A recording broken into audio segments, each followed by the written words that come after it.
All right, for whatever reason, Cisco kicked me out.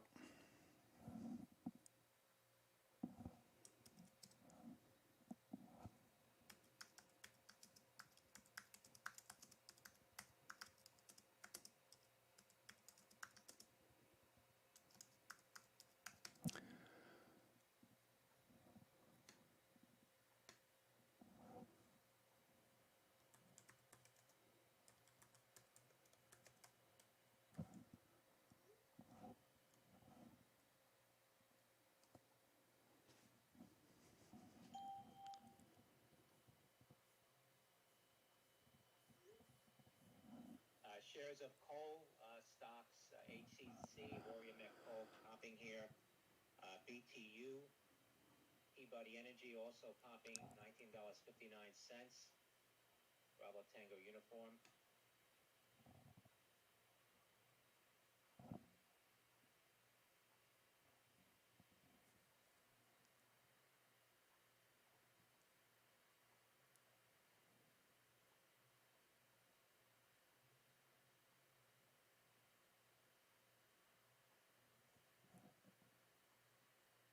KABL, Kaibo Brands shares resume trade now.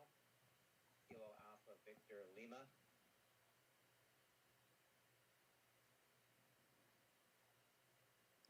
All right, sorry about that, folks. Shares off the lows at $6.27. Not seeing any specific news.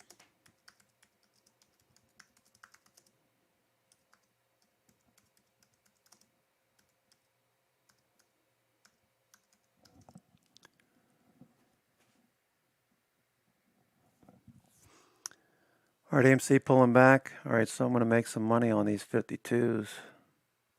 Yep, nice, nice, nice. VIX pulling back now. By Investors Business Daily Swing Trader, letter X.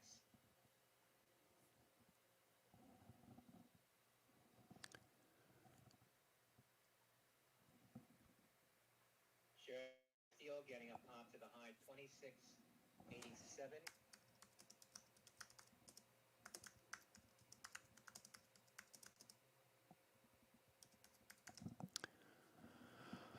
Okay, AMC pulling back. So at least you guys heard I sold or rolled out the 52s from the 50 to 52 strike for $5. I made a buck profit.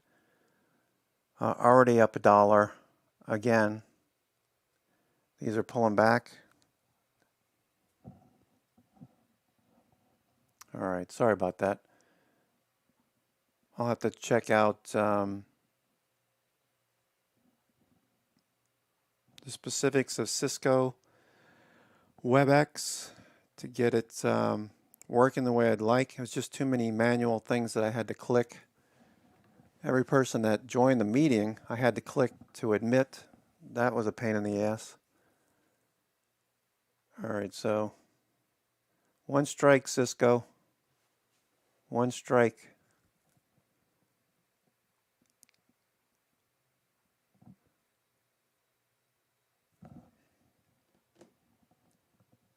DraftKings. Looking for a nice push here on DraftKings. Coming up, wholesale inventories for July and wholesale trade sales. That's coming up at 10 a.m. Eastern Time.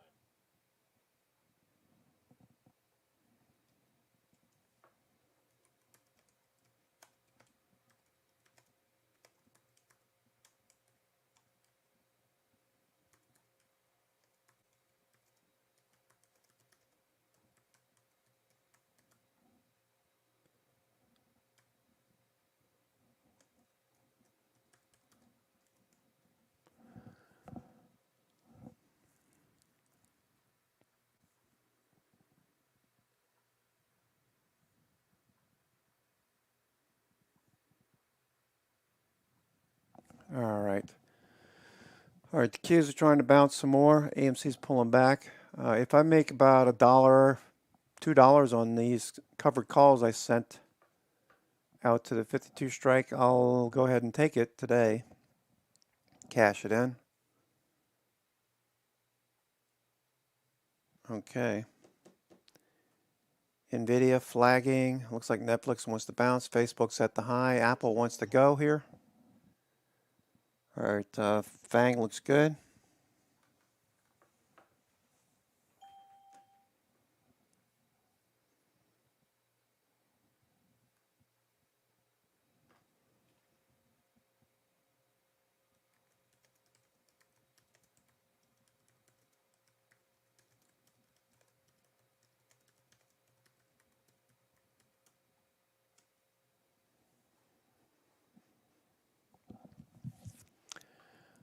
Waiting for the wholesale inventory data. Wholesale inventories. We're waiting for that 10 o'clock.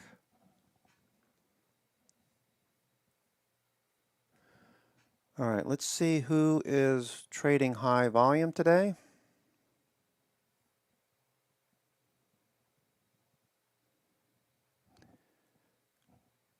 Don't forget to take some profits off the table today. What is this? General Motors with a buy signal. Alpha buy signal on General Motors. GM. Letter V, Visa, GM with a buy signal. All right, so what are we trading here, GM? 109.9 GM. August down Let's see what GM is trading. versus July. General Motors looks like a Wholesale inventory turn. plus 0.6%. That's in line with consensus. All right, General Motors, what are they trading? General Motors is 6 orders so far.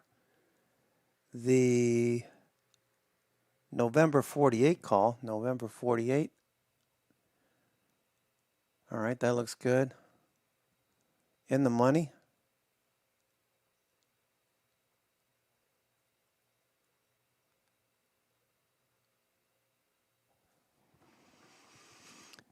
All right, let's see if we can't get an entry.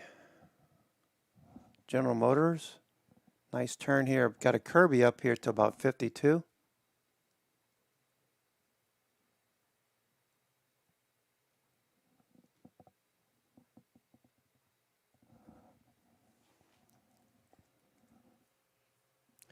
All right, I bought the scaling in. I bought the 48 call. Trade sales for July. GM, the 48 call. Expected.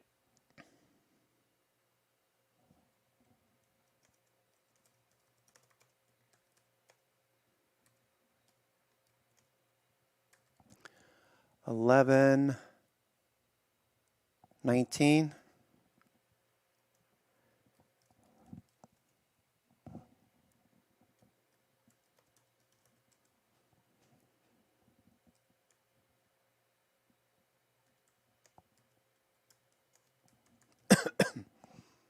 50-cent stop loss on those. GM looking for a push. Excuse me. A push higher. Morning, Nick. Sorry about that. We'll have to try again with WebEx. Maybe I'll do it. Qs are pulling back now.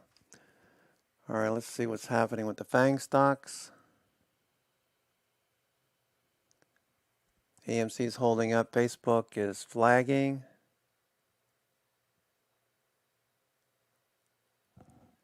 Facebook, let's see what Facebook is doing. Facebook gapping up. Can we get a follow through today? VIX is at 18. GM flagging.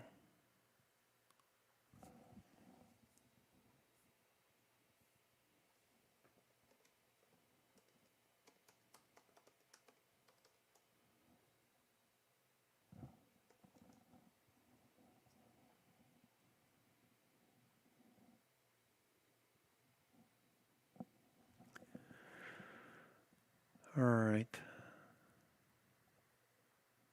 ATER.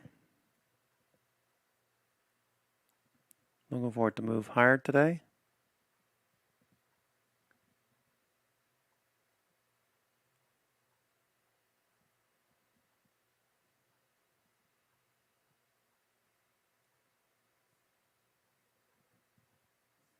RKLY.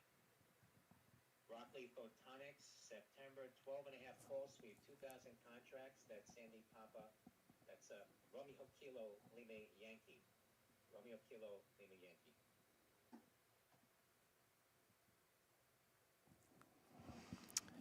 All right, so SPY in the Q's, a little drop there. SPY in the Q's.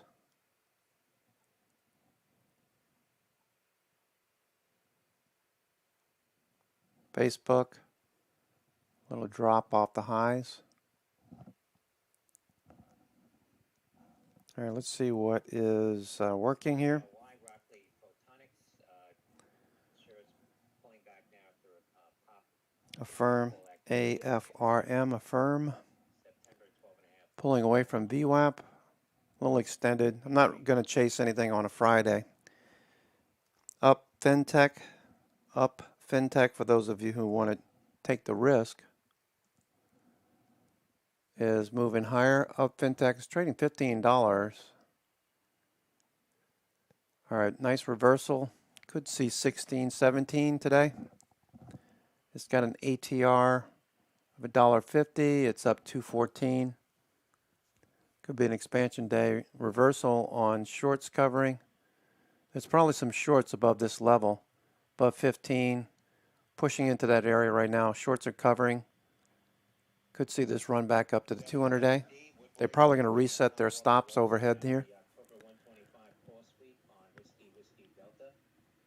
118.41 now.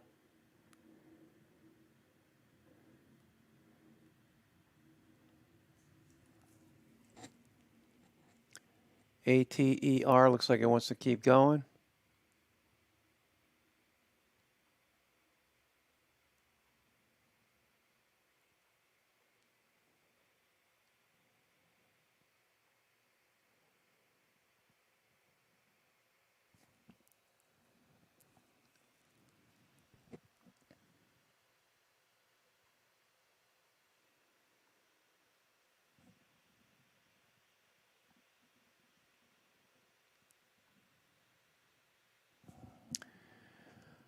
All right, SPY in the Q is coming back. All right, so trapping some people up there at the highs. As a rule, I generally don't do anything for the first 15 minutes of the trading day. Fridays, I'm a bit more cautious. We've had 3 down days.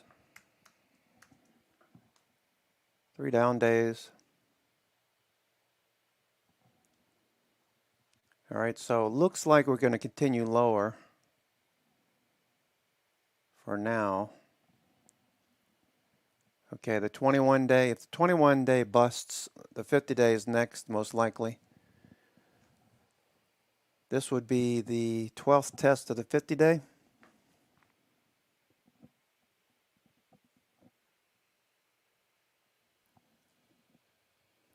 AMC's hanging in there. Buyers coming in on the dip.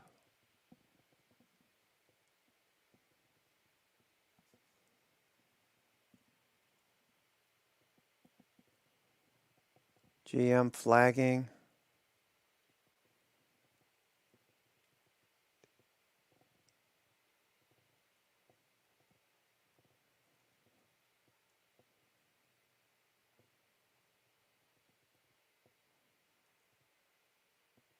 EEIQ, Elite Education, halted on a circuit breaker. $5.99, up 15%. That's Echo, India, Quebec. All right.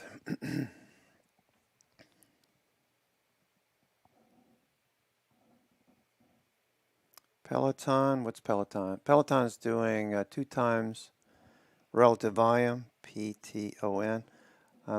Generally on a Friday a little bit more cautious. Peloton, big move on Peloton. Past 2 trading days.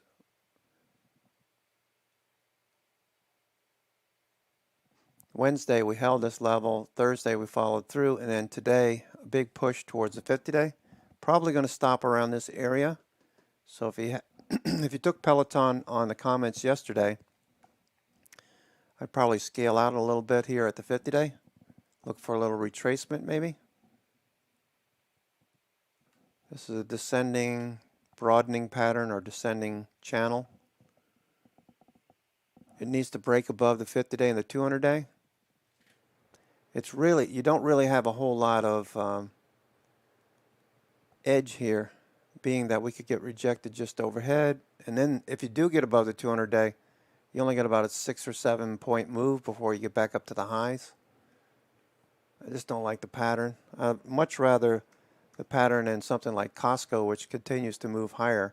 Any dip gets bought. All right, looks like a bear flag on SPY right now.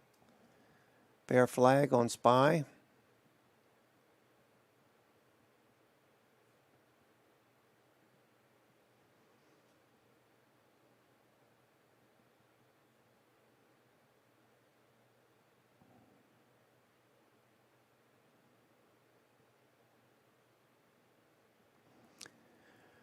All right, Tough Built, C Limited, Peloton.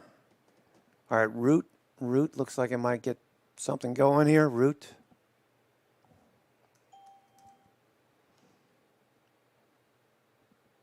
All right, starting to dip and turn. Root.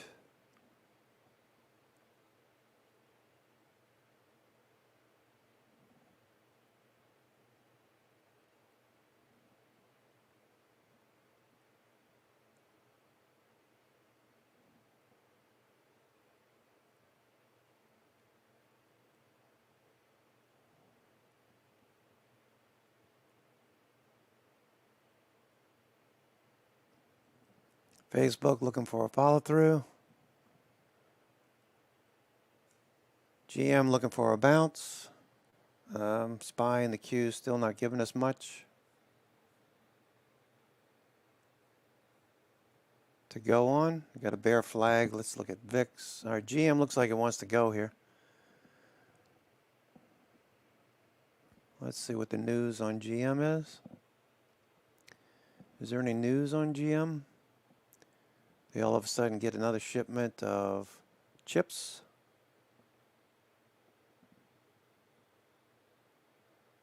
DraftKings flat. GM's flagging, trying to push higher. Let's see. I don't see anything on GM as far as news other than class action lawsuits. These firms are just, I don't know if anybody's an attorney, but this is really bizarre. You get these class action lawsuits. If you lost money in GM, file with us. Class action lawsuit. Makes no sense. Stocks don't go straight up. Unless somebody called you up and say, hey, you want to buy GM? That's a different story.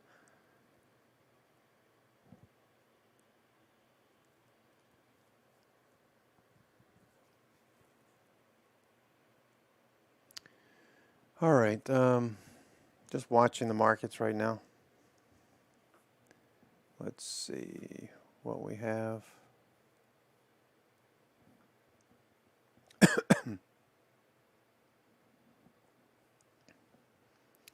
ATER. ATER. All right, 1146. ATER is pushing higher. ATER, what's it trading relative volume wise? ATER. Shares hitting a high of $6. That's Echo India, Quebec, resuming after a circuit breaker halt.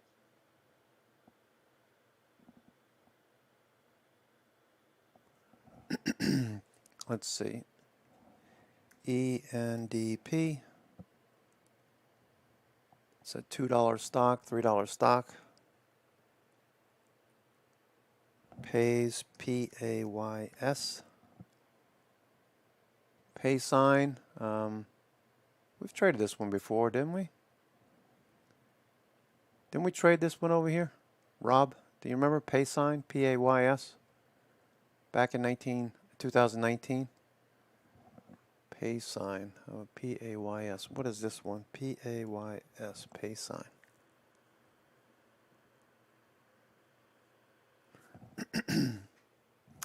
What do they do?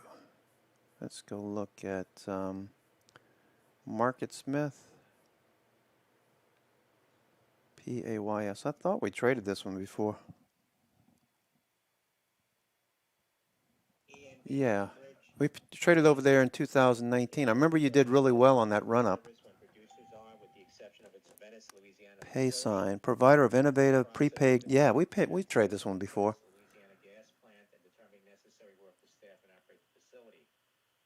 That's Echo November Bravo.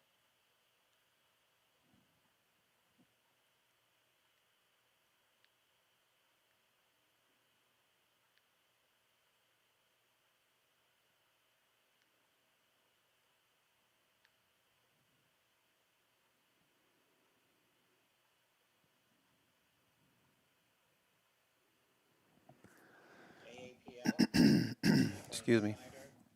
It looks like a bear flag for now. Together with the existing iPhone 12 will increase Apple's total share of 5G smartphone sales to 33% of 2021, according to What it looks like is an institution. Somebody's entering at these lows here, and they're buying a couple of million shares for their portfolio, looking for this to appreciate over the, 6 to 8 months, 10 months, 12 months. It took a long time to get down here, almost 2 years, more than 2 years to get to this level. So maybe there's new management. Let me see if there's new management or something that's going on here. Pay sign. Usually will tell you if you got a new CEO or management.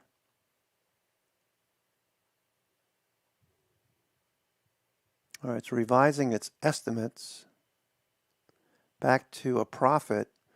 2019 was the last time they had a nice profit. Pay sign, P-A-Y-S. Only reason why I'm spending any time on this one, it's a $3 stock, is that it was on IBD 50 back in late 2018, early 2019. And that's when it was making a profit. It started swinging to a profit. And then in 2019, it had a 14 cent per share profit. That was 100% improvement, more than 100% improvement over 2018.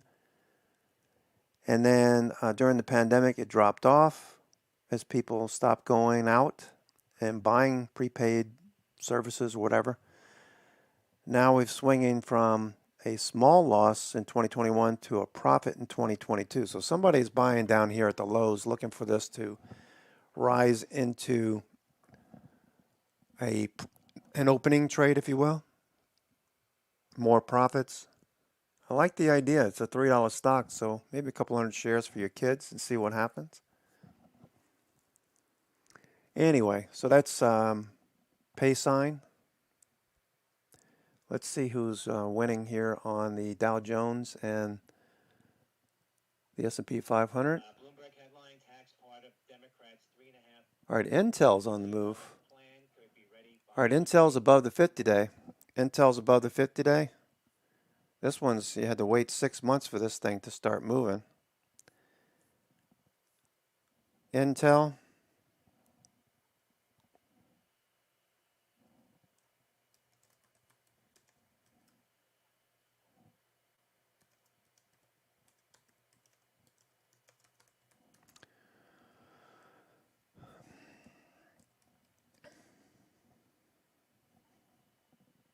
Intel first time above the 50-day since July.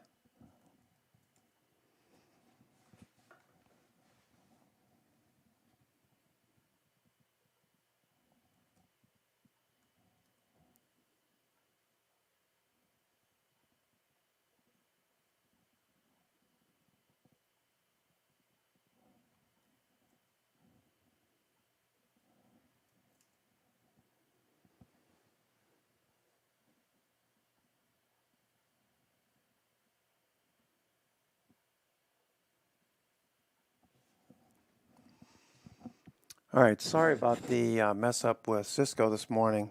Got everybody in the trading room, and then Cisco kicked off the stream. It was supposed to be a test, but I thought it was going to be more than 30 minutes. All right. Anyway, so we'll continue to move higher. FANG stocks, watching for some buyers here. NVIDIA, Apple, Facebook all popped early in the morning. All right, so we're looking for any kind of follow through. AMC is hanging out at 50.46. It's flagging. I rolled the calls out from 50 to 52. Those are making money right now. I have an ATR of about $4 on AMC, so you could see another $2 if they decide to run this today.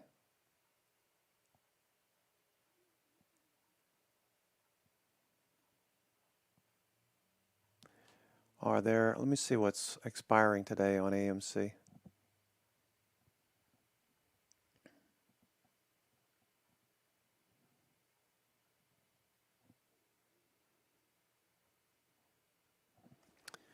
All right, so today's calls,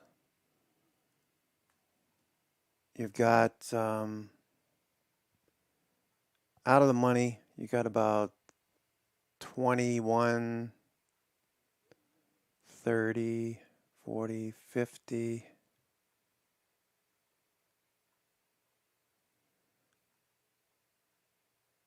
75. Yeah, you got about 100,000 contracts expiring today out of the money. More than 100,000 contracts above the 52 strike for expiring today. Originally, I had rolled out to today's expiration, the 50 call. So those are in the money. Originally sold them for $6. They're down to $1. So I would have made $5 per contract, or $5,000.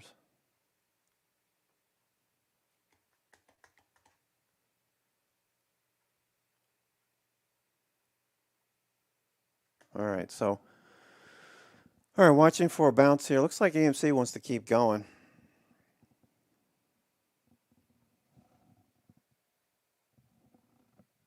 So they're defending this level, the S&P. They're defending this 4,500 level, this zone between the 9 and 21 day.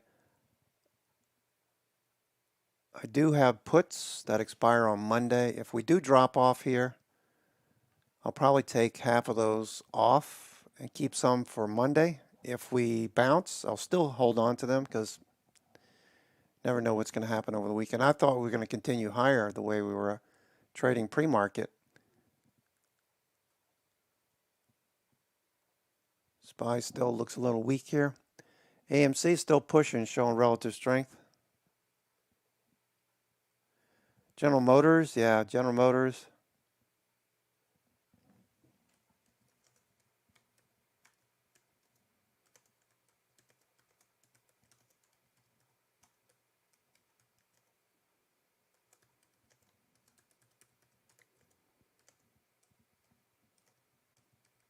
KR Kroger, Kroger executive on company's digital business says expects continued investments in customer experience, scaling of new fulfillment centers, new innovations. Says company returned to positive identical sales without. Yeah, this is pretty nasty price action.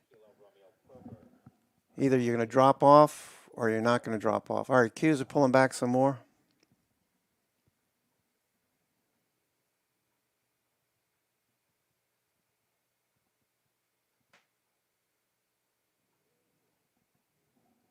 Well, American Airlines really disappointed. That looked like it was going to continue higher. They just sold. It was up pre-market and it faded. It's back inside of yesterday's price action. I guess I shouldn't be too surprised.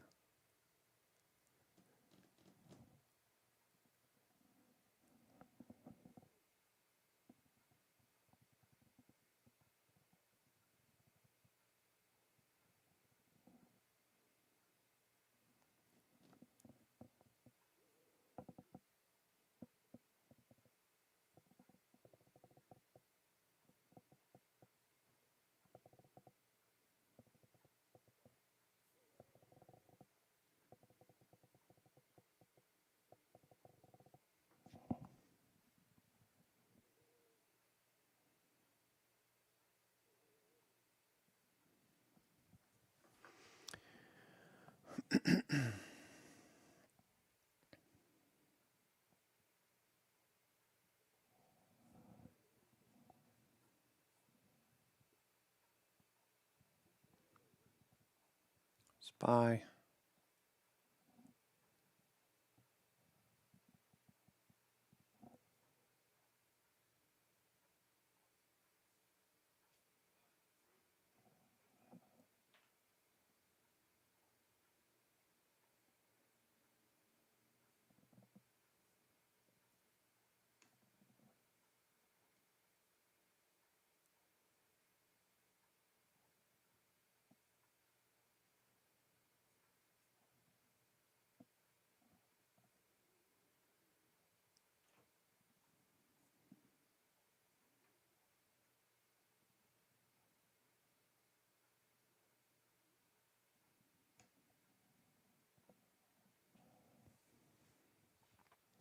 SPY starting to bounce.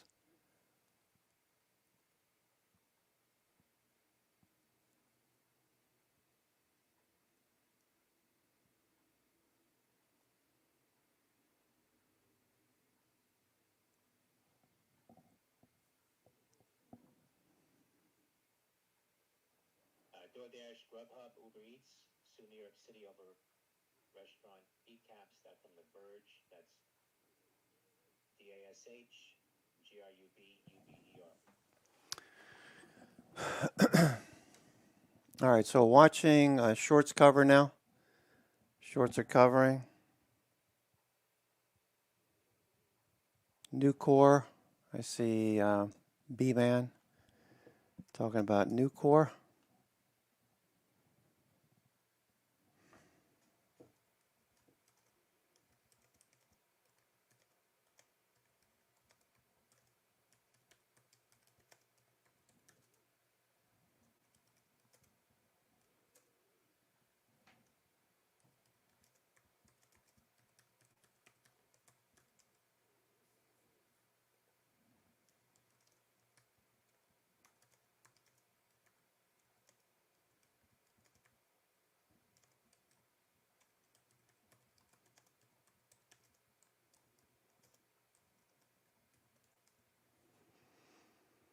Looking for VIX to drop off. Yeah, it's up at 18.25. Could drop back down to 17. This would be a good area if this could turn for some cheap calls for today, maybe. SPY. Let's see what we get here. Back to 450 maybe.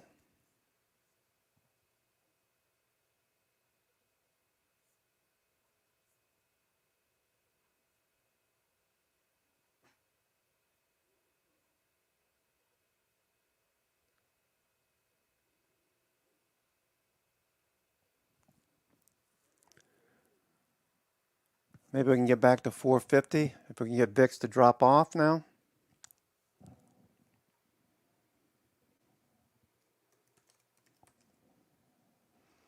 Yeah, SE, we saw that as well, seeing the above average volume at the 21 day. VIX rolling over.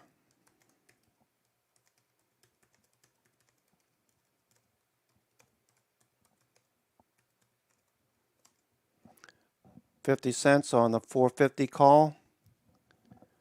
If VIX rolls over here, you got today's calls that are 50 cents. The 450s are 48 cents. Could be a bear flag. Could still move lower. Okay.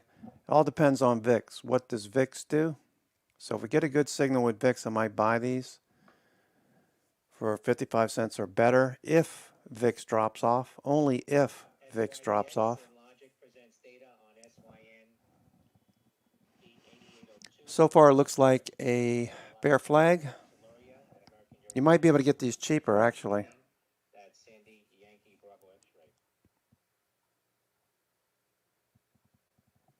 Might be able to get them cheaper. You can get it for 25 cents. Or we pull back some more and you try the 449s. Let's see what happens here. AMC still drilling higher.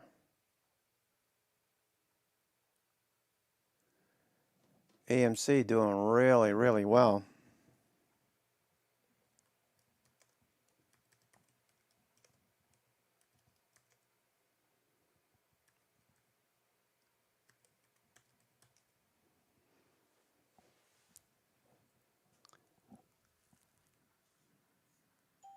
NVIDIA, no follow through.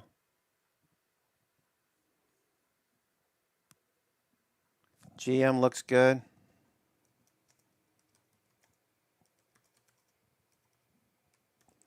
GM looks hot to trot.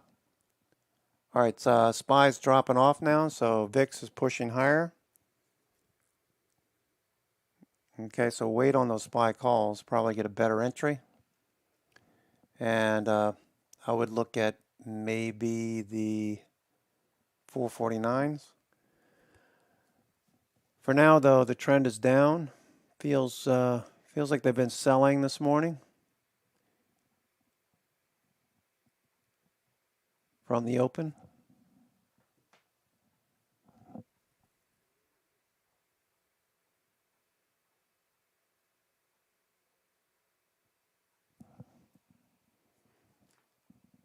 All right, futures still pushing lower.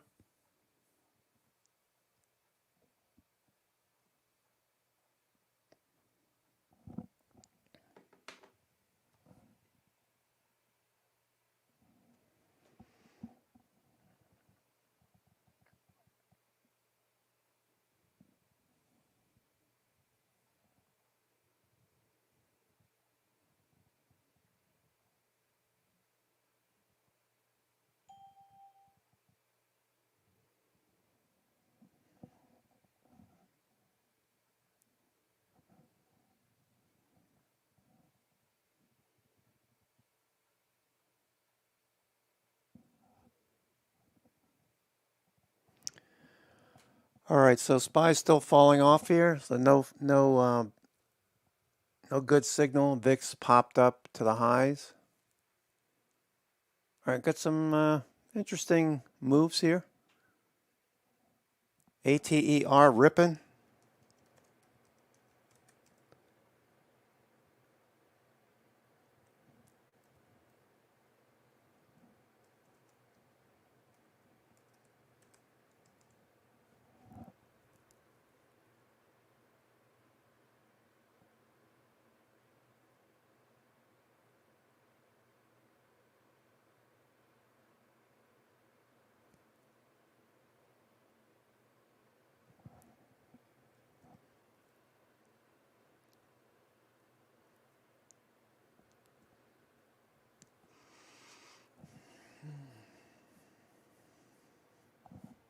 KR Kroger executive says results continue to be pressured by inefficiencies in healthcare and pension costs.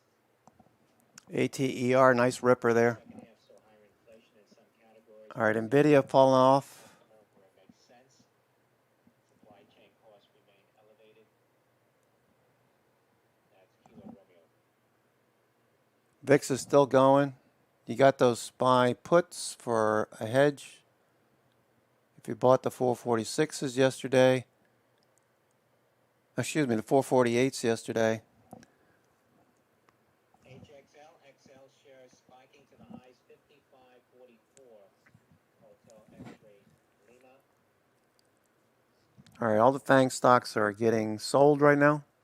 Facebook's holding up the best.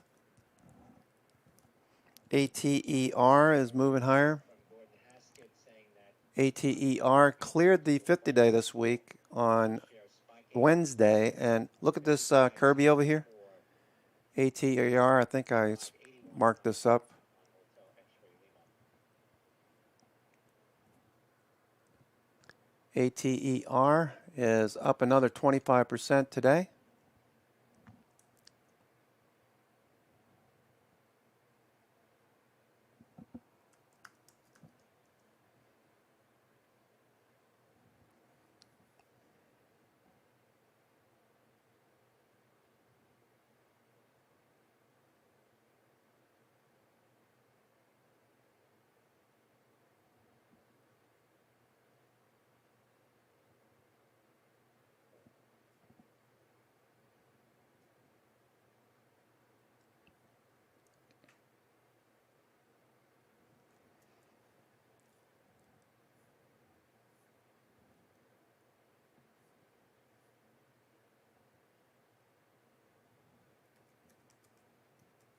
KR Kroger, Kroger executive says seeing some return to previous behavior with Delta variant currently prevalent in the U.S.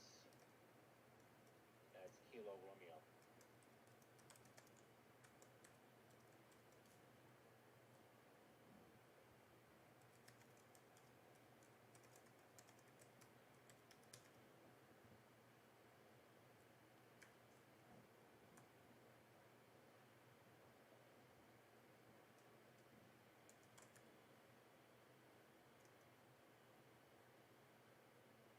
Dow Jones says Biden administration to release more than $25 billion in COVID relief funds to health groups.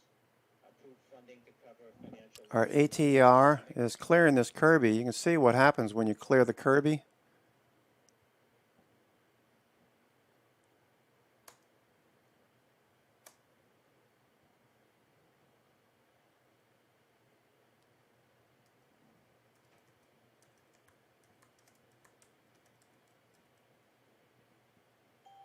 Dow Jones, Wall Street Journal reporting Biden administration is releasing more than $25 billion in relief funds to health organizations from money Congress granted last year to cover financial losses from COVID-19 pandemic.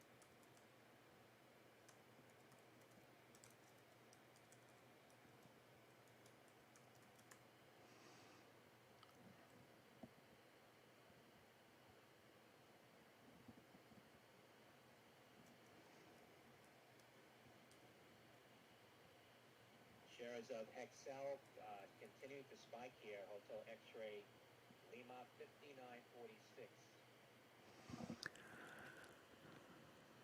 All right.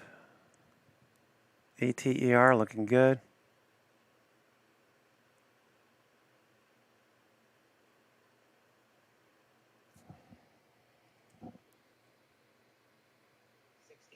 Now the high on Hexcel, HXL, Hotel X-ray Lima. Nice little Kirby on.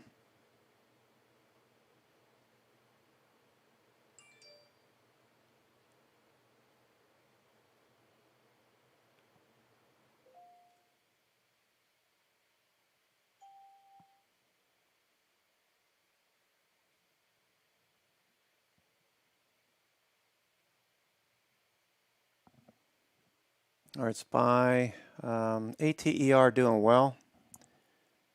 ATER Zoom holding strength. NIO looks good. Mr. Sharp. VIX trying to hold this level.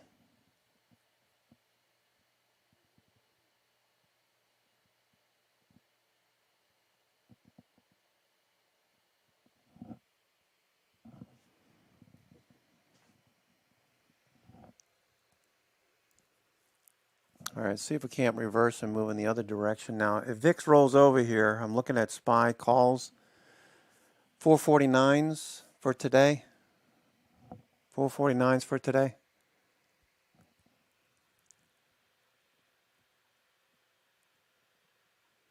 AMC fading from that 52 strike where we sold some covered calls up there for over $6, $5.20. Made a dollar profit in the transaction as a credit.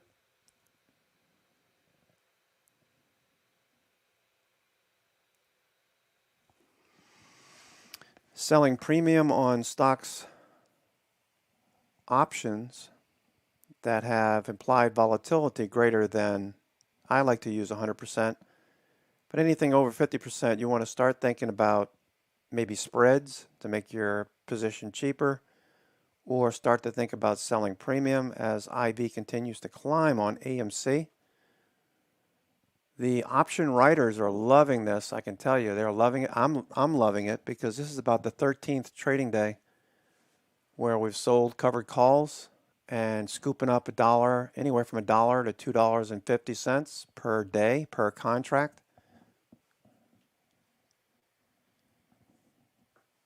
It's a nice way to make money, and it's a level 1 options strategy. So if you tell your broker that you have experience, obviously no need to lie, you want to have experience trading options. Level 1 allows you to sell covered calls against your position for every 100 shares that you have. You can sell a call, in this case, $5.20 or $520 that expire on the 24th. I'm looking to capture about $1 or more in premium. VIX is still holding up here. Rob likes to sell puts at the, well, this is really a bad example, but when you get a stock that's moving lower, lower, lower, lower, the put premium expands, expands, expands. You get a really rich premium. And if this was something like Shopify or Tesla that reversed like this, selling a put after this reversal, your premium is still very high, so you capture that implied volatility. As the stock moves away, the implied volatility collapses. You capture the premium plus the stocks move in the opposite direction. It's a bullish trade setup. He likes to do that in the YouTube chat. He likes to do that on quality names like Shopify, Tesla. I think you did it on Lulu at one point. Different trades, but it's a good bullish strategy if you have the margin to be able to do it and you have the wherewithal and the pocketbook to do it naked. I don't like doing it naked. That's all personal preference. I would sell the close to the money. Let's go look at Shopify. I would sell close to the money on Shopify and buy out of the money. See, this right here, I wouldn't be fooling around with puts, selling puts. But over here, where it drops off and then it reverses back above the 50-day, the next drop, probably a good place to sell puts because you know it's on a upward trajectory. Put premium would be pretty high as it starts to drop off like this, and then reverse, sell the premium. I'd probably be selling the 1175, something like that, and buying the 1170 for a credit. Rob likes to do it naked. Selling naked and barefoot. Yep. If you follow Rob in the YouTube chat when he's in there, really nice fella. I like those plants you showed me yesterday, by the way. I wish we could grow those here in Myrtle Beach. Not only would I get in trouble with the HOA, well, maybe, the people, there's some older people in my neighborhood that probably have partaken in,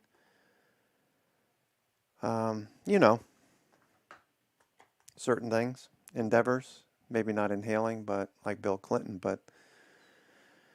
or Cheech and Chong. All right, VIX is still moving higher, so looks like people are positioning for the unknown over the weekend and for next week. You don't know what's going to happen over the weekend. It seems like on a daily basis. This is not a political statement, but you got to be really worried about a guy who talks and makes no sense. That's the current situation we're in right now. I mean, some of the things this guy says just blows me away. It doesn't matter if you're a Democrat or a Republican, Just shake your head. Anyway, watching AMC continues to push higher.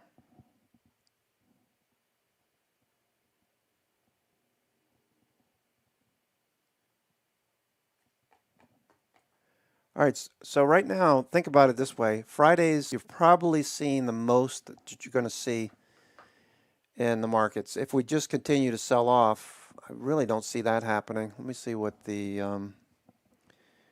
expected move was for today, the implied move for today. Implied move for today. All right, so as we move below 4,500, 450 on SPY, the dealers are more inspired to sell futures to get the delta neutral. So at some point we're going to run into support let's see where that support was. 44.65. 44.65 or 446. 446. If you have the 448 puts, you're still in the 448 puts, you're doing well. I might take some off here if VIX starts to reverse. There's a dip back to 44.90 on the S&P.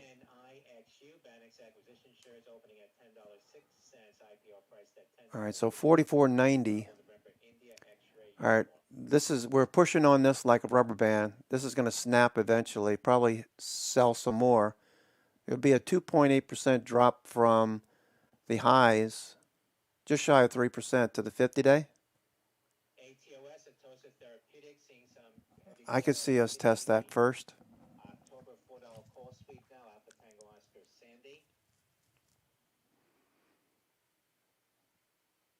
ATER flagging again. ATER is flagging again.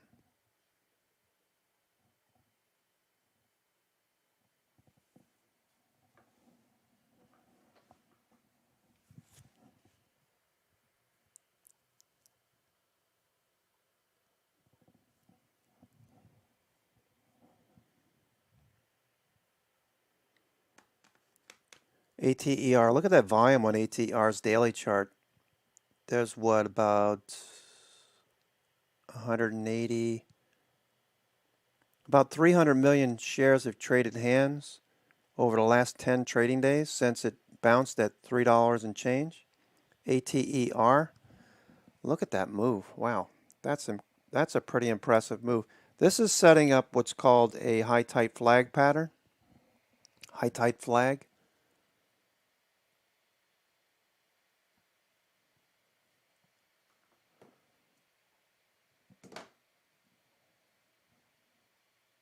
Let me just pull that up. A good book to read is Bulkowski's Encyclopedia of Chart Patterns.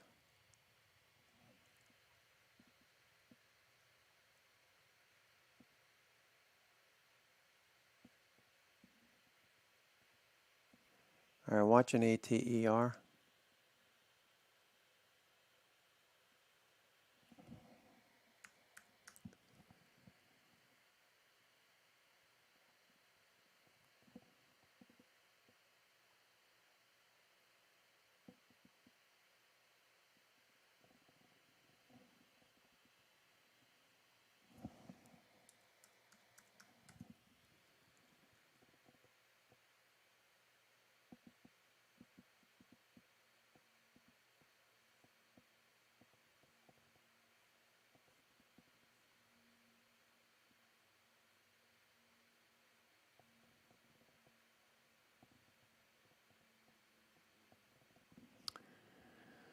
All right. So looks like we're going to bounce here at S1 for now. Shorts covering at S1.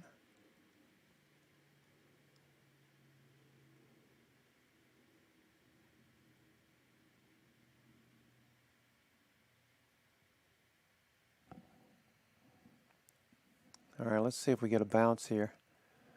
Let's see if the S&P is going to bounce here.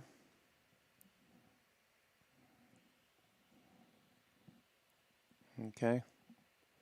I have shorts covering a little bit right here.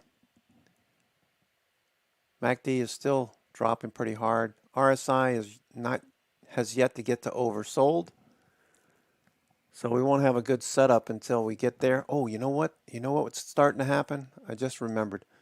So not today, but next week we'll have a signal most likely, probably by Tuesday. There's no hurry to jump into the markets, especially on a Friday. All right, so we're pulling back. This could be a head and shoulder pattern here. Here's your left shoulder, this little bump above this breakout. Head, left shoulder, head back down to the breakout area for a neckline. A breakdown would be the depth from the neckline up to the head. That would bring us back into this as a target, back into this bigger pattern. But what CCI will most likely be doing by Monday, Tuesday is meandering down here to minus 100, which would be a setup for a bounce. The number of stocks trading above the 50-day in the middle panel with the red and green. That reverses. Once those two reverse, that would be a bullish signal. We've had bullish signals in the past, noted by the vertical lines. This is not my opinion. This is what happens when this setup works. Just stumbled on this years ago, maybe 10 years ago. I was reading something by Yukarowitz, if you know who he is, on social media. Yukarowitz mentioned that a lot of people look at the stocks that are trading above the 50-day moving average. When it gets down to this zone, they'll say, oh, breath is awful. You know, markets are going to crash, whatever. Whereas Yukarowitz was talking about this from the opposite point of view. Once you see a turn on the number of stocks trading above the 50-day, you get these reversals. Hello, that's telling you the only way that's going to happen is if institutions are buying. Okay, so if institutions are buying, I liked the way the CCI worked as a signal too. So, okay, so institutions buying here in late January, we get a signal. CCI turns as well. Look at this move for the following 3 to 4 weeks before flagging again and giving another signal, another signal, another signal, and so on. Each of these vertical lines. So we're waiting for a signal. Right now, would be foolish to try to go long. If you're thinking about swinging, you want to wait for this to come back and give you a valid signal. All right, so the FANG stock's pulling back a little bit. All right, ATER looks like it's done for today. Let's see, ATER.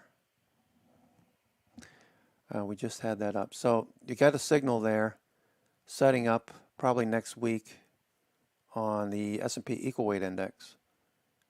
All right, so Ethereum, we're looking for this to continue higher. Now, the pattern here is what's called a, let me see if I can fit this on the screen. Okay, so you can see that, all right? Maybe if you got a Mac, you can use 2 fingers, expand the screen so you can see it better. But basically, with a high type flag pattern, you're looking, this is number 1 out of 23 patterns that Bukowski studied during the 1990s. 1990s secular bull market. Secular bull markets are longer. You have in turn during the secular bull market like we've had since 2009, March of 2009. During the secular bull markets, you have 5 and 10% corrections or drawdowns. You have every once in a while you have a 20% drawdown like we had in 2015 and 16, and then you had the 2000, my mind went just blank, 2009, 2011 I believe, and then 2018, the end of 2018, and then of course COVID. So what happens is after you get these reversals, you know, you get these good positions that run up more than 100%. In the case of ATER, I'm sorry if I'm spending so much time on this. Watching the SPY changing direction here, probably a good area to buy calls, cover your shorts, cover your puts. But this one, he studied over the last secular bull market from 1987 until 2000. This is number 1 out of 23 patterns. You got about a average rise of 69% after the flag breakout. So far, we're looking for the flag. So you're looking for 100% gain. Technically speaking, you got one right here. You run up from $3 to $9 within a short period of time. It's supposed to be 60 days or less, 60 trading days or less. You got it here. You got a little flag consolidation. And then the breakout is the trigger to go long. So we got the trigger this week, and this is following through. So now we're probably going to see another one, another flagpole or whatever you want to call it, up to about 20, the 200-day. Watch for a flag there. Make a note of it, and then look for a breakout at some point in the next few weeks. So that looks pretty good. And the Kirby, of course, less volume over here on the left. So when you get less volume, you have more potential for a follow through without much resistance. All right, SPY's not breaking higher anyway, so okay, that's that.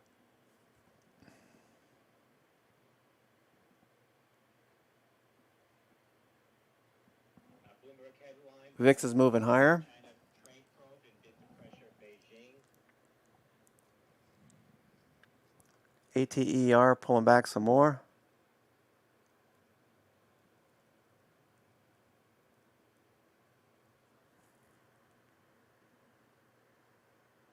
AMC is starting to pull back, so I'm going to bank. I'm going to bank on this these covered calls. Sold them for 520. Maybe we can get a buck or two out of it today if it fades with the markets. All right, we're trying to hold here, so it looks like they just took out some stops. If you look at the SPY, the spiders, looks like we've taken out some stops here. Oh, let me go back to that. All right, so growth is outperforming slightly. Cyclicals are pulling back, so your stocks in the materials, energy, financials, industrials, be a little bit cautious or a lot cautious. Okay, we're starting to bounce here. Looks like a good area for calls here. Watch the calls here, folks. The VIX is rolling over. Gary, SEC Chair Gensler says this upcoming Tuesday, I'll be testifying in front of Senate Banking and Banking GOP.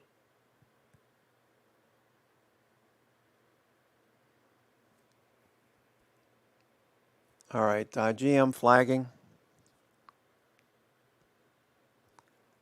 Be big. Let's see what Be big is doing. Be big. Venco. All right, continues higher. Venco. Look at all this volume. That's massive. That's got to be over,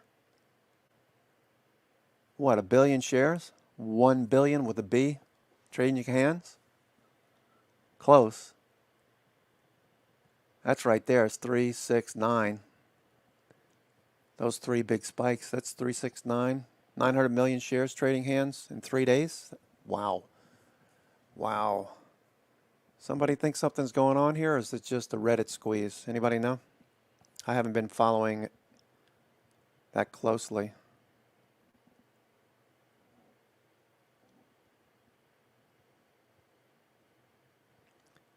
Endo Pharma. Let's see. Endo.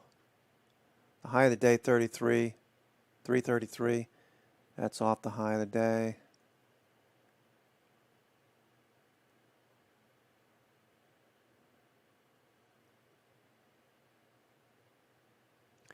Most stocks have pulled back from the highs.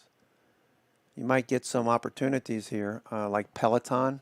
Peloton, high relative volume on Peloton.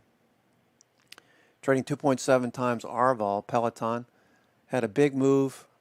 I mentioned that you should probably take off some profits at the 50-day. Most people, just as a strategy on a big move like this on Peloton, 3-day move, 50 days a logical place to take some profits off. So if other people are thinking the same thing, so should you. Maybe take a little off here if you've been riding this since we mentioned it on Wednesday. Followed through yesterday. I don't like mean reversion, but this is kind of mean reversion. Mean reversion that I do like when it does this. Of course, I'm not in the position, but you know, some of you might have taken this yesterday. Looks really good. All right.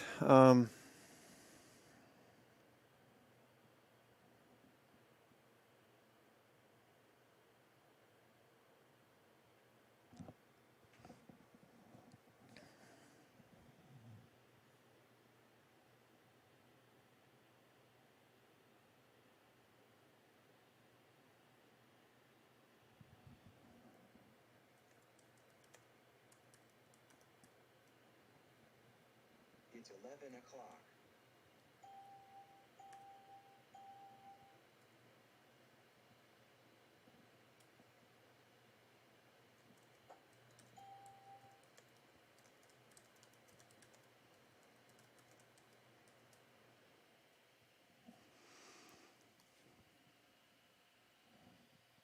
SPY and the Qs, nice reversal here. Live announcing SPY and considering calls for today. for K-pop rapper BI, All right, let's see what VIX is doing. Lima India Victor X-ray.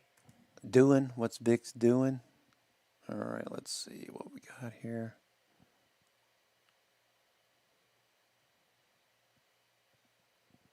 VIX. All right, so if VIX, give it a couple more minutes. If VIX decides to really drop here, that's what we're looking for.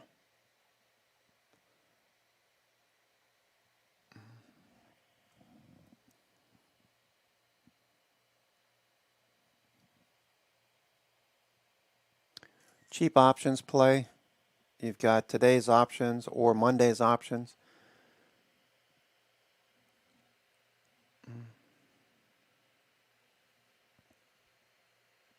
FAMI, Farmy spiking here to the highs. Foxtrot Alpha Michael India, 54 cents. 25% now, Foxtrot Alpha Michael India.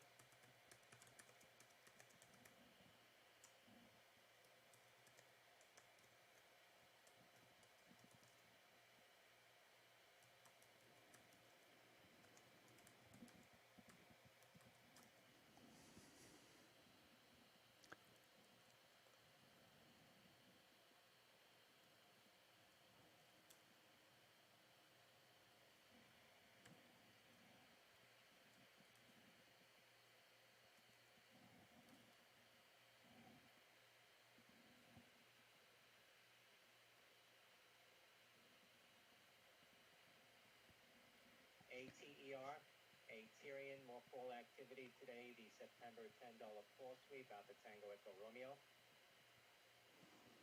Shares off the highs at $12.18.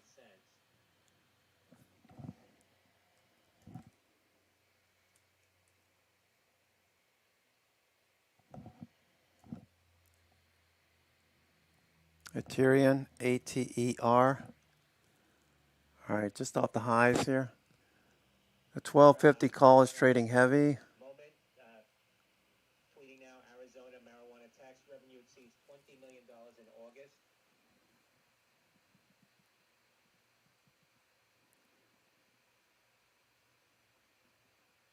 AMC hanging in here. KR Kroger, executive on COVID-19 costs, says it expects it to be south of $100 million a quarter. That's Kilo Romeo.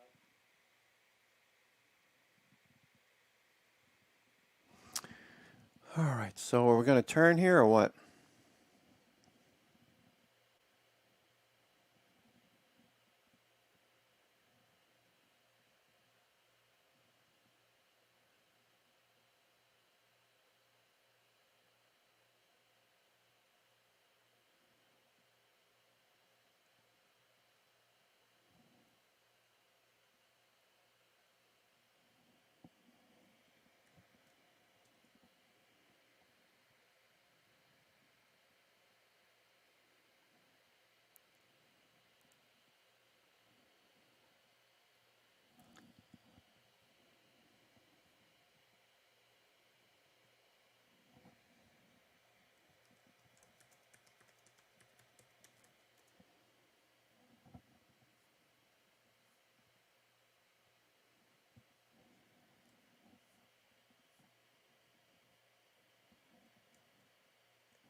All right.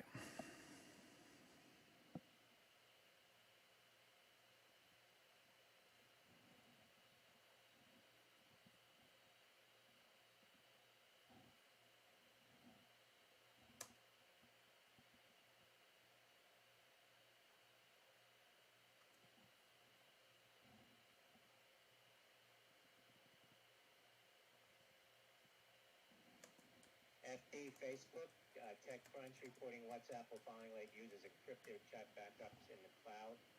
That's Foxtrot Bravo.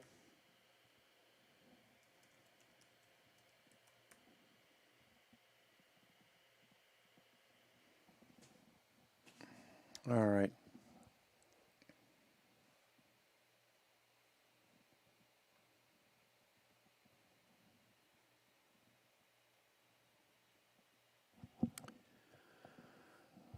We're playing a waiting game right now. Sorry about the overlay. Let me take that off the screen. Not much going on anyway. Let's see. That looks good. All right, so we got some financials working today, but not a lot. You got the cyclicals pulling back and growth outperforming just a bit. Molecular data share is spiking here on volume, Michael Kilo Delta.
All right.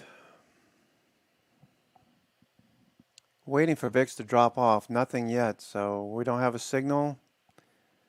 Rely on the signals. Don't guess.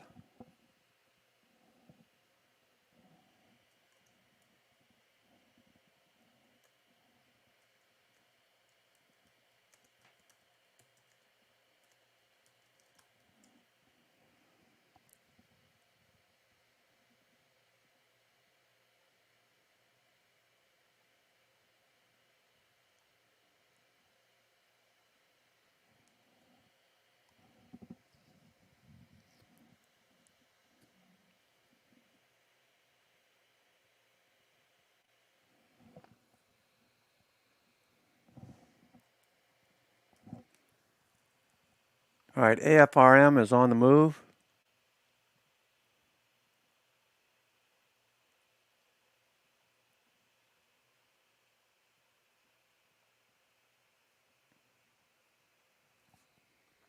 AFRM is on the move.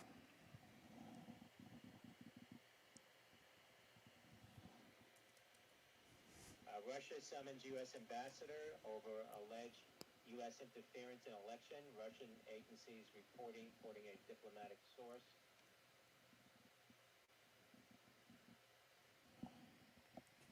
That's from Reuters.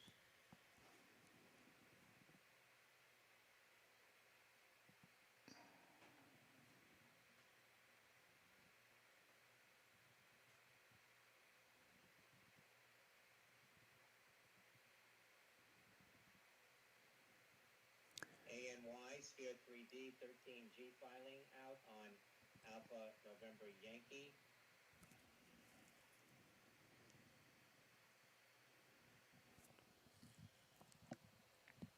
Cisco looked just good yesterday.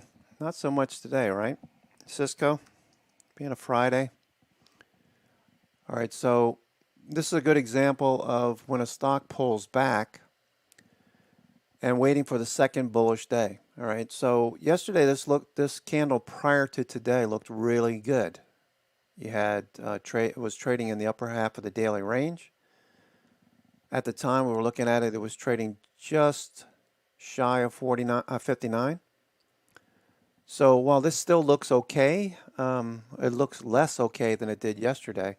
Waiting for the second bullish day and a move back above the 9 EMA, in this case, would be a better confirmation. Right now, we don't have confirmation that this is going to work. But I have a suspicion that maybe Cisco might. That's just some opinion. Opinions don't matter. Looking for the markets to bounce. If we start to get a bounce, a lot of these stocks will get bought on the dip. Tick cumulative has crossed green. Tick cumulative just crossed green on the NASDAQ. The NQ is looking better than the futures, or was. Let me check it out real quick. NQ. NASDAQ futures starting to bounce. That looks good.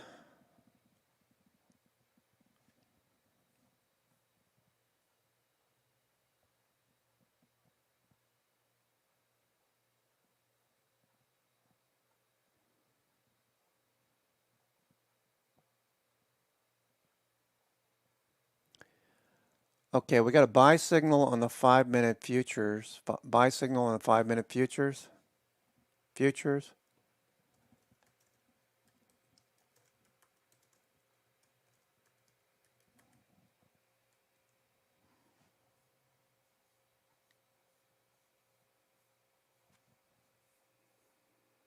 All right, watching for the 30.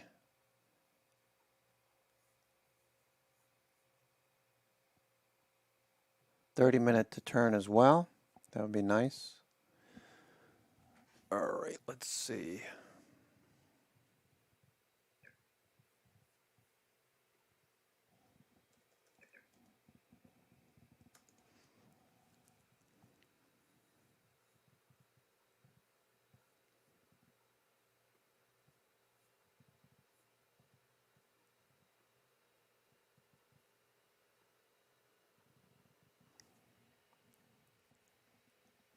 All right, so we don't have a buy signal on the 30 or the daily yet. So it's a little premature. Cisco's still pulling back a bit. Watching the SPY in the future, ES futures. ES is in the same boat right now. The 5-minute looks okay. It's on a buy signal. But the 30-minute is still heading a bit lower. No signal yet. We're trying to put in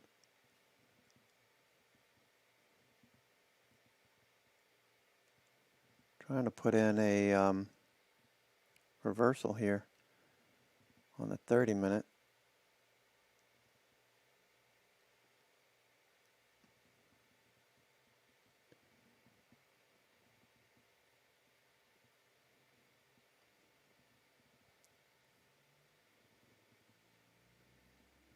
ANY, Sphere 3D.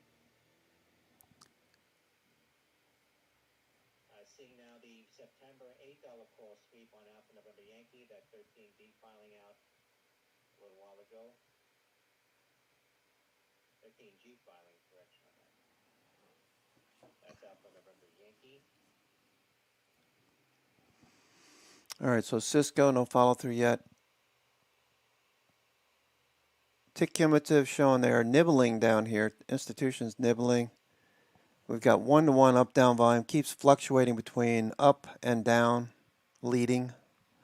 So market internals are mixed at best. I wouldn't look to take much here. I'd be waiting. I prefer to have a good signal. What constitutes a good signal on the S&P daily, we just talked about. All right, S&P daily. So you can see right here, it would be risky to try to go counter trend at this point. You don't want to go counter trend. You always want to have the edge in your favor. Right now, you don't have the edge in your favor. See how price action is pulling back? Okay, more importantly, we're pulling back from an overbought condition, setting up what could be a long signal next week. I don't see this reversing and doing this big move to the upside today, given the expected move.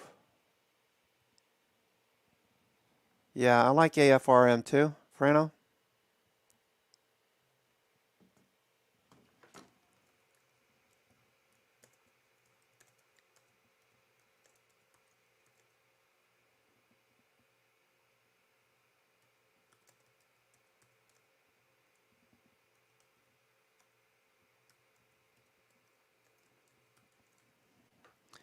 I like the in the money calls for AFRM. I like the October calls. September 17th is probably cutting it too close. We could pull back, and it's a $5 premium right now for the 120 call. In the money calls 115 are $7. 710 offered, $7 offer right here. All depends on the VIX right now. We're watching the VIX. So we don't have a setup yet. So you'll be trading counter trend if you're looking for a bounce right now. Intraday on the S&P. Yes, Clovis Oncology, seeing some volume coming in. Charlie Lima, Victor, Sandy.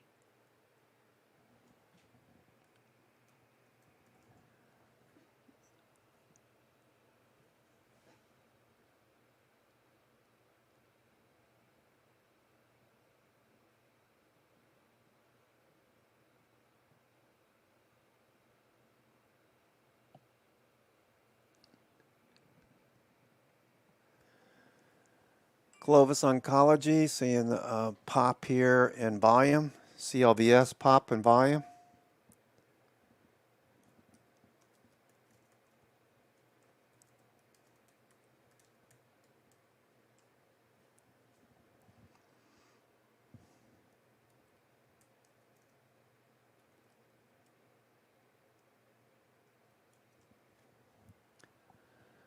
All right, Clovis is moving.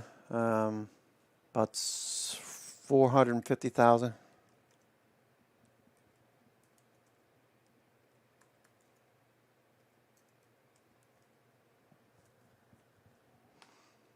Clovis Oncology, about 450,000 have traded in the last 5 minutes. Clovis. AAPL, Apple shares are dropping here. Uh-oh. Alpha Papa Lima. Apple.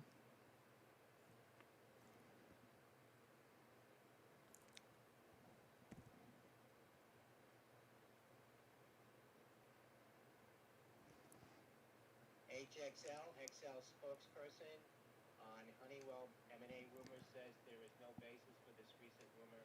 It is sheer speculation and completely unfounded. That's Hotel X-Ray Lima, Hotel Oscar November.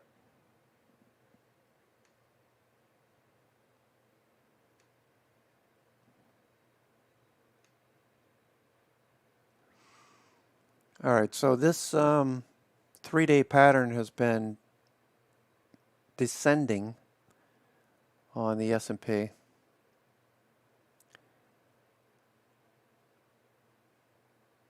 Do I have a 60-minute here?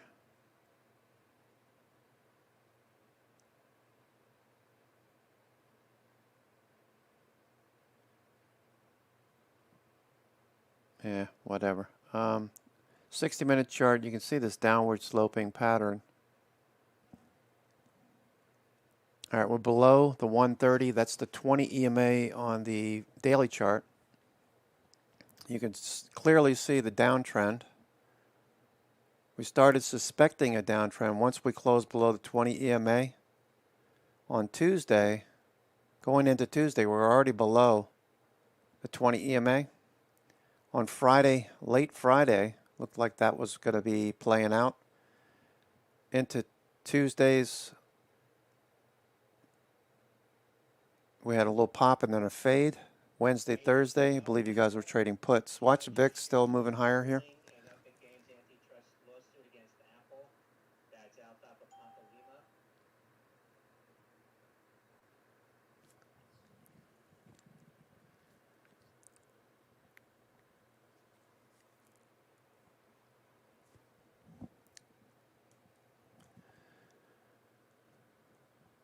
All right, Catapult pulled back and now it's starting to push higher. Catapult.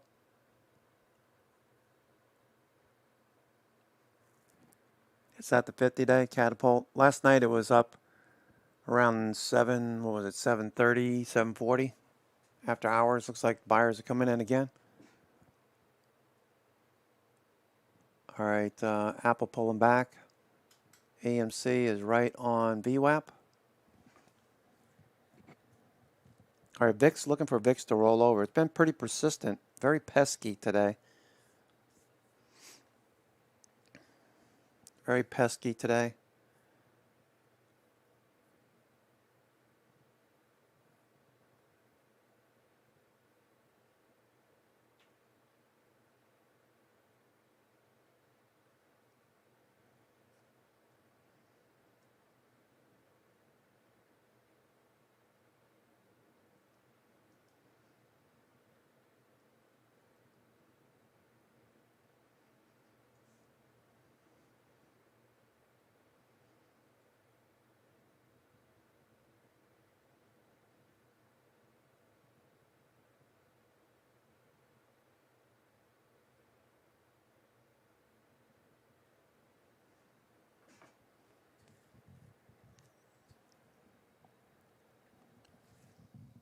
VIX is pushing higher.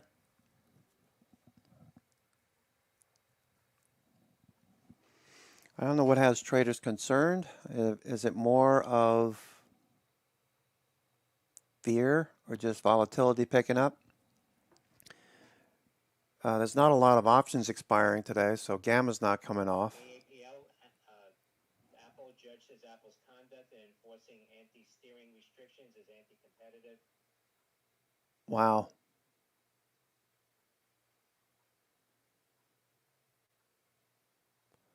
All right, so Apple could come all the way back to the 50-day. Right now it's testing the 21-day, Apple. All right, it's coming back to the 21-day on the daily. All right, so it was a little extended anyway. So you know better than buying at the highs. Shares of Zynga, ZNGA, spiking here now. Zulu November Golf Alpha on heavy volume off of that Apple news. XPEV, Xpeng P5 Smart Family EV sedan to launch on September 15th. That's X-Ray Papa Echo Victor.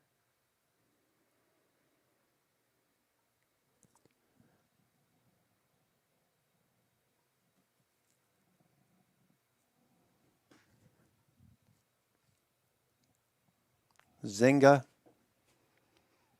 big spike. What's the news? How does that relate to Apple?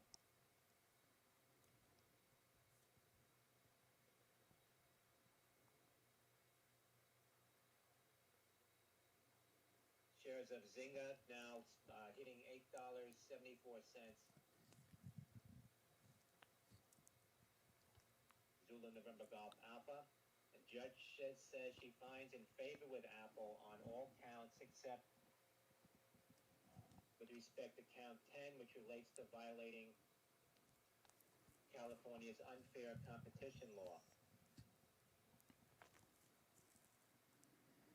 Shares of Apple now getting a bounce here.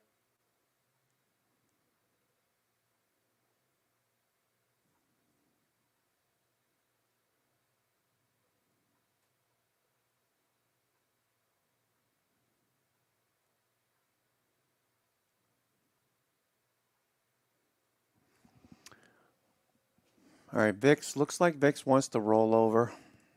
If we can get VIX to roll over, this is the harbinger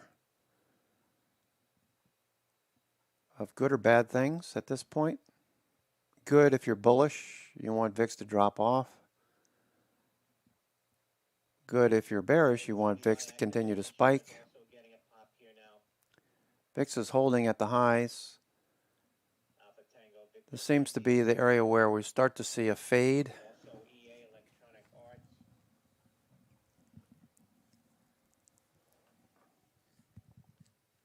Apple fading more.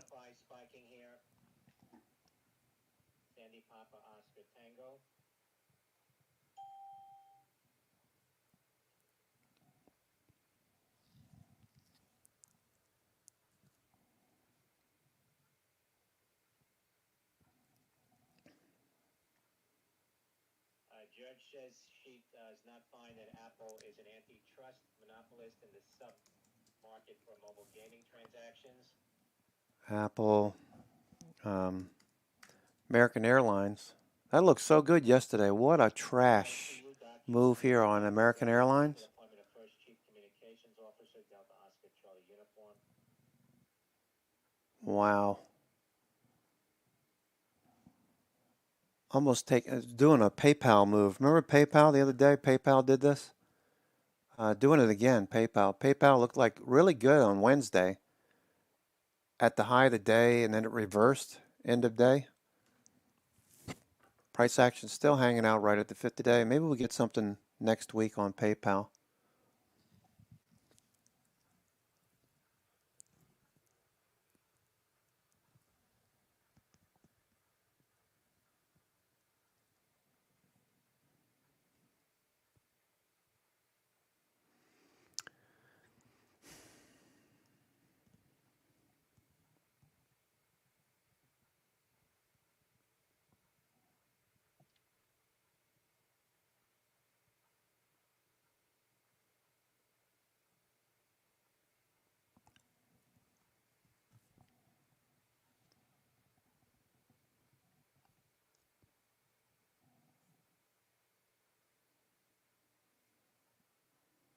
Tip ranks and three big dividend stocks yielding at least 7%, according to Raymond James, saying buy STWD, PAA, and PSXP. DraftKings on the move here. DKNG.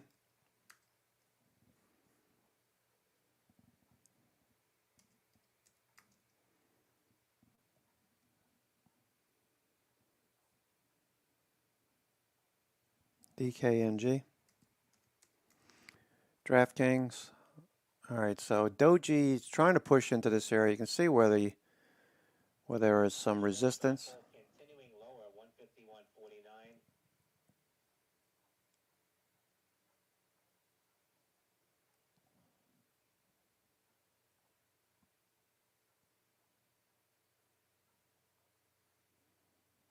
DraftKings in this Kirby area. This should continue to push higher. DraftKings.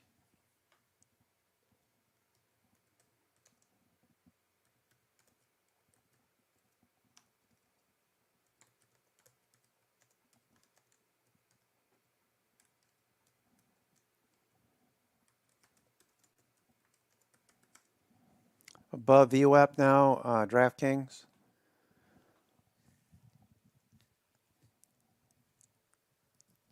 RBLX, Roblox, also spiking here. Romeo Bravo Lima X. Roblox on the move.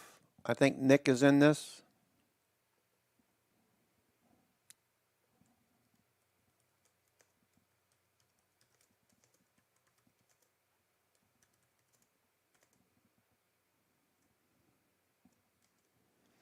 Roblox spiking on Apple News, starting to head higher.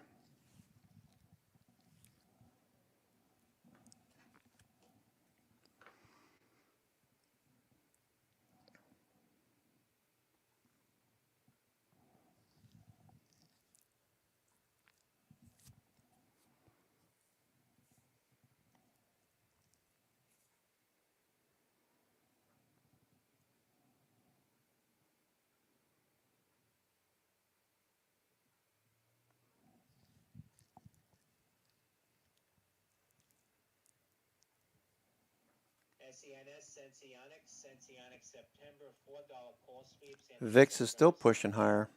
A lot of pressure. All right, SPY looking weak here. SPY maybe some more puts.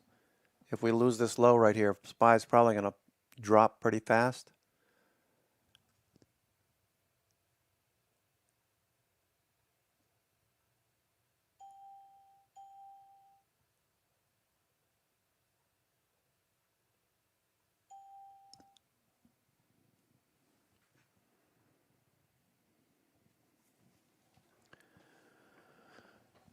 All right, watch for a drop here. If VIX is spiking some more. TLRY, Tilray shareholders approve proposal to increase authorized shares at special meeting. Tango Lima Romeo Yankee.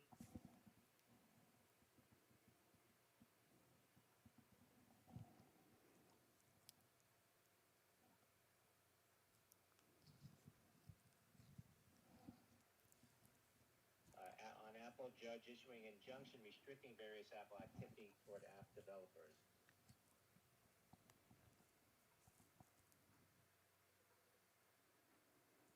Clovis looking for a follow through now.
All right, SPY. If this level can't hold, if it's just a test of the stops, that's one thing. There's probably some stops below this level, S&P. If we drop below this level and it's not just stops, then we could drop a bit faster. I'm watching this level closely.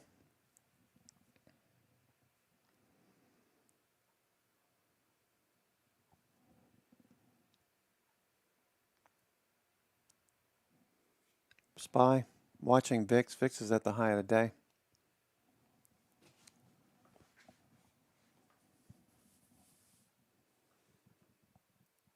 And we're below the 20 EMA on the 60 minutes, so that's adding fuel to the fire. Halted on a circuit breaker. Sandy Papa Romeo Tango support.com 2226 dropping and halted on a circuit breaker. Support.com.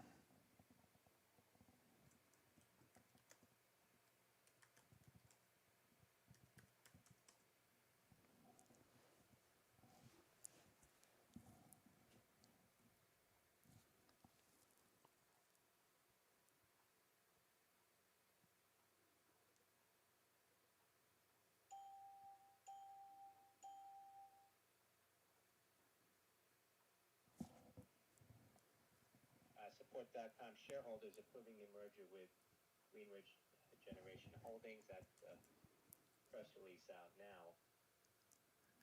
C Limited looks good. C Limited, yeah, looks good.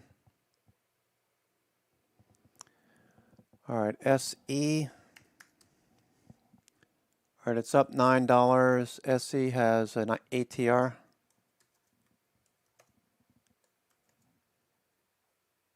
$13.40.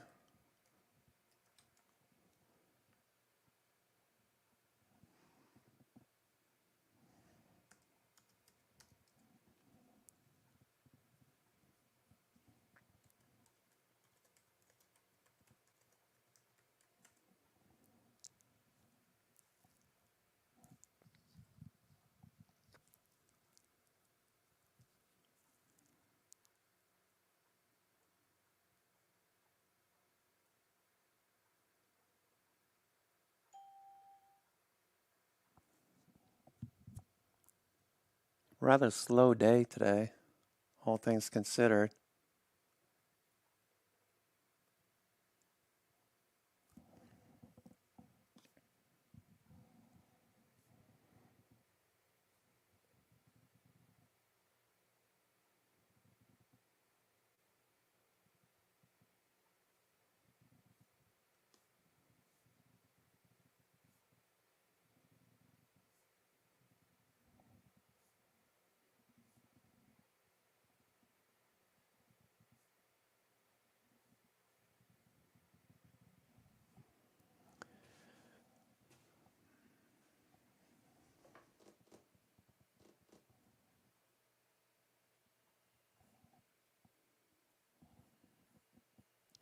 AFRM is trading 9 times, 8 times, 8.8 times relative volume. AFRM.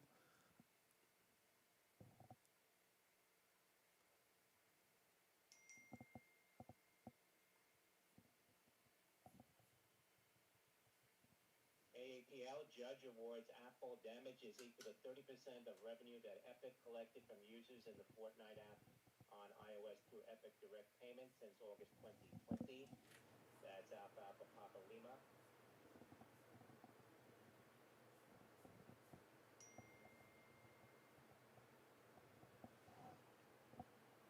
Shares of Apple bouncing 151.66. Apple.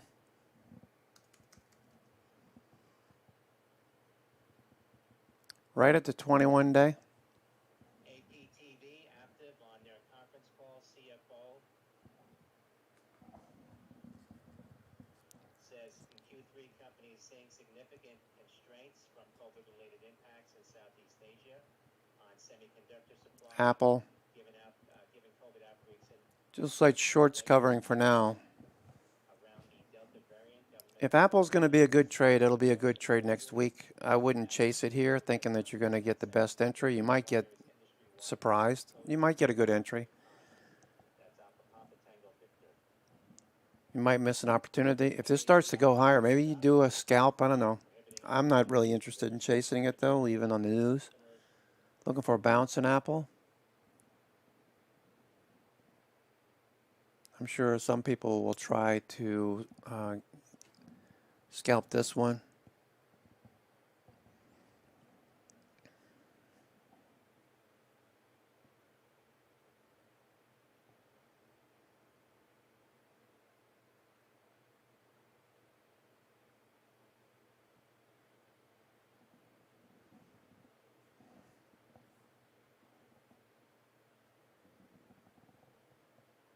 SPRT support.com shares resume trading. Sandy Papa Romeo Tango.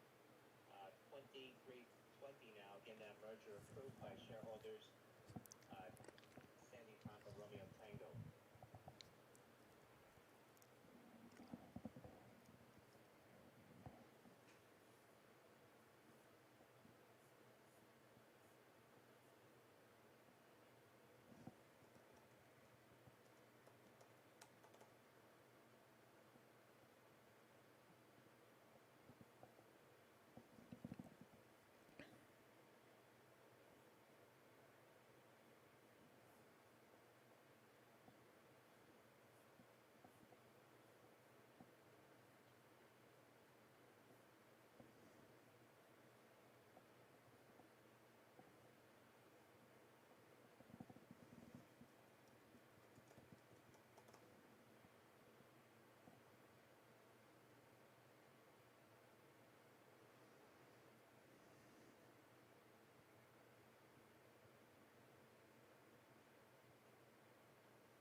All right.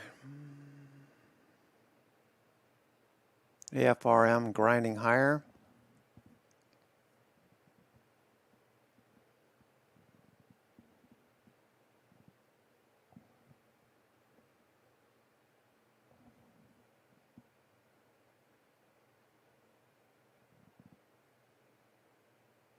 ABT Abbott Labs says quickly working to scale back up our manufacturing of Binax Now and ID Now tests, including hiring additional employees. That's Alpha Bravo Tango. Yeah, no follow through here.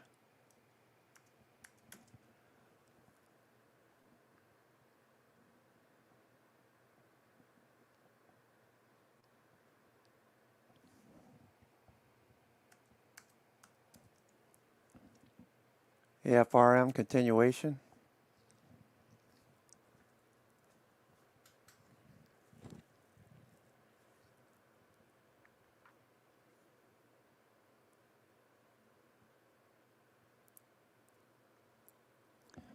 All right, AFRM has a ATR of 750. It's up 27.50.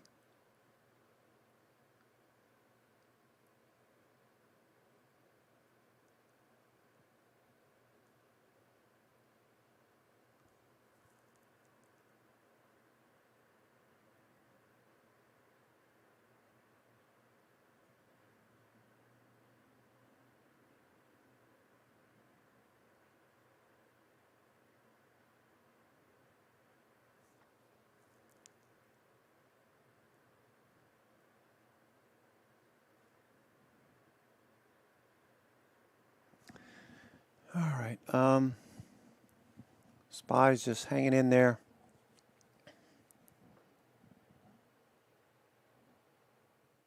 No follow through. AFRM just grinding along, pushing a bit higher.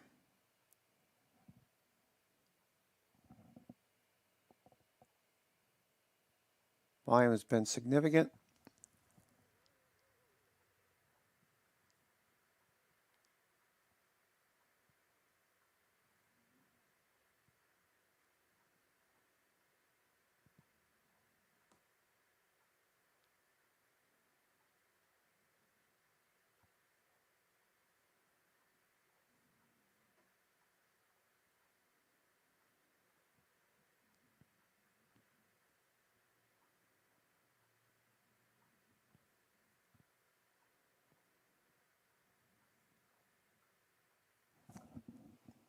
SPY just sitting here.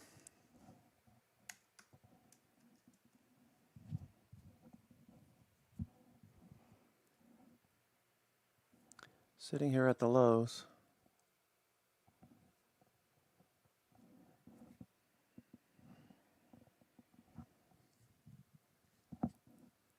MACD starting to cross. Watch the VIX. Watch the VIX. If VIX starts to drop off here, looking for a pop. Back up towards 450.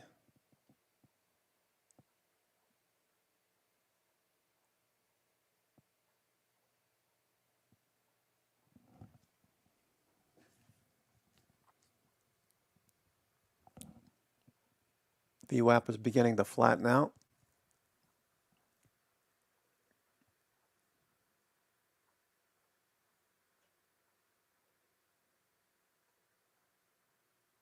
GOOGL, Google, or Alphabet shares off the lows now, 28.51.44. Golf Oscar, Oscar Golf Lima.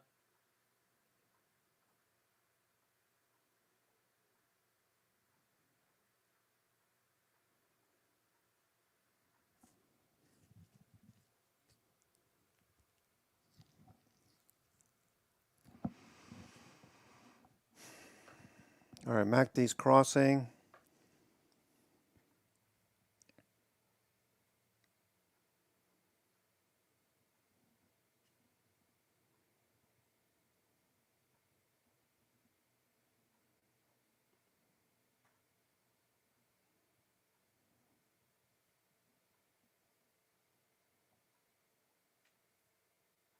Speaker Pelosi says details on House tax proposal to come next week.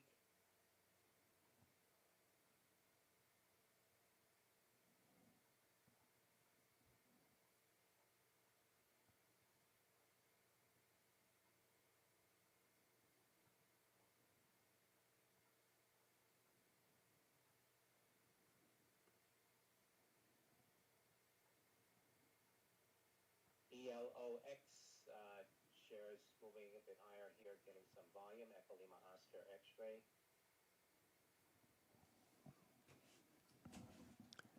All right, SPY's trying to turn here. SPY and the Qs get turned here. This should help the markets, most stocks. All right, so VIX SPY. Let's look at NQ. A slow morning. All right, NQ.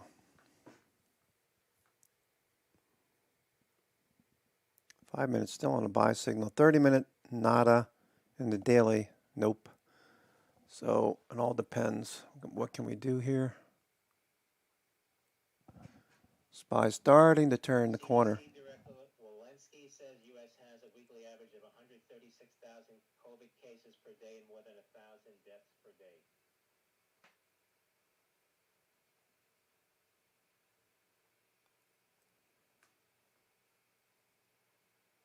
AFRM was mushing higher.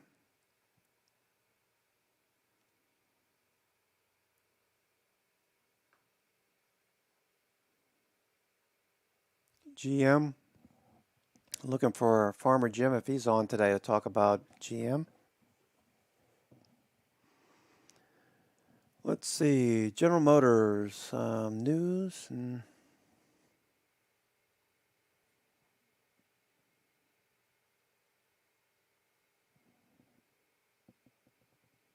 FANG stocks. Let's see. VIX looks like it wants to roll over here. All right, there goes Netflix. Netflix is on the move. All right, we're getting a crossover on MACD. We should pop. We should pop. I'm going to buy the 449s or the 448s.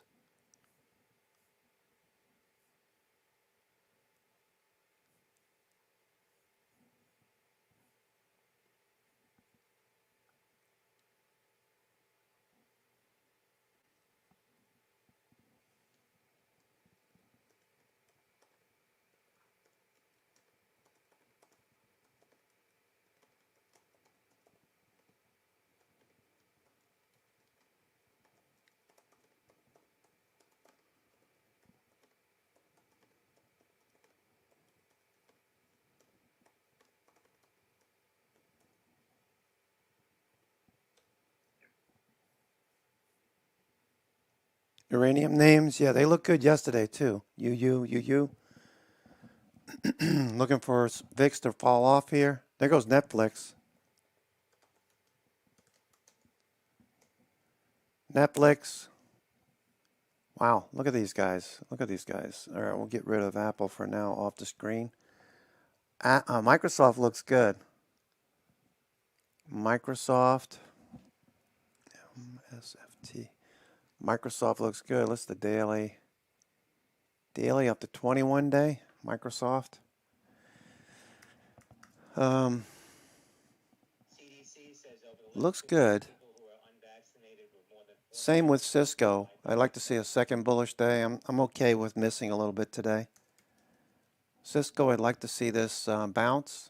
Yesterday didn't happen. It's right sitting on the 21 day. Buyers really need to show up. Nothing yet. VIX still not turning over. VIX is hanging in there. Maxis shares spiking to the highs now, about 56 cents. Alpha Delta X-Ray Sandy company reporting their earnings earlier. SVRA Piper with a $7 price target. Sandy Victor Romeo Alpha says, catching up with management, we received a progress update on Impala 2 and the steps taken to identify the global commercial opportunities. And Apple's still dropping. discussion with management makes us even more bullish on Impala 2 success. Looking for buyers to step up eventually. Value at that Sandy Victor Romeo Alpha. Shares up.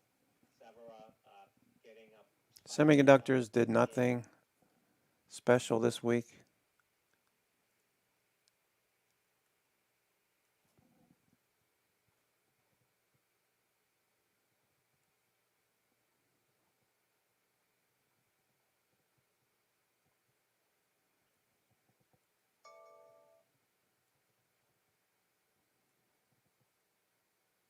DraftKings trying to push.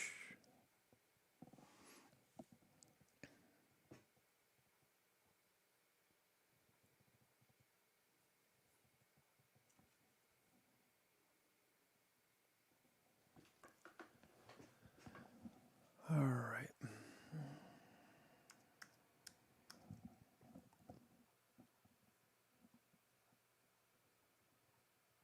Gevo giving back about 40% of yesterday's gains, 50%.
All right.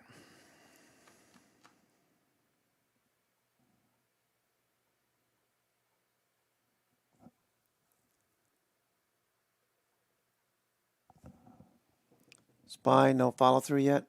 Could go either way.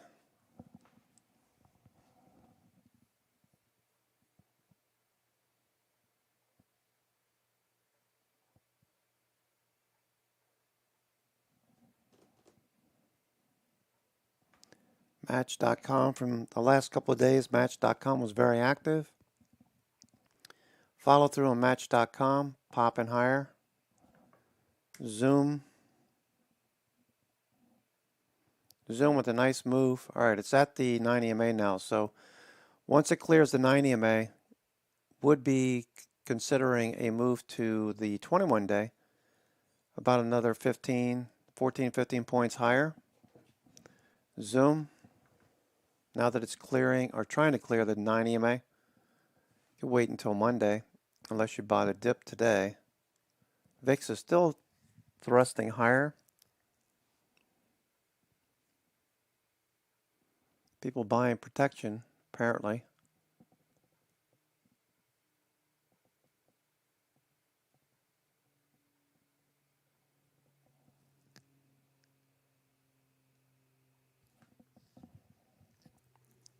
Roadblocks, nice pop. Roadblocks. Continuation on roadblocks, it's at 90. All right, so we've got this area covered between 90 and 91. There's going to be some people who more than likely want to sell, these bag holders here, thinking the same thing we're thinking. Got stuck. Had to sit here for 2 weeks before it got back to their price. So some people want to break even. Once we break through that level, 91, you got another level at 94. But it's building the right side of what looks like a cup pattern. So mark down over here. The difference between here and here and here is that we are now spending most of our time above the 9, 21, and 50 days. So the odds are better for us now than they were for these guys over here when it was losing the 21 and the 50 day. Now we're on the other side of that pattern. So it looks good for the markup back to 103. It's probably going to take a few weeks to get there, but it looks good for Roblox. Man, they're making this hang out here for a long time. We're just stuck in limbo.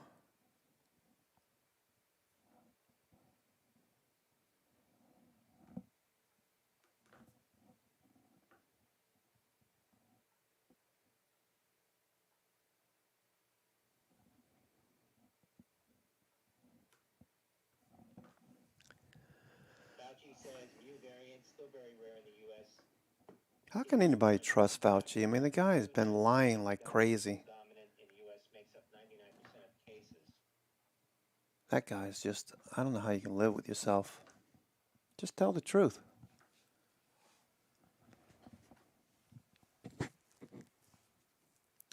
Anyway, that's just my opinion. Don't listen to me. I hear the news and I blurt stuff out. I don't have Tourette's, but sometimes I think, you know what? I could be better served by not saying anything.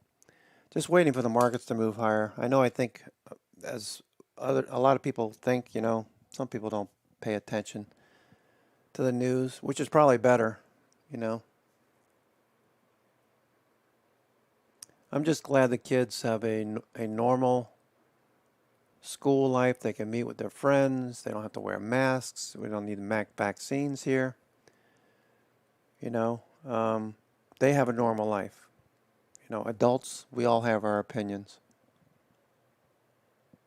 Can you imagine the fallout, though, with Biden's plan that if you have if you have a company that has more than 100 people, you're mandated to get vaccines. What if these companies start firing people? Isn't that kind of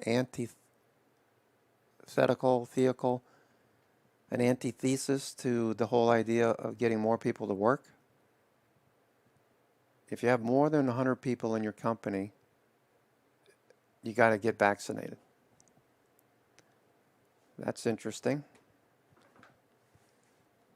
Anybody seeing any of that kind of activity?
Hey, Ali, how you doing?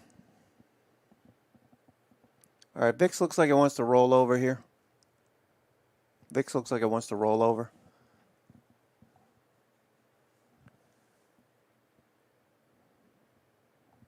What time is it? 11:58. All right, let me get these guys on the horn.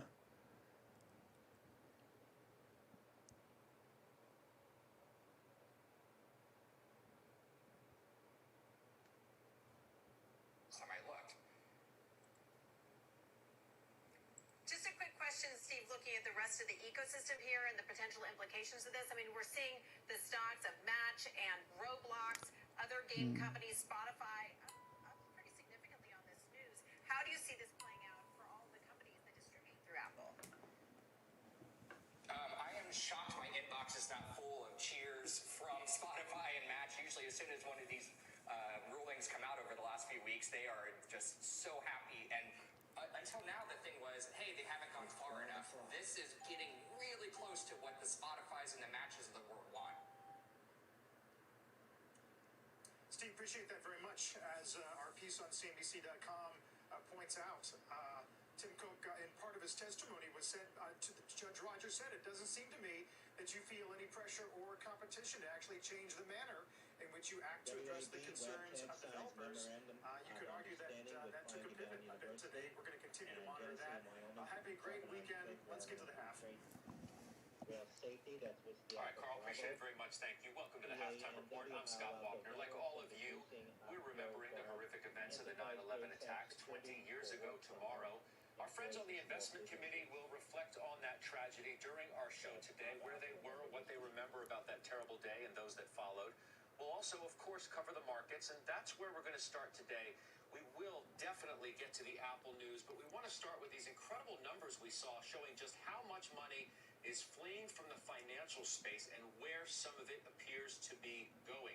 It's a major market story, and joining me for the hour, Members of our investment committee today, Shannon Sakosha, Sarat Sethi, Steve Weiss, Josh Brown. As you know, stocks are in the midst of a 4-day losing streak, down 5 in a row would be the longest since February. Oh my gosh. Have some work to do this hour. Oh my gosh. 5 days. 6 points. There's the S&P, which is a fractional loser today, as is the Nasdaq and the Russell 2000. Tell me it isn't so. Below 135. It's at 1348. Let's get into, though, this interesting data that we saw from Bank of America, because it tells Steve Weiss quite a story that you're right in the center of.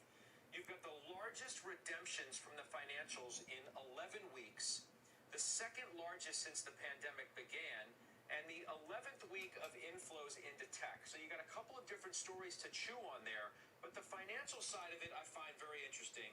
And you are in JP Morgan, you're in Bank of America, you're in Goldman Sachs, you're in the XLF, so it hits you squarely where you're putting some of your money. What do you make of the fact that there's all of this money coming out of a space where you keep putting money into?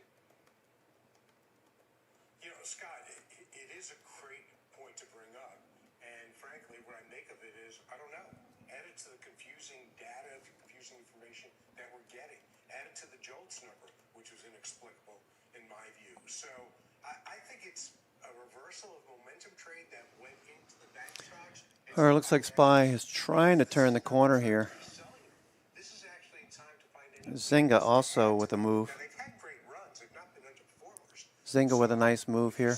Which I believe you will Could see the 50-day. I also believe There's very little supply over here as they stepped away from the bid on this gap down. I think you want to buy them. Or this gap down happened so fast that no one was able to trade. So moving above this area, there's no volume that's traded in this area. So Zynga could get going. It could zing higher. Bank of America, which I know you love, is down 3.5%. Citi's down 9.5%. JP Morgan, which has ownership on the desk today, is down 2%. Sarat, you as well. Your Citi, your JPM, your Morgan Stanley, you claim this is the place to be. The market seems to be voting otherwise. Yeah, the market today is saying, or they've been voting the other way. But I agree with Steve. I mean, it's rare when I do. But I do think, look, these stocks have really good catalysts coming forward. Their valuations are still cheap, great balance sheets. I like the ones that I own with the management teams. And I do think Steve's right. Look, the Fed, we're probably going to get, the taper slowing down. Those catalysts will come and help the stocks. But there are other things that are helping these stocks too. They have great asset management businesses. They have great M&A businesses and great franchises. And I think at this point, what you're seeing is some defensiveness of investors to say, hey, we have some uncertainty about reopening. This, Delta variants are there. Why don't we go to the safe place? Which, as you mentioned, this is the second worst loss for financials. The same thing happened over a year ago. So I like the position we're in. I think there's good opportunity there, but it might not work for a few weeks. But I think longer term, we're in a much better place being in financials than some of the other stocks that are trading at really high valuation. I mean, Shan, it's been a winner to be in these names, obviously, on the year. Everything is up, and in some cases, substantially. Goldman's up more than 50% on the year, as is Morgan Stanley. And you've got some exposure here, too. Not so much in the large money centers, although you're at JP Morgan, but you do have financials. Okay, SPY's about to go. Point out that when you invest in financials, we often get bogged down in SPY's about to go here, folks. VIX is dropping off. But you can also talk about some of the other names in the space that have provided some big dividends to investors. Well, I think the reason that we get so caught up in VIX is dropping off here, folks. Watch these SPY calls, the 448s or 449s. relates to the yield curve. So I don't think it's unwarranted. And I think that, you may be seeing some folks taking some of those gains off the table because perhaps there is uncertainty about the pace of tightening, true tightening, not just bond tapering, but tightening in the form of higher interest rates. We, over the last several years, Scott, it's been hard to bank on the central bank getting tighter. I mean, we've seen the fits and starts here, and we're coming from such a low level. So I think there could be a little bit of profit taking here, perhaps some defensiveness, as it relates to the Delta variant. But I think it's an important note that if you're looking for a rotation to value, to stocks that are trading at a more reasonable valuation, to your point, there are other places within the financial sector to look at. You can look at true asset management. You can look at a firm like Schwab, and who is obviously benefiting from the growth of retail trading and can also benefit from a steeper yield curve. You can look at the Our VIX is dropping off. There's a number of ways to play financials. Insurance is a particularly defensive way to play financials, but could insulate or create a barbell within your financials exposure. So I don't think we need to be running away from financials, but I think there could be a longer tail here to this trade actually bearing out, and we're seeing some profit taking over the last several weeks. I just feel like, Josh, I hear the same thing every time when it comes to a conversation about the banks, especially in times of uncertainty around the space. They're cheap. Oh, it's the right time to buy. They're great positions to be in for the long term. Yada, yada, yada, right? We hear it over and over again. God, you're so obnoxious. Whether it brings back So to the conversation condescending. that we had midweek when I first came back. Here we go. Spy's going. Trying to figure out what's so tough to figure out when it comes to stocks like these. Well, look, I think these stocks have done well, and I agree with what all of the panelists have said so far. And the only other thing I would add to that is, Hey, Josh, do me a favor. Could have. Do me a favor. Forgive me for interrupting you. But obviously, the big story of the prior hour was this ruling related to the Apple Epic Games case. Our Josh Lipton just got a statement from Apple. We want to go to him. We already heard the statement from Apple. We did just get that statement from Apple. Let me give it to you. Apple saying the App Store is not in violation of antitrust law.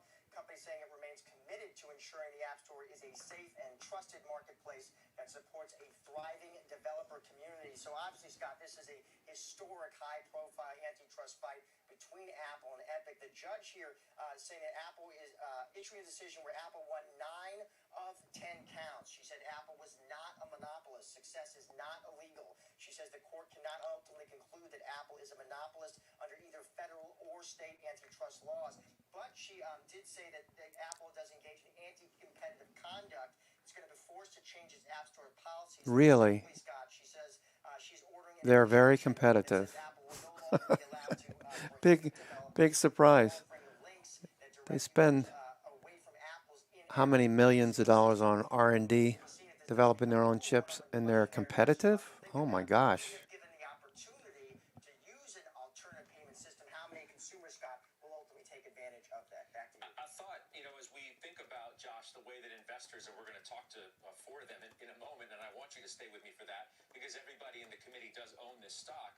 The way that Neely Patel of The Verge sort of summed this up in the prior hour as the guys were talking about this story, a sweeping win for Apple, but Epic one where You too, Grover. Take care. he put it into perspective. Is that how you see it as well? Well, one is, Scott, it'll be interesting whether this fight continues. Is there going to be an immediate appeal? There were plenty of analysts on CNBC who were at least assuming this could be very well the first round. There'll be appeals. That's why some of them thought this fight could actually go on for years as it moves through the courts. What this judge is going after here is this anti-steering clause, right? So initially, what she's saying... VIX is dropping off here. Got a nice little move. Apple's going to have to allow developers to contact their customers and guide them to alternative payment systems. I think it is interesting there because Apple has already made moves in that direction, right? The App Store has been under scrutiny from different regulators and lawmakers, and you have seen Apple making adjustments. Big ones, just recently, right? We saw them make adjustments when it comes to those so-called media apps, and that would include companies like your Netflixes and your Spotify's. Apple looks like a decent trade here now. What is Apple doing volume-wise? And Apple made a change saying developers can now contact their customers directly via email with these alternative payment systems. So you're seeing different moves here. Of course, what Apple's adversaries and critics really want, Scott, they want much more than change these steering clauses. We've had them on this network. They are hammering the table here for much more dramatic changes. They want third-party app stores. They want alternative payment systems in the App Store. That's not what we're getting here so far. How do we quantify what the loss of this most important case, I think you could characterize it as, really means for Apple's bottom line? I mean, I think at the end of the day, that's what matters most. Yeah, so obviously, listen, investors are paying very close attention to this. Apple doesn't break out the App Store for us, but we know it is a very important part of that higher margin services business. If you talk to financial analysts, they're going to estimate the App Store probably accounts for 3% of services revenue. Now I think, listen, Apple have bought some more shares down here on this reversal. How would consumers behave? Averaging in Because that if I gave Scott the opportunity existing position to use an alternative payment that I've system, had from the 130s. really do that, Scott? Or would you think, using this in-app payment system, I'm used to it, it's efficient, it's effective, I understand it. There's sort of a convenience AMC grinding up against 51. Best guess to figure out the impact. He thought ultimately it was important, but Gene thought his best guess is the actual financial impact could be fractional. Why don't you stay with me? You know these issues far better than me. And I want to bring the committee in as well to discuss it from an investment standpoint, since everybody owns it. And Josh, I will begin with you. I cut you off, unfortunately, when you were discussing the financial space. But pivot with me, if you will, to this conversation and how you think about this as an investment, if it at all factors into the way you think about the trajectory of a fast-growing part of Apple's business from here and how it impacts the stock. Well, I would just say the stock made a new all-time record high in the days leading into this, which tells you that the market was not expecting a worst-case scenario here, and certainly that's not what this is. I think if you know anything about users of the iPhone, they prize AMC looks like it wants to bust a move higher. If it does, I can always roll these calls up again. My cost basis is down below 37. So if I get taken out at 52, I guess I'm okay with that. AMC.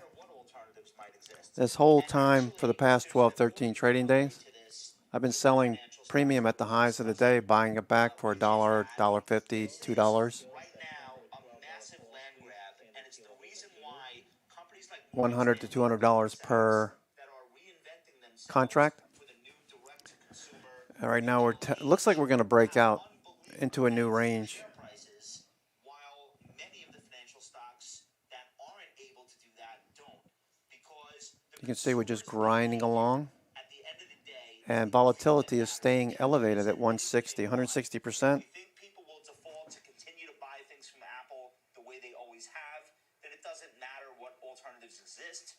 Just like if we think people are going to continue to use apps that make their financial lives easier, some of the older, larger banks will continue to Microsoft continues to push higher. competitively. So I think That's setting up a good trade for next week.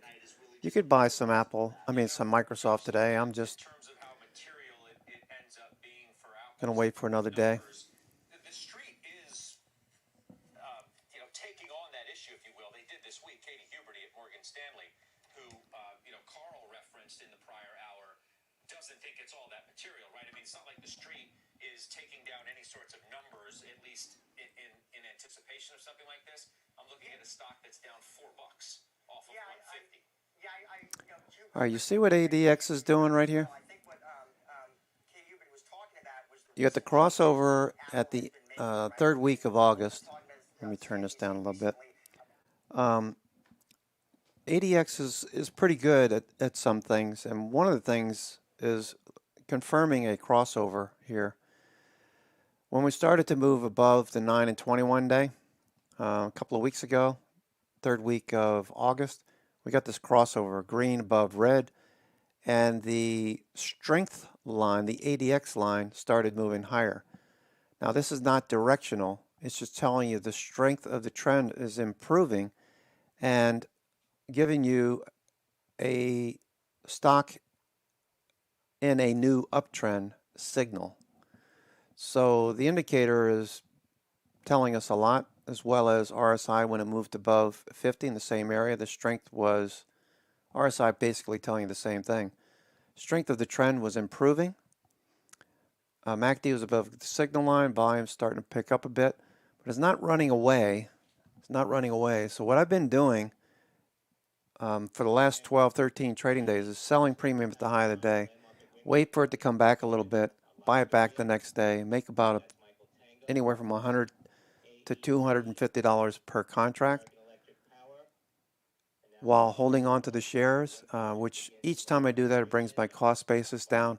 My cost basis is now below the 50-day at 37, right above 37. So I can stick with this trade, and this has been a pretty successful venture. This is markdown over here. This is the base, and then the markup period looks like it's starting to open up a bit. So I guess what I'm getting at is that even though it's up at 52, I'm just going to keep selling the calls because the implied volatility is still very elevated at 160%. So you're selling a lot of premium. So any pullback, when you're selling premium like that, any pullback, the IV comes back very quick. So you can make a quick $50, a quick dollar per option. So it's a safe way for new traders to learn how options work and to make money with a level 1 options strategy. Whenever you get something that's trading above 100% IV, start thinking about premium and watch the stock. You don't immediately start selling, just watch the stock. Look for patterns that might work. You know, something that goes up in the morning and tends to fade the rest of the day. It's a good type of setup to sell premium against. You bought, what did you buy? IIIN. Let's see, IIIN. Yeah, it's got applied volatility at 70%.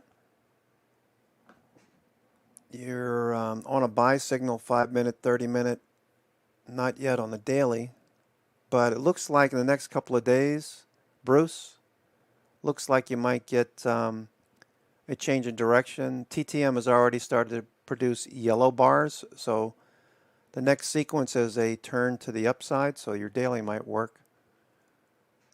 IIIN, what do they do? IIIN.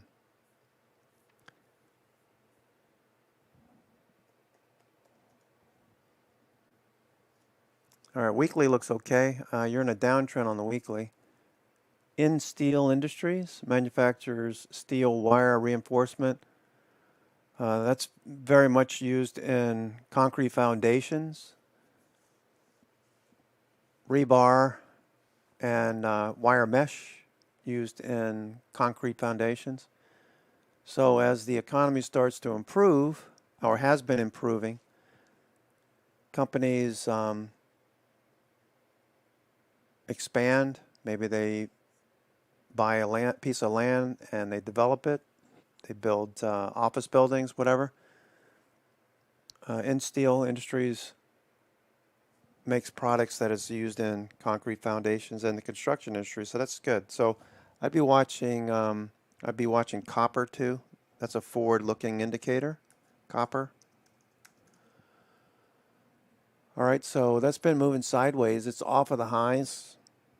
SCCO, Southern Copper, looking okay. That's looking a little bit more bullish. Freeport McMoran, another copper miner, among other things. Newmont Mining, I believe they do some copper mining too. All right, so that could work out for you. IIIN. It's in a downtrend, so buying in this area, once you get RSI to start turning, would be good. MACD's about to turn. Stochastic silver sold. That looks pretty good. So I would, if you're thinking about it, scaling in. I personally like to get price action above the 9, 21, and 50 day. I'm willing to give up 2 points, 3 points to get to a safer area. RSI to turn up and to move back above in this range over here. So I like it. Could work. Yeah, steel infrastructure. Yeah.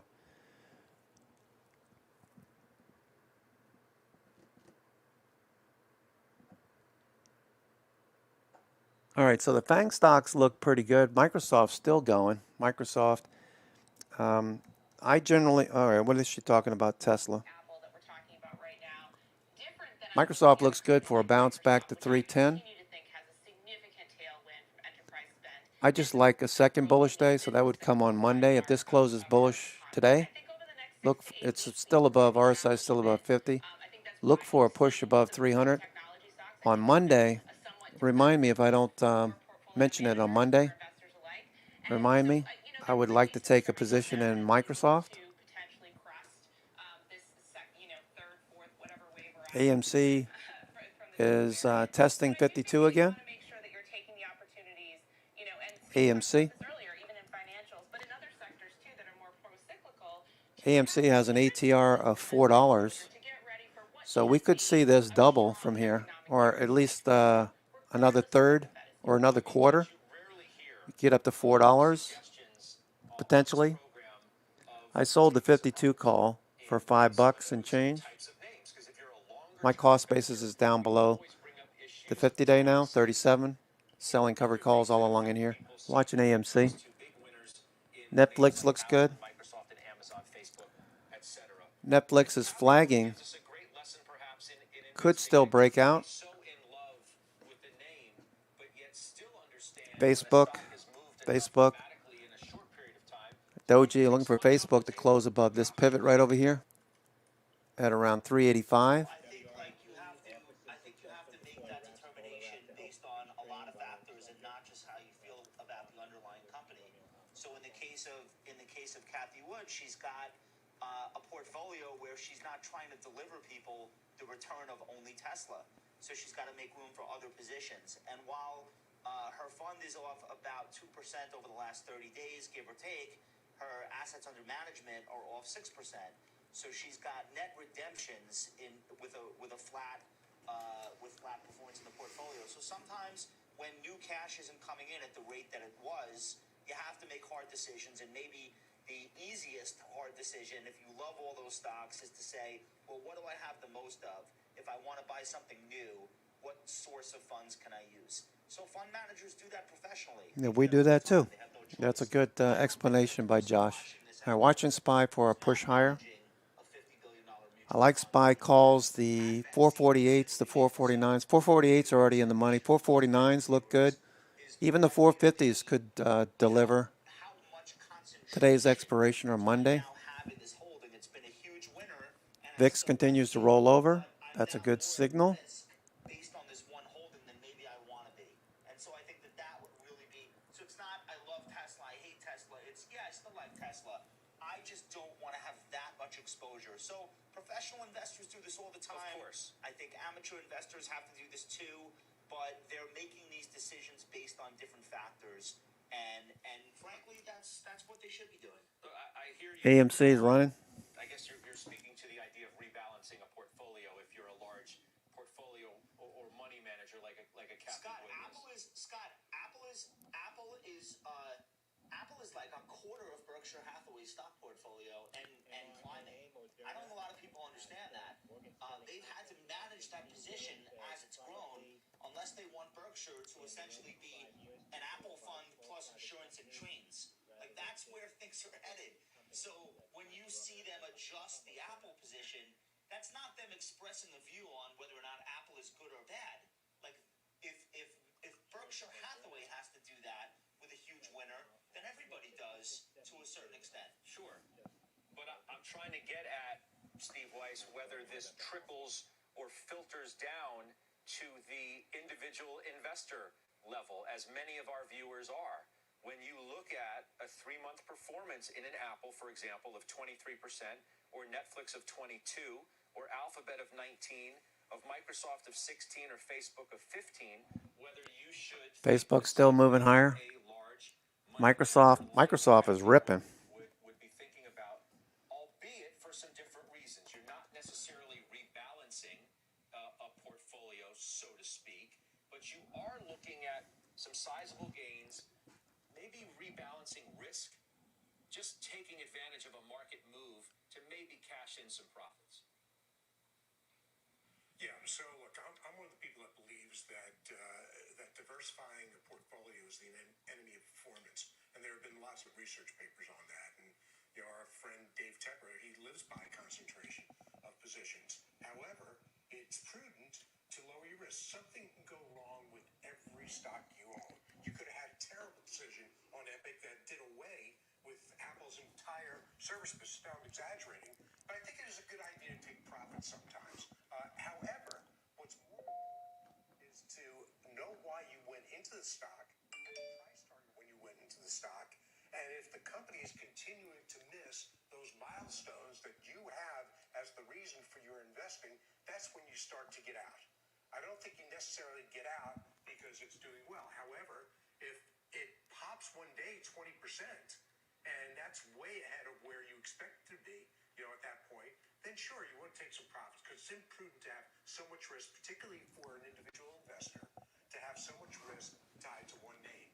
Apple's a unique one because it's worked. Sure. Support.com is off $3 if you're not paying attention. Support.com. If you're still in it, support's off 13.5%. Buys and sells are coming up. And as a reminder, you can always watch or listen to us live on the go on the CNBC app. We're back on the half in 2 minutes.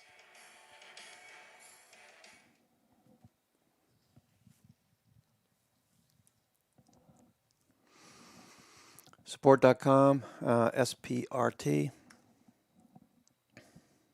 All right, looks like it's headed back to the 21-day. This could still consolidate in this area if you're looking for this to push higher. But price actions, voting, no go for right now. So if you're still in this one, maybe you just ease off the gas pedal on support.com. Take a little exposure off.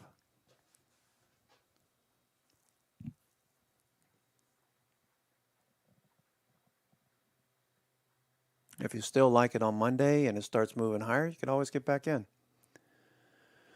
All right, so what's roadblocks look like right now? Roadblocks, RBLX. All right, so it's off the highs of the day, but pushing through 90. Roadblocks.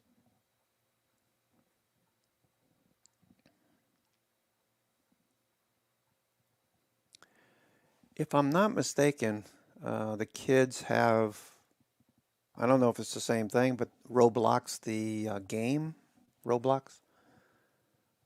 And I'm pretty sure they didn't buy it through Apple. I think they bought it somewhere else. So I think it's probably offered on Apple. Is it offered on Apple? Anybody know? I don't play video games. I just don't have the time. I don't have the time for video games or for professional sports. I mean, I'll watch a game every once in a while for 15, 20 minutes. But to spend 3-4 hours doing nothing, my wife would have my head on a platter. Of course, my kids are young, so maybe the son wants to start watching football at some point. He's more interested in video games, so trying to get him to play basketball is a task sometimes. But he likes beating me, or at least he thinks he's beating me. He's a trash talker. Kids are so funny, you know. And a daughter won't do anything to hurt my feelings. She's funny as hell. All right, so support.com starting to move higher now. Interesting. Just like that, it starts to change direction.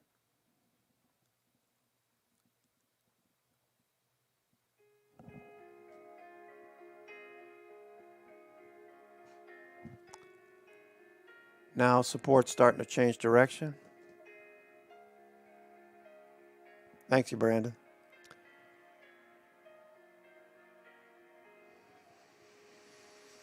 Tomorrow marks the 20th anniversary of the 9/11 terrorist attacks. The compensation for victims was well publicized, $7 billion to 97% of the eligible families of victims. But the financial impact spread far beyond those families. Contessa Brewer joining us now with more. Hi, Contessa.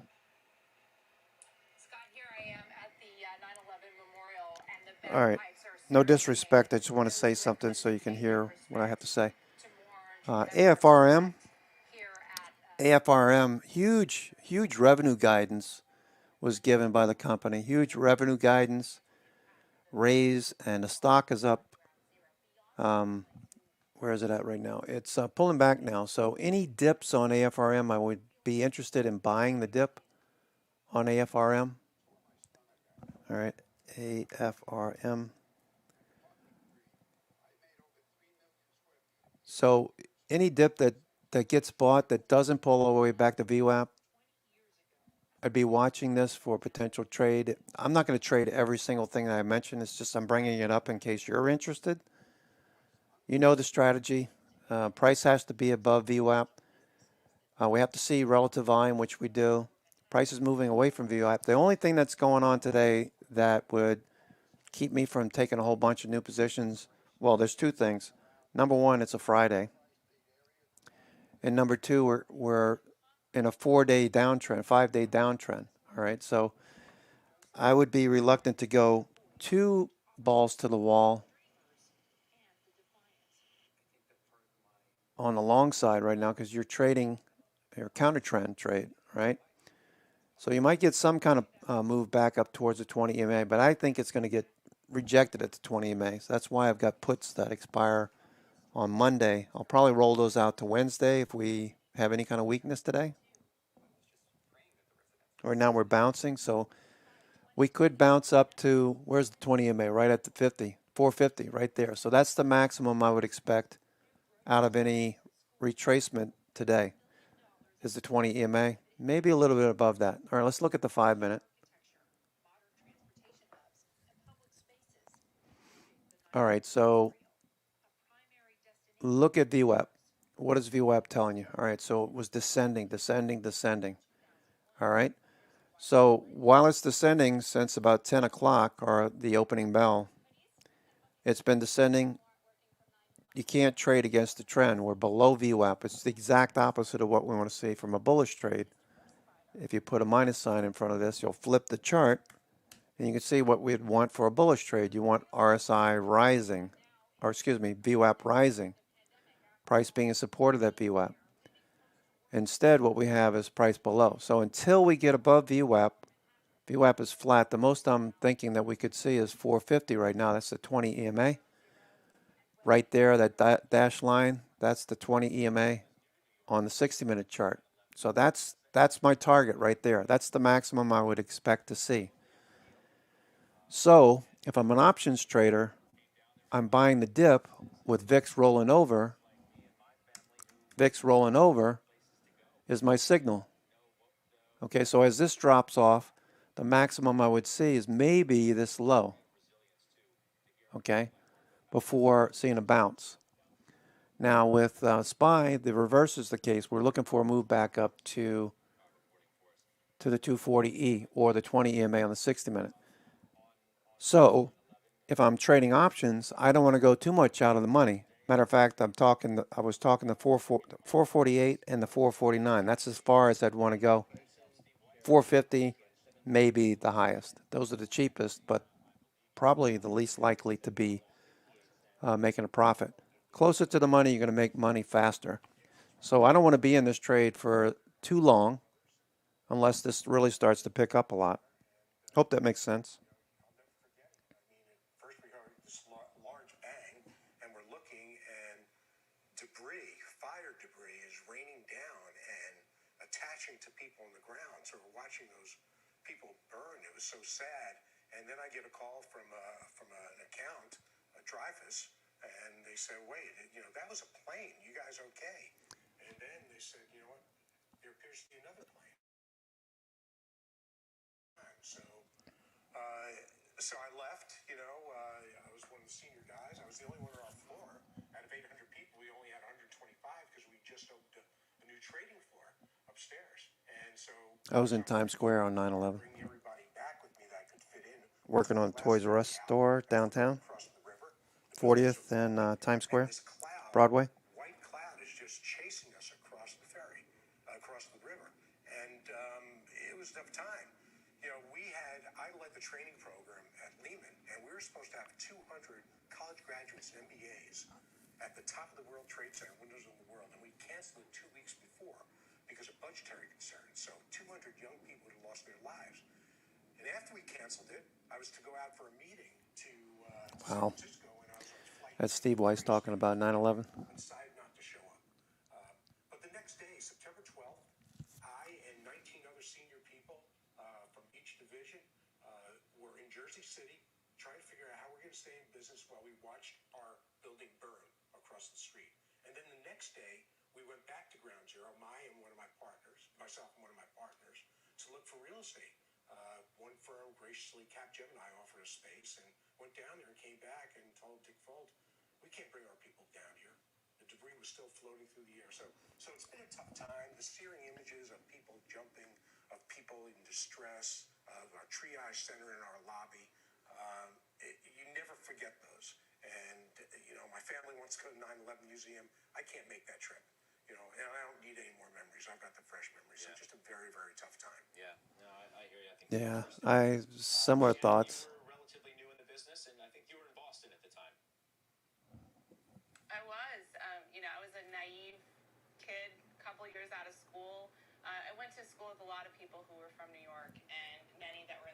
AMC looks like it wants to go some more. I believe Cayman's in this one. All right, there goes Spy a little bit more now.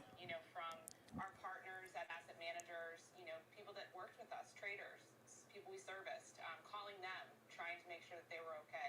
And I think it really drove home for me, how important New York was in terms of the financial services industry and how much it was the heart of the industry that I was so excited to be a part of.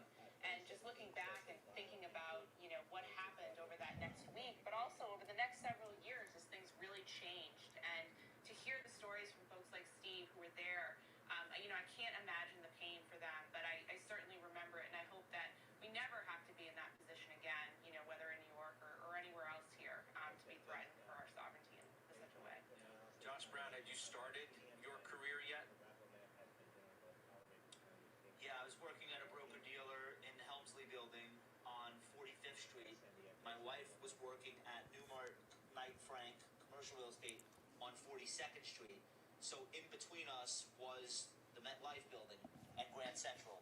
So our assumption was after the second plane, any one of these landmarks in Manhattan could be a target, and we wanted to be as far away from Grand Central as possible. The problem was in those days, cell phones were primitive. The system was in its infancy. So it really took me a while to finally get her on the phone. And I said, let's walk east. We'll meet on 2nd Avenue. We'll walk uptown to our apartment. We lived on the Upper East Side.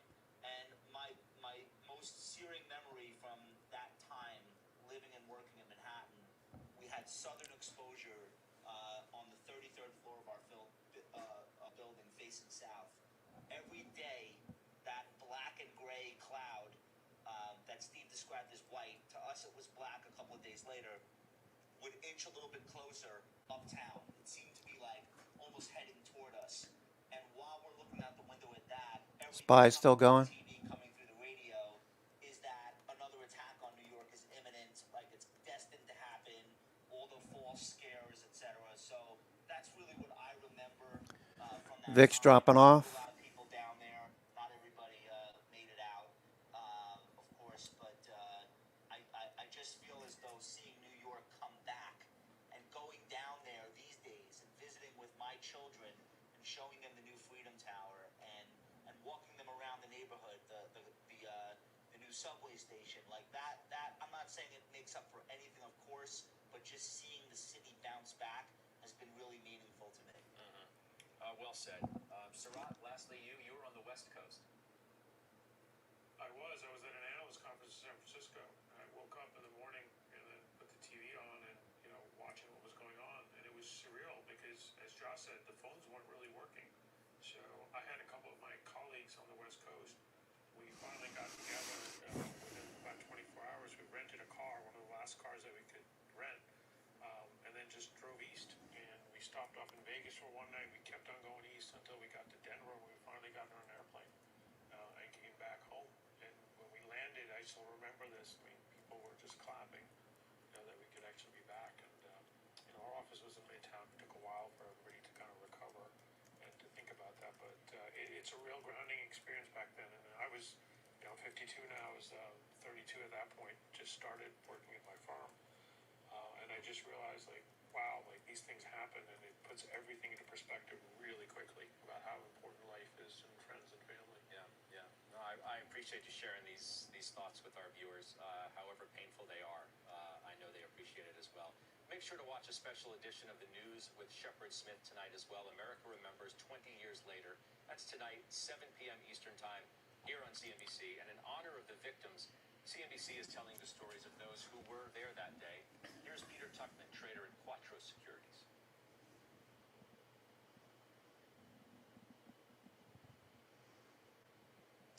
We walked down the stairs. We came out on Broad Street, 30 Broad, at 11:47 in the morning, and you could not see your hand in front of your face. Peter Tuchman. This guy is probably one of the most well-known NYSE market makers. Gray-headed guy. Arm in arm down 8 blocks sideways, as if you were almost in an avalanche of thick ash that really was holding your legs as you moved. You could not see where you were going. That moment was just, it is ingrained in my mind forever. Yeah. Bad times. But New York came back,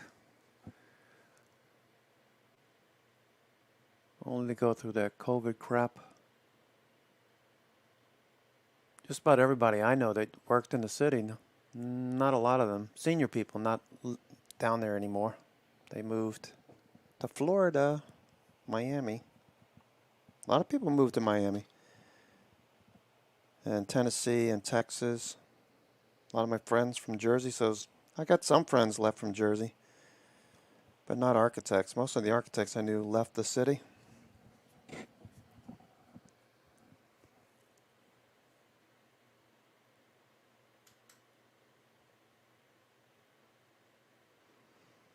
Microsoft's still going.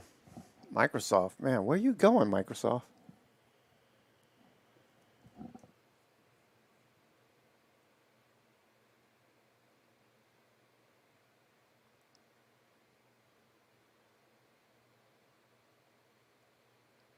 Microsoft looks good. Spy, looking for a follow through. VIX, looking for you to drop off more. Don't bounce.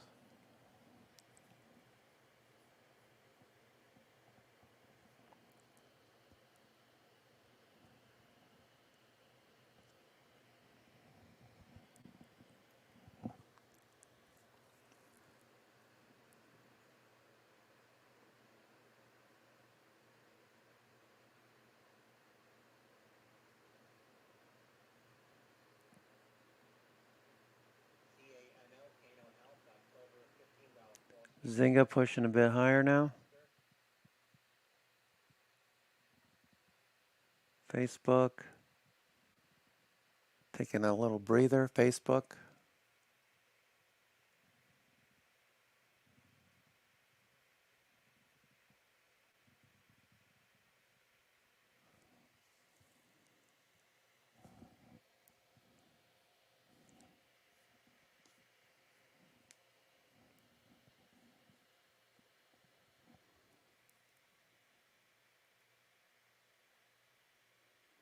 Zoom, GM, ABCD pattern on GM trying to go.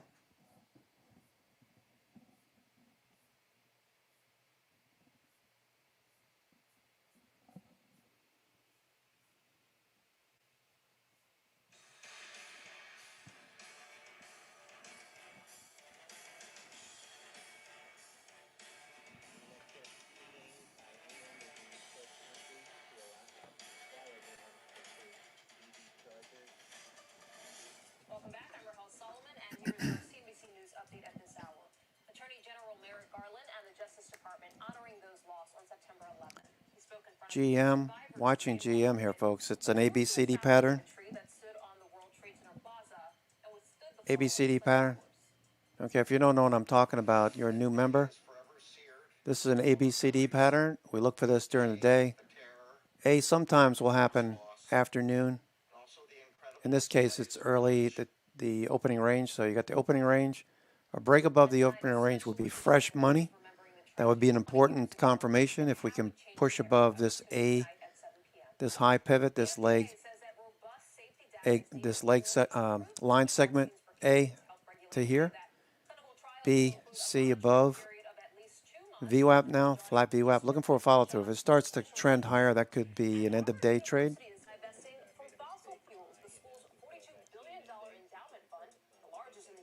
Yeah, Freeport looks good, Michael.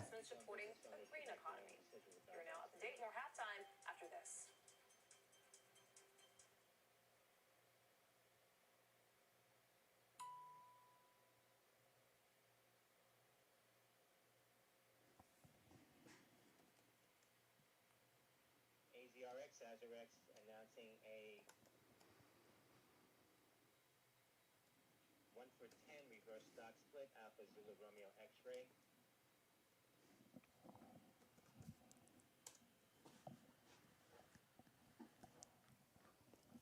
All right, here we go. So GM, ABCD patterns going right now. The importance of the ABCD pattern is that you get waves. A lot of times you get this volume. Look at the huge volume there. You get this wave higher. You get some profit taking, obviously. Pulls back the VWAP, but it holds up. it holds up in like the upper third, upper quarter of its pattern. And then you see buyers come in. They see the buyers coming in, they buy, drifts back a little bit more, then you get a higher low, and more buyers come in, confirmed by the volume. Then you're above VWAP. Any dips to VWAP keeps getting bought. That's telling professional traders are looking at this too. The stock is in play, looking for VWAP to turn higher and for volume to pick up end of day. Looks like they're going to keep buying this. If we break out above the high of the day here at 50.08, look for it to pop. Look for it to run some more. GM has an ATR. An ATR of over $1.26. So this is telling us an expansion day because we have $1.61. We're 40 cents above the ATR for the day. So if it stops at the 21 day, that would be my next logical place to look for profit takers. If it doesn't stop there at the 21 day, 50.24, we got another 20 cents to go. So if we get through the 21 day, look for the 50 and 200 day. Okay, I don't see any news on GM, but I assume maybe they got more chips, maybe they're producing more cars, trucks, whatever. The Hummer is really awesome. I don't know if you've seen the EV, the Hummer EV. Wow, what a nice truck. Electric vehicle. Looks good. All right, so SPY is doing well. It's flagging right now. Looking for VIX to roll over more. All right, looks like a bear flag on VIX right here. Looks like a bear flag for VIX. Let's talk about some of the moves the investment committee is making today. Most I would see here is SPY at 450 maybe. Bought more GoDaddy. I did. Tell us about Uber first. It's off quite substantially from its 52-week high, nearly 40%. It is, Scott, and I think what happened is once the variant became front and center, the stock sold off because reopening was going to take longer. Plus, you had a major supply issue in terms of getting staff or drivers. So I think you've got great demand, and you've got a lot of things falling into place. The stock is also, management's also promised that they'll be EBITDA positive by the end of the year. So I think there's a good catalyst ahead for that stock. GoDaddy is one of the leaders in web hosting for small businesses. Revenue's growing 10% a year. They had a good earnings report, but it wasn't as much as what the street expected. This stock's not trading at 15 times cash flow. I think it's got great tailwinds ahead, and I would own this stock for a while. Okay, Steve Weiss, you sold LYB, LyondellBasell.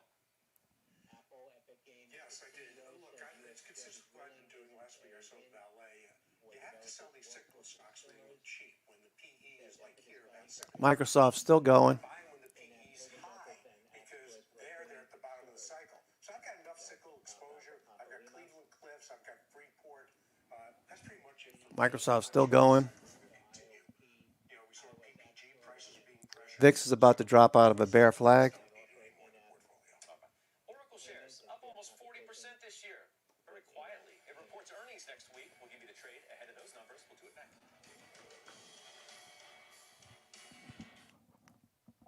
All right, we got a bear flag on VIX, looking pretty good here. We got a bull flag on SPY. Bear flag here, looks like it's going to drop off. If it does start to head towards 16.99, 17, if it heads in that direction, look for SPY to test this 450 overhead the 20 EMA on the 60 minute. 20 EMA on the 60 minute, an important area.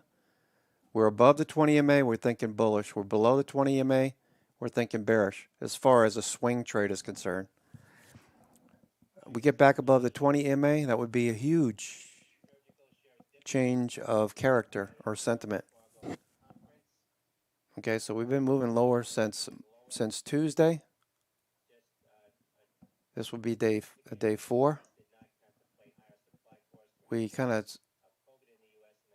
peaked out on Friday last week. All right, Microsoft's still going. Look at Microsoft. Microsoft looks good. See how Microsoft downtrend, but once it gets above the 20 EMA, we could see this descending channel or wedge take off to the upside. All right, let's see what this looks like here.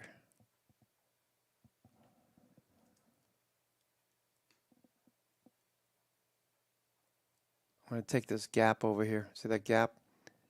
All right, looks like a channel. All right, so the most I would see is maybe 304.50 on Microsoft.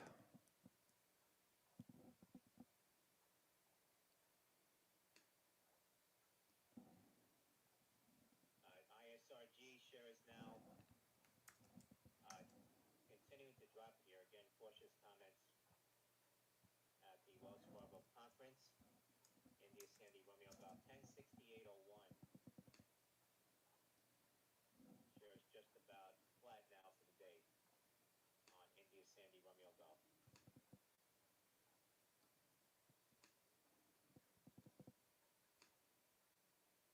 All right, you see that gap there. It looks good. Microsoft looks good. Starting to flag right now, Microsoft. MACD looks like it wants to go. Can we get MACD to shoot back up to the upside?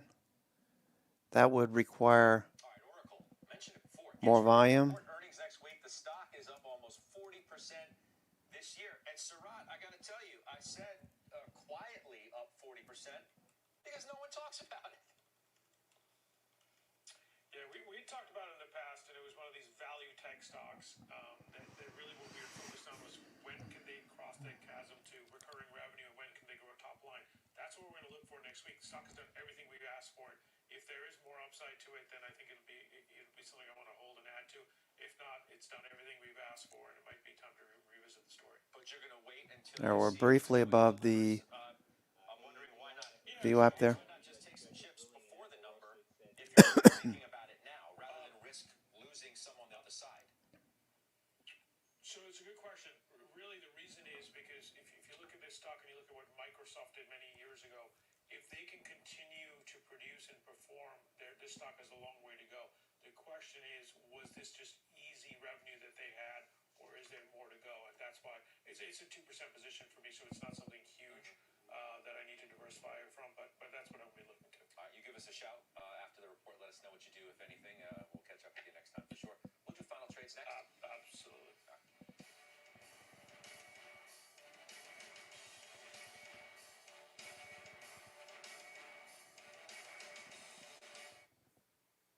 All right, just scanning through midday signals here.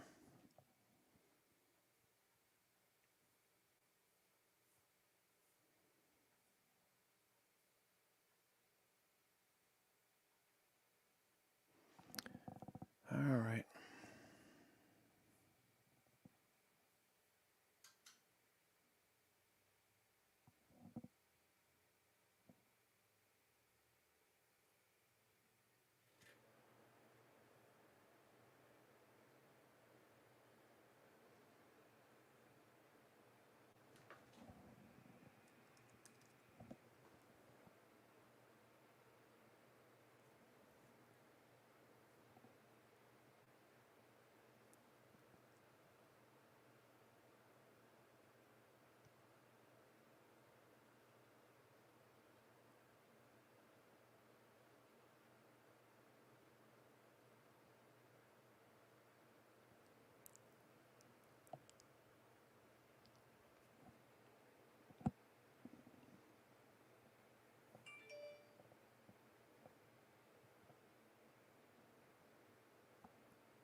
Facebook still grinding higher. All right, see if we can't get a higher low, and VIX with a lower low. All right.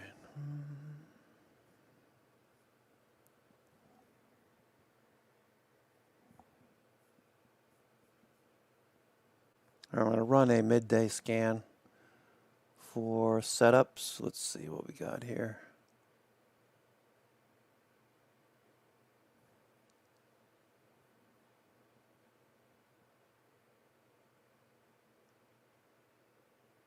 Let's get a midday thrust.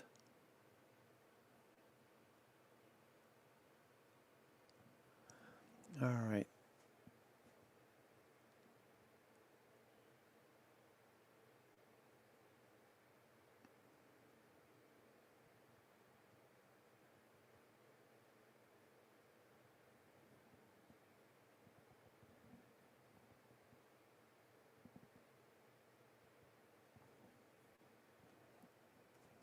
What's the 10th?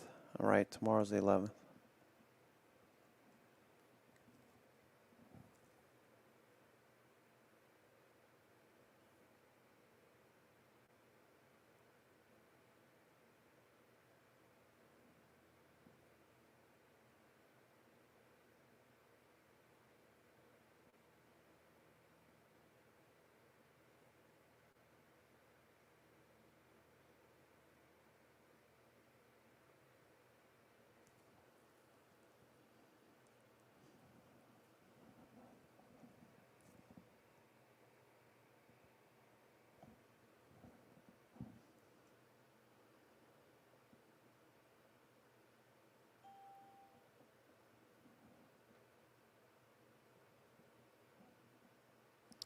Intel with a nice dip and a pop here. Watch Intel.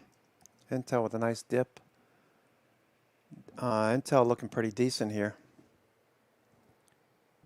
Intel buyers on the dip.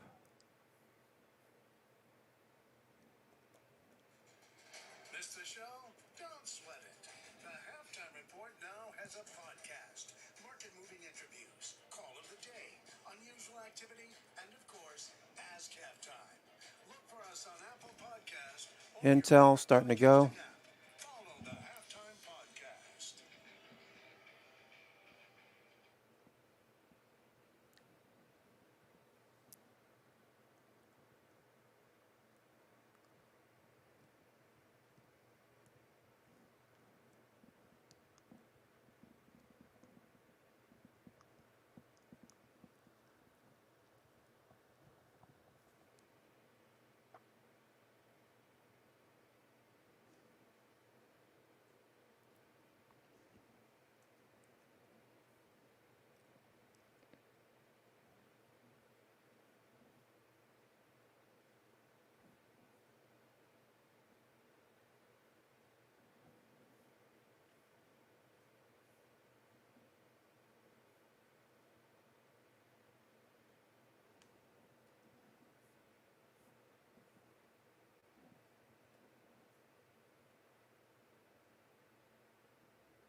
It's 1 o'clock.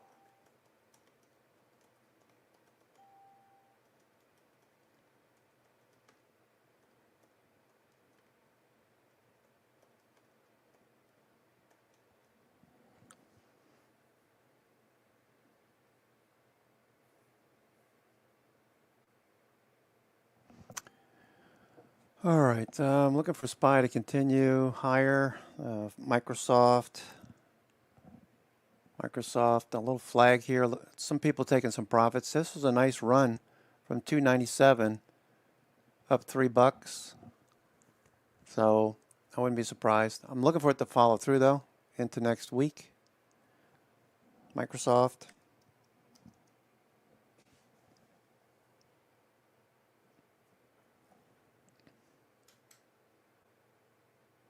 ATR, Aterian shares popping to the highs now, $13.07. Alpha Tango Echo Romeo shares up 26% today. That's Alpha Tango Echo Romeo.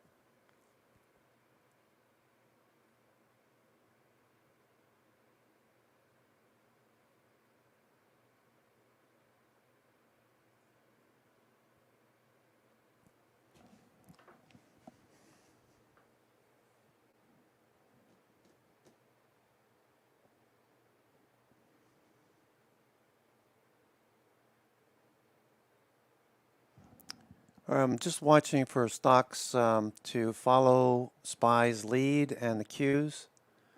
With VIX and a bear flag, looks like it's going to drop off here. So I'd expect SPY to continue heading towards this 450 zone. That's the 20 EMA on the 60-minute time frame as a reference point.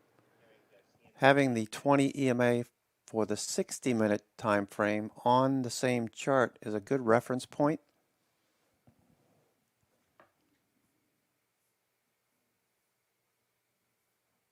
U.S. drillers add oil and natural gas rigs for fifth week and sixth. That's the Baker Hughes rig count. Total rigs up 6, oil rigs up 7.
Looking for a follow through.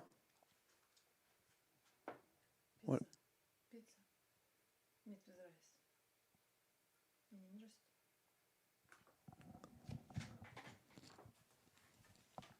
I don't have much time. I need to Okay, just leave that out. I'll eat that. Pizza? Yeah, I'll put it in. Meat with rice. What is that? Rice with minced meat. Can you speak English? What'd you say? Rice and minced meat, whatever you call it, ground meat. Can you say it again? It's really sexy in a Russian voice. Okay. Yeah, leave them both out. Thank you. Okay. All right, looking for most stocks to follow SPY and the Q, their lead. Okay, Qs.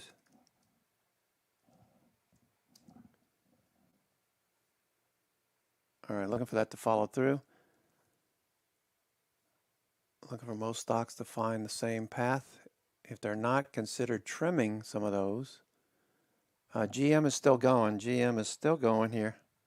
Accelerating.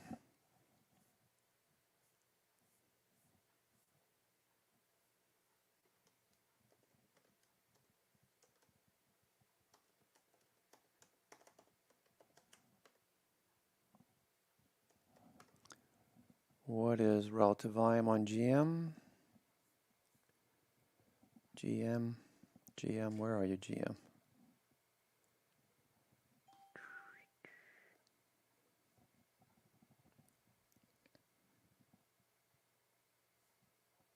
EIACA, Nickelodeon, and 1.8 RVol. teamed up with NFL for 2021-2022 season. That's Victor India Alpha Charlie.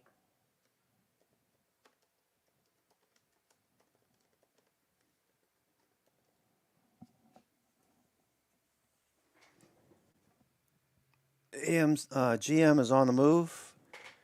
GM on the move.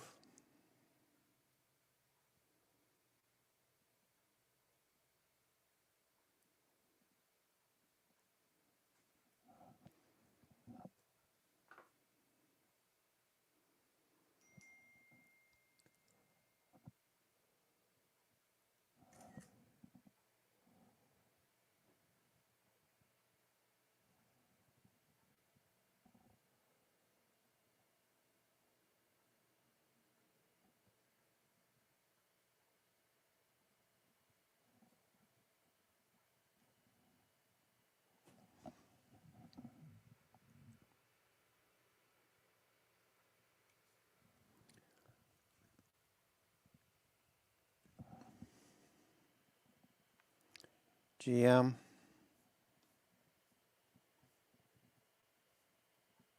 have the 48 call.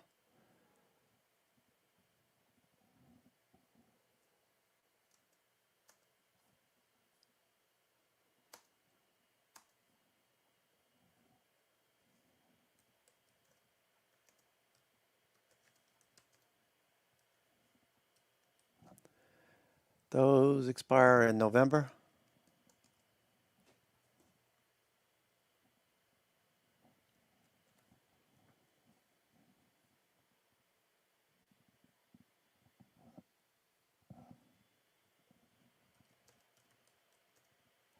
Another headline on the Epic Apple ruling. Spokesperson says Epic and Epic 2. Games plans to appeal ruling in Apple's case. That's from an Epic Games spokesperson reported by Reuters now. That's Papalima. Shares of Apple off the lows at 150.35, hit a low of 148.70 earlier. Shares down now about 2.5% on Apple.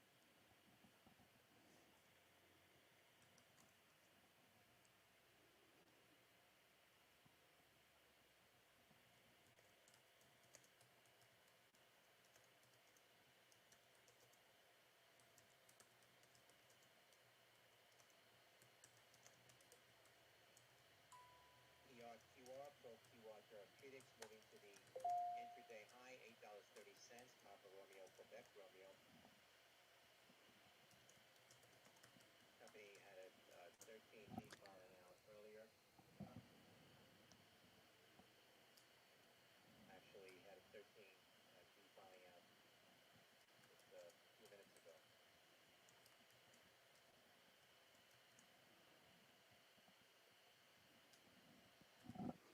All right, let's see what GM looks like. GM. Eli Lilly reporting a stake of 5.6% in a 13G filing in QRQR.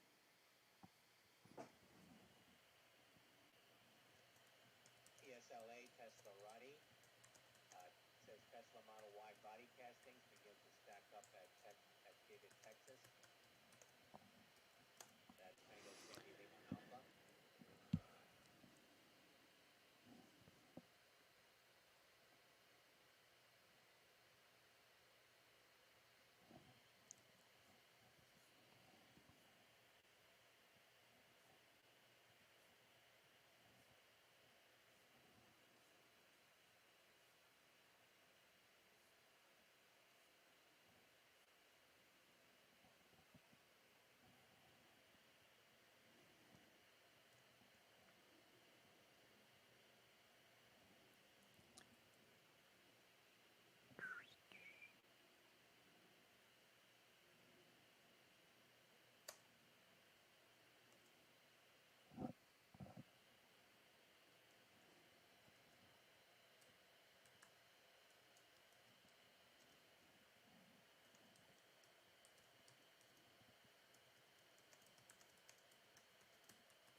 All right, GM continues to pressure the upside.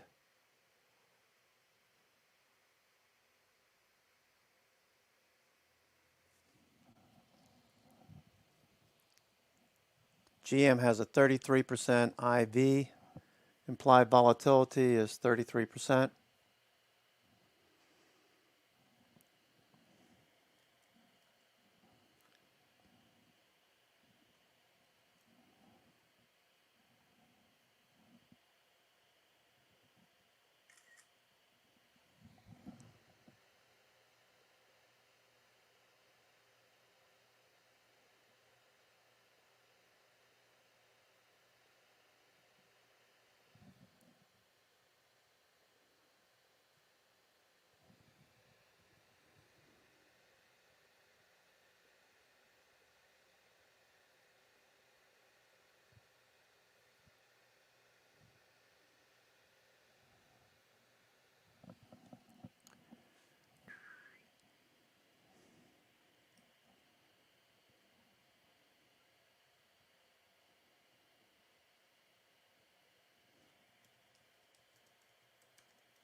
All right, GM looking for follow through.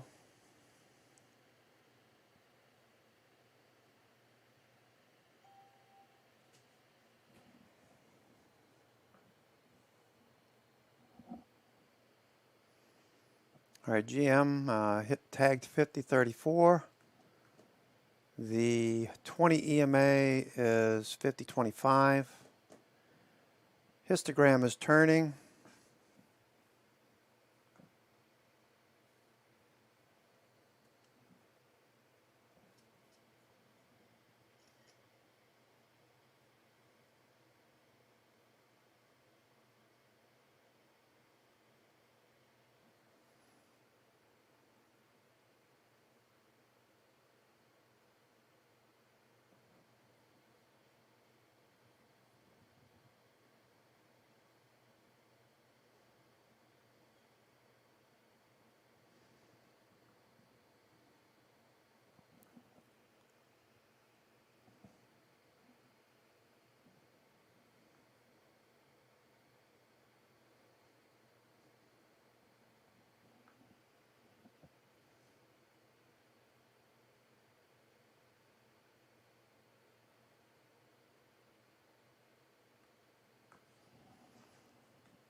All right, I'm just sitting and waiting.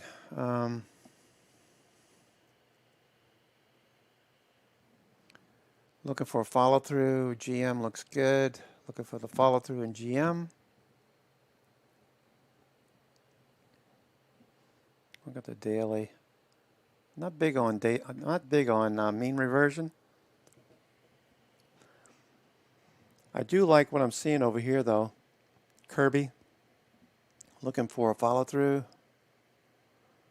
All right, so let's mark this up so I'll have this chart. You got the Kirby right there. Really starts to pick up overhead.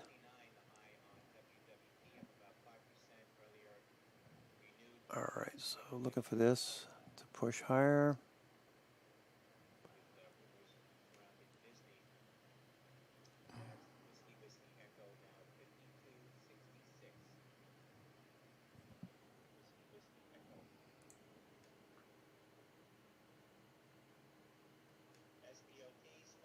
Spotify's head of global affairs and chief legal officer says, pleased with judges finding that Apple engaged in anti-competitive conduct. That's Santi Papa Oscar Tango. MACD looks good too. MACD is headed higher.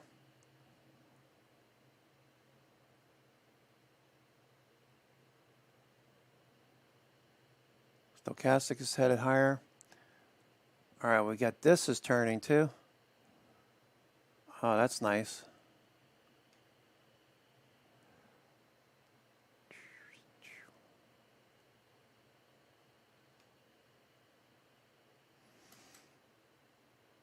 Everything is turning.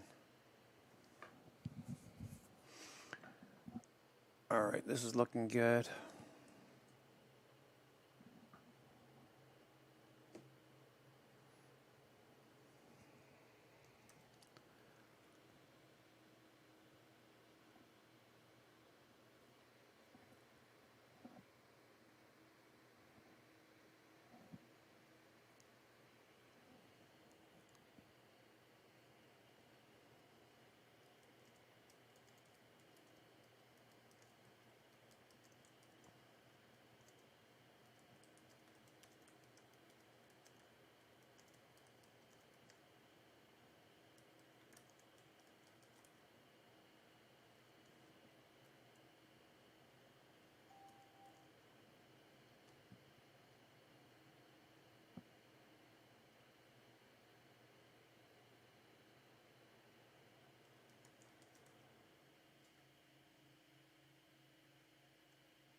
All right, just watching SPY on the Qs. There's like no momentum. Usually the case on a Friday. The liquidity dries up after 12, 1 o'clock.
All right, VIX is starting to turn now. VIX saying, wait a minute, don't, not so fast, not so fast. All right, so maybe take some profits off on things that you bought earlier in the day. Maybe start scaling out. Microsoft's already starting to flag a little bit. GM is at the highs, AMC. just keep flagging here. I want that 52 calls to, want to bank those.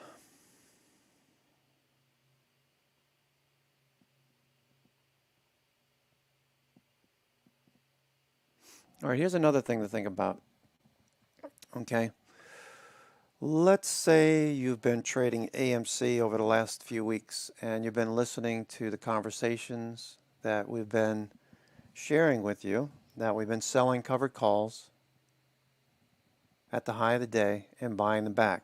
Your cost basis should be, if you bought right in the middle here, say 40, 43, your cost base initially, if you bought shares, or even down here, if you bought shares at 40, your cost basis, if you've been selling covered calls along with me, should be, I would say, 37, 38, maybe, depending on how many shares you have and how many options you traded.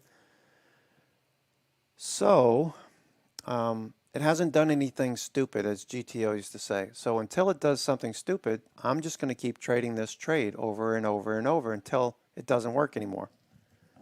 Okay? AMC is still trading implied volatility. All right, starting to taper off a little bit.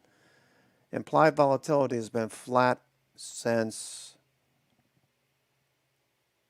the second week of August at about 160%.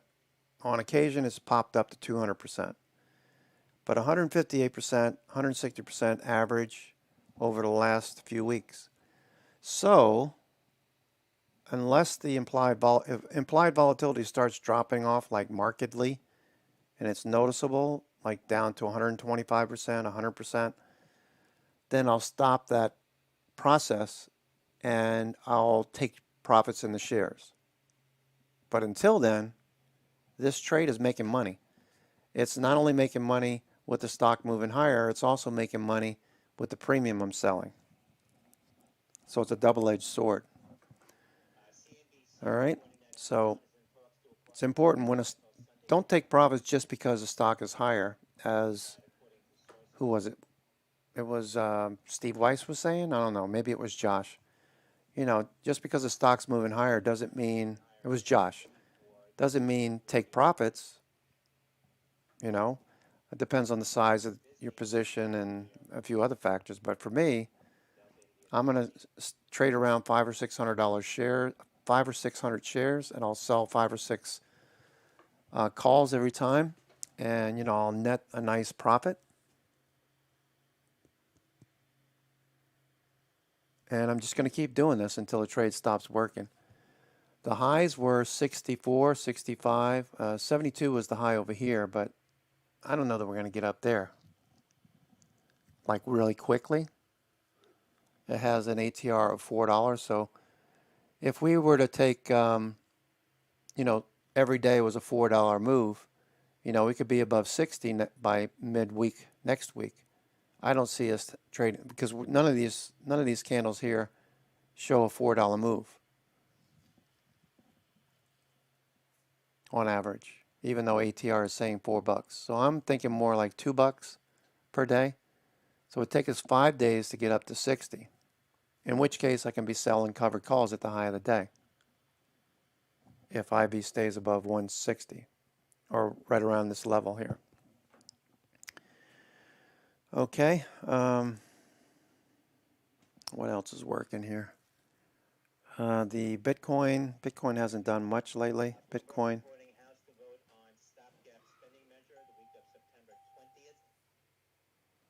All right, Bitcoin is reversing and starting to move. It moved back to 45,000. It's heading, Bitcoin's on the move right here. Bitcoin's on the move on the 5-minute.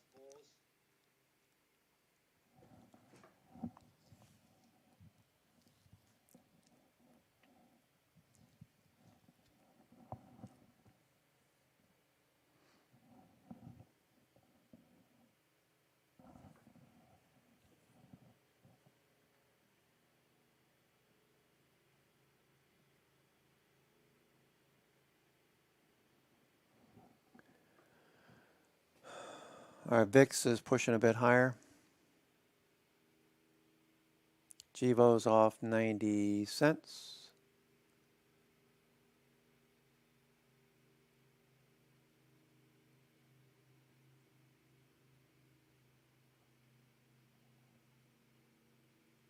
A lot of stocks are just not doing anything. Microsoft is doing splendidly today. It's up $2, just shy of 300 bucks. It was over 300 briefly.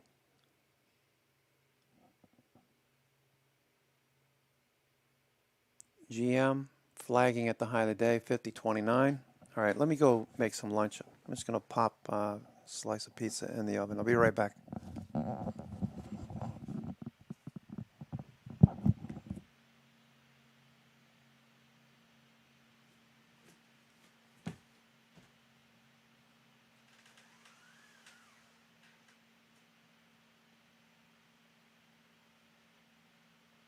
LQDT, Polk County Sheriff's Office utilizes GovDeals platform to sell 2013 McDonnell Douglas helicopter. That's Lima, Quebec, Delta Tango.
Bared out with a note on the Apple Epic ruling.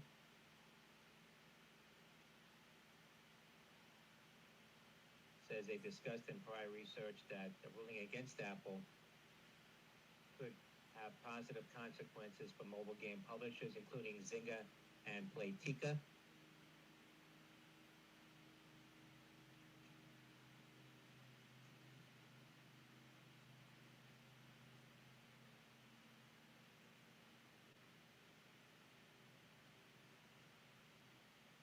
Says we estimate that a 50% cut in App Store fees could add 115% and 25% to Zynga and Playtika earnings, respectively. Shares of Zynga off the highs now at $9.05, spiked to a high of $9.10 earlier on the announcement of that ruling. That Zulu November Golf Alpha. Shares of Apple off the lows at 150.15, ticking lower again.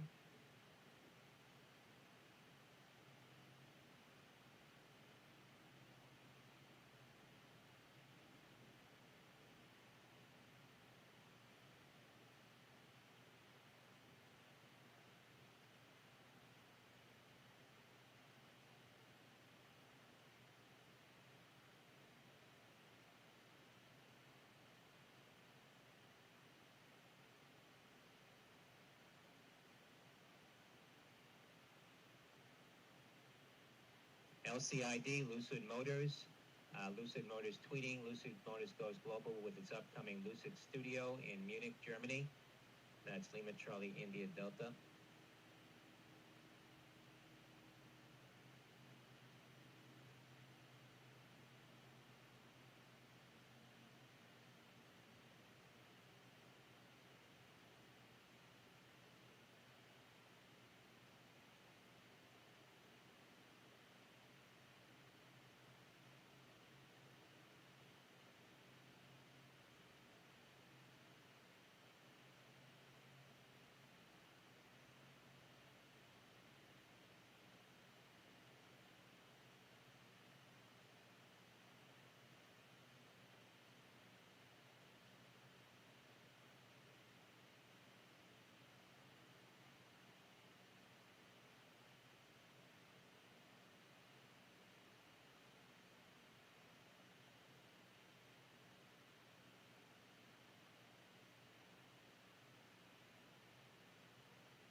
SONO, Sonos, Engadget tweeting now. Sonos is raising its prices on almost all of its products.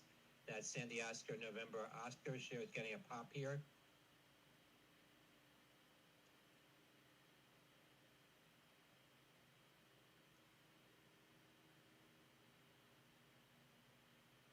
Shares of Sonos spiking to the highs, 38.50.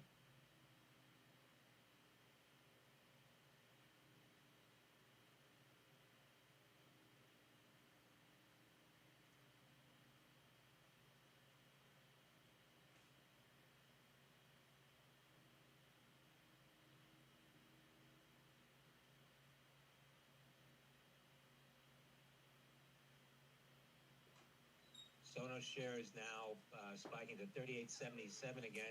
Engadget tweeting Sonos raising prices on almost all of its products.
I'm here. I'm just eating lunch.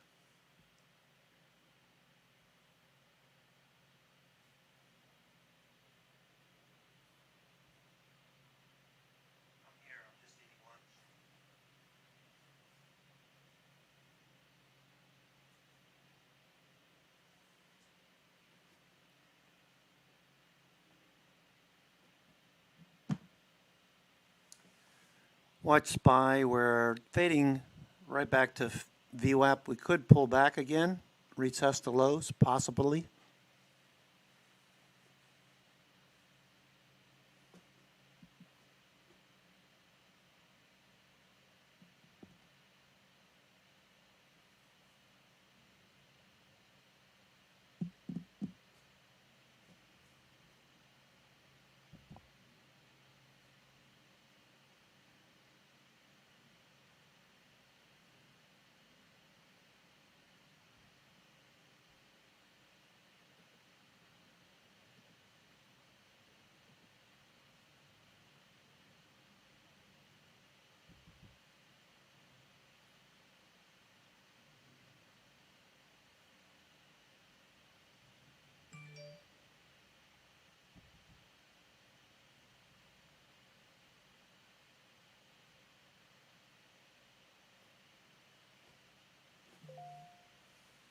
Global Star GSAT is moving right now. Global Star GSAT. That one is associated with Apple and the low Earth orbit satellite potential that has been rumored to be in the iPhone 13. So GSAT, George, Sierra, Alpha, Tango is moving higher right now.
ATOS, Atosa Therapeutics, tip ranks with an Article 3 reasons to love Atosa Therapeutics stock, Alpha Tango Oscar Sandy.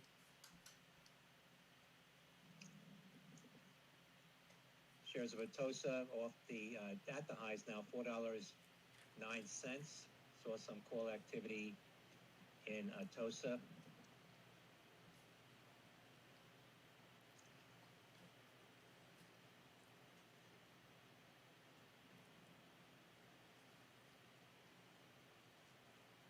That's Alpha Tango Oscar Sandy now spiking to the high, $4.10.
AAPL, Apple says it has not yet decided whether it will appeal the Epic Games ruling.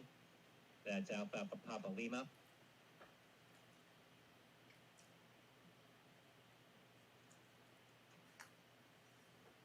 That from Reuters now.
right.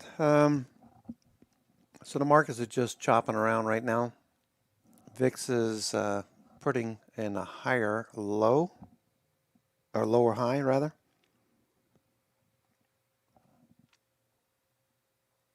A lower high. VIX is putting in a lower high, it looks like. All right, so it looks like it might turn over here. Look for SPY to pop. If it does,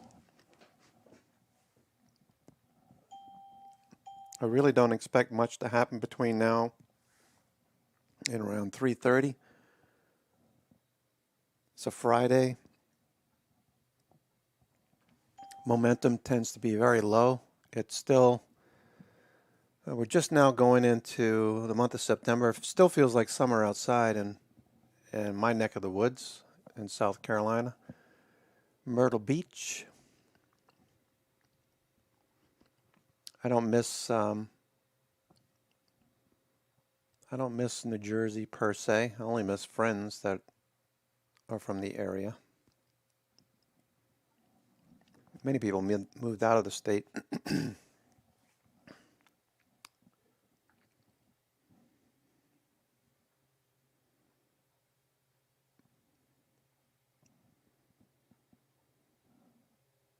VIX, GM, SPY.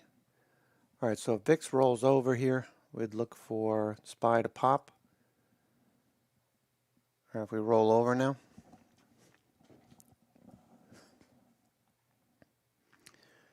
You know, these drops from the highs on SPY calls and then the reversals pop back up, lower high. You could be scalping SPY calls. You need to do about 10 of them at a time in order to make 10, 15, 20 cents. Personally, because of the tasks that I need to do during the day, I find it more of a hassle to try to scalp several times during the day. I know Rob does it very effectively. Fubo. Yeah, Fubo and DraftKings, I like both of them. Fubo and DraftKings. Also like Betz, B-E-T-Z. Fubo's been trending all day. Saw that earlier. The relative volume was on the relative volume scan. Looks good. I think this is probably going to head back up to the highs. Minimum 33, maybe 35 on this move. I like it, Kenny. Thanks.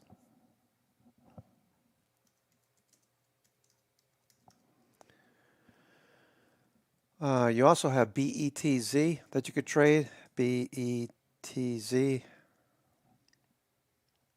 That's okay. You could trade, what is it? Blackjack? BJK? Is it BJK? Gaming ETF, yeah. Blackjack. I call it Blackjack. BJK. What are the casinos doing? When? Looked like a nice follow through. Las Vegas Sands was at the 50-day. Got rejected at the 50-day. All right. Here's a good example. Let's say you were thinking about trading Las Vegas Sands. Moving to the highs on volume. Sandy Golf Michael Alpha. Sigmatron shares spiking now. Reported their earnings earlier today. Sandy Golf Michael Alpha. That one's on the move. Shares hitting $8.66 at the high, up 38%. That's Sandy Golf Michael Alpha.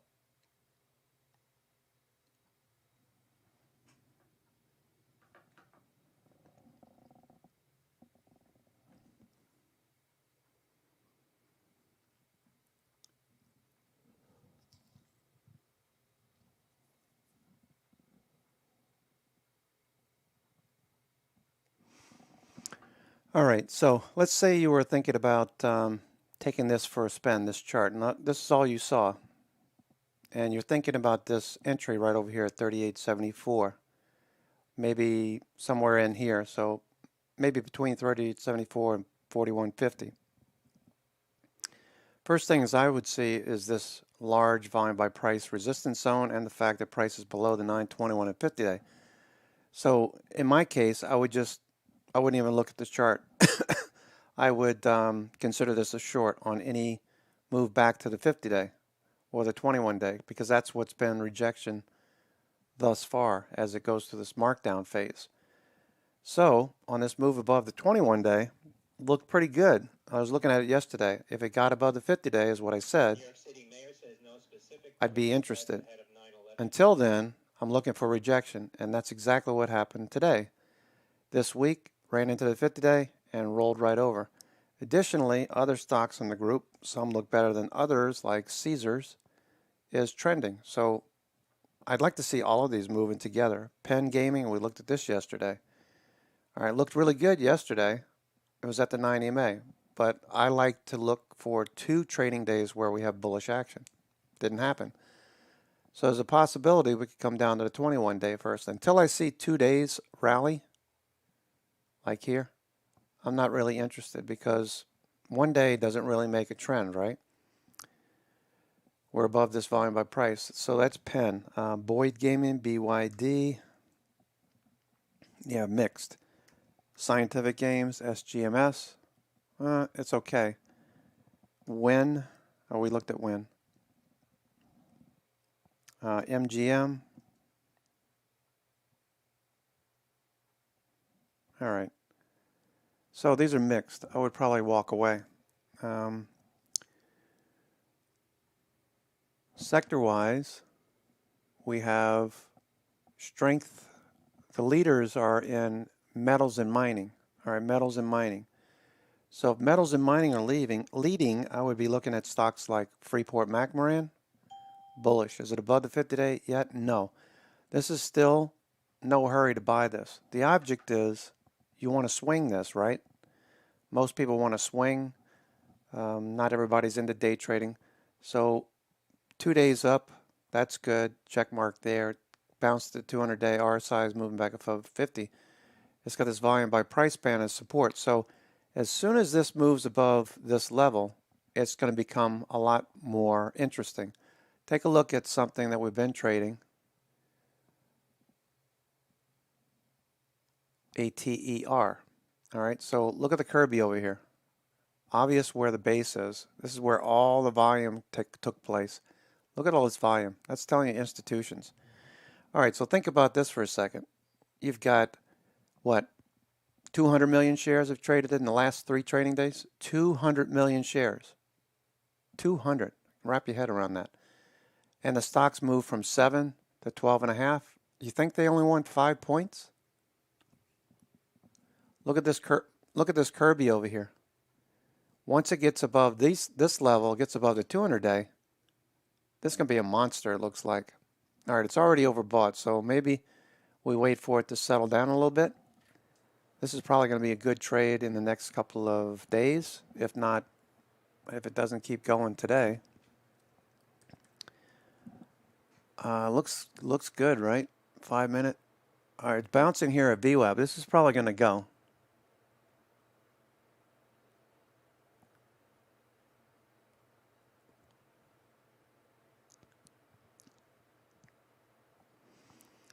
All right, looking for ATER to continue. Maybe it fades a little bit, flags, but if it gets above this level, there's no volume up here. No volume over here. The histogram on the left side. As this traded lower compared to the volume that's traded most recently, so I'd be thinking about the most recent action. What do they have in mind? Well, it's moved 5 points, and they traded 200 million shares. I don't know. It probably warrants another look. Maybe look at the, let's take a look at MarketSmith. ATER. Earnings. All right, they are headed towards a profit, but they're still at a loss. Headquarters in New York, in the city. operates as a technology-powered consumer products company across e-commerce marketplaces and channels.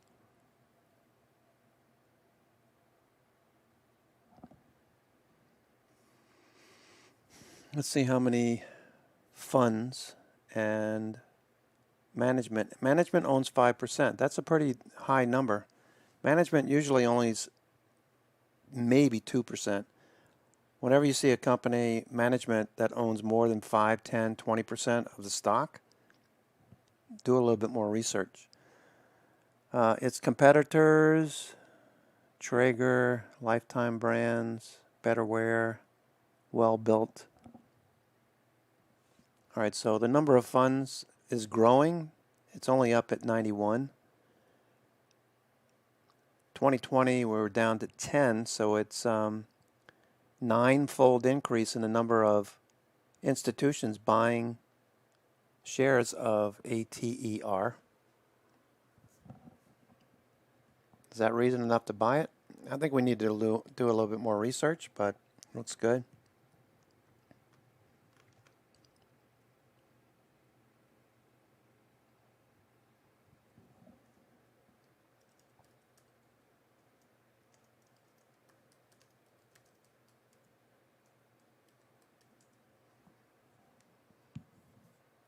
All right, looking for SPY to bounce. Watch ATER. ATER looks good.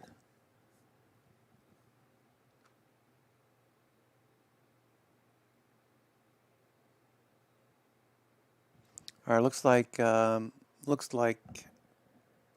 not a crowded trade yet, but Scott Redler is trading Fubo as well. All right, that looks good.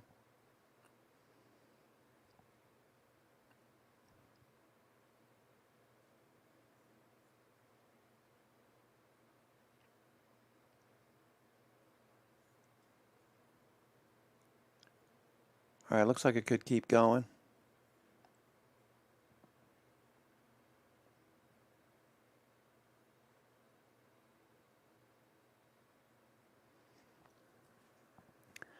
All right.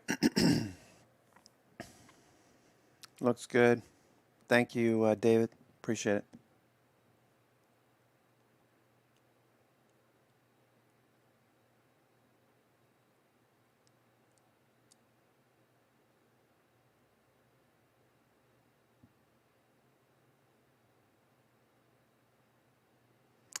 All right, so it looks like the New York Jets announced a multi-year deal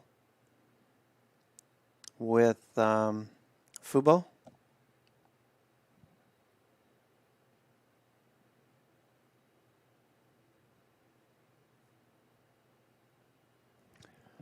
Fubo is a buy on any dip. Fubo, I would buy it on a dip. I'm a little reluctant to do anything on a Friday. Intraday, this looks like it's going to build 3 white soldiers. The breakout on Monday would be awesome. Last time it had a move in May, it ran from 15 up to 30, 100%.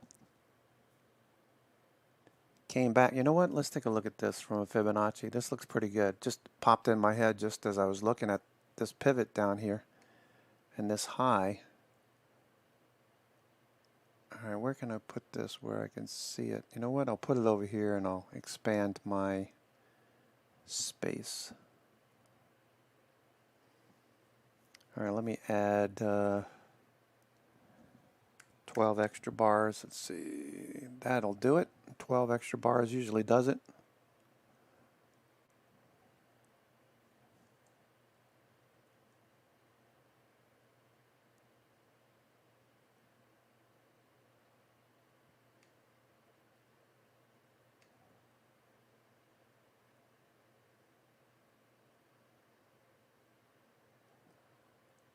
Okay, so where would this go?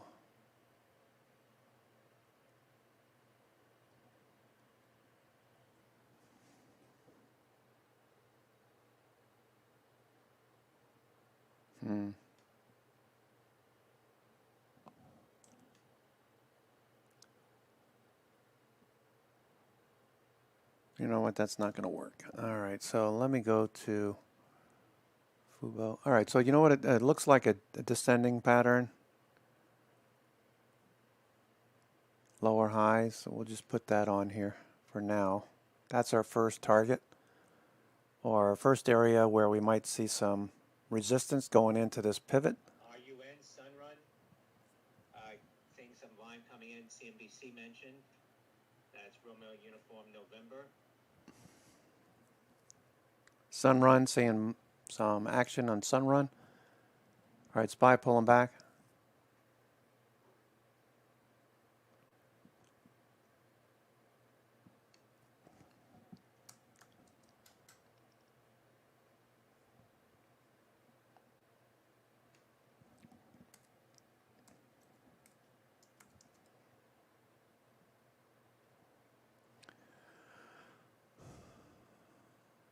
All right, that looks good.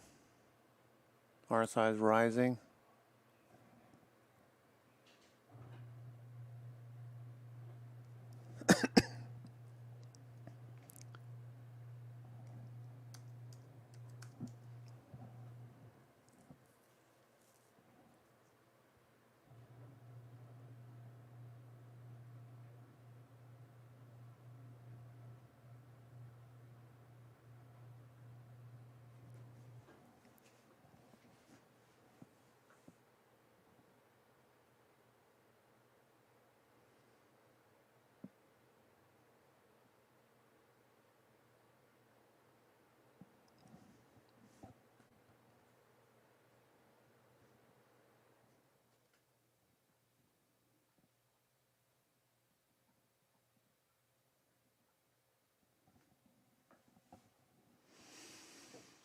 All right, Fubo.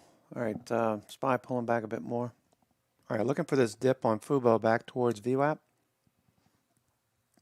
Maybe.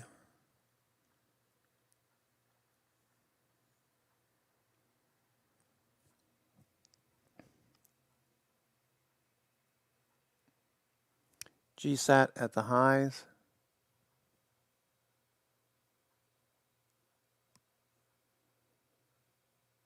GSAT looks like it wants to break out on the 60-minute. It's a cheap stock. It's been associated with Apple's new iPhone 13, potential use of low Earth orbit satellites. Seeing this pushing higher. Volume. I'll give it another day. Let's see what it does on Monday, Tuesday. VIX is driving a bit higher.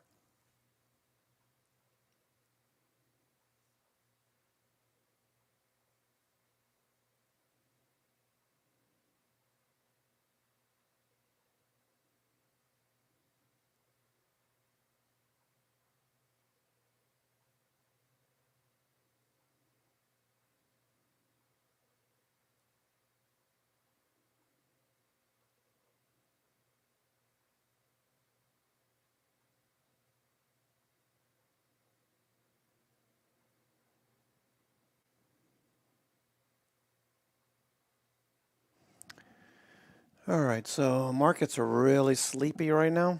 Not much momentum. You've got 4 down red days. 4 red days. Not giving you the confirmation that we'd like to see for a bounce yet. Probably next week we'll get a bounce. All right, we're still putting in lower highs. Looking for a lower low. Test this low. That would inspire dealers to sell futures if we do drop below these lows right here. All right. We do have puts left over for Monday.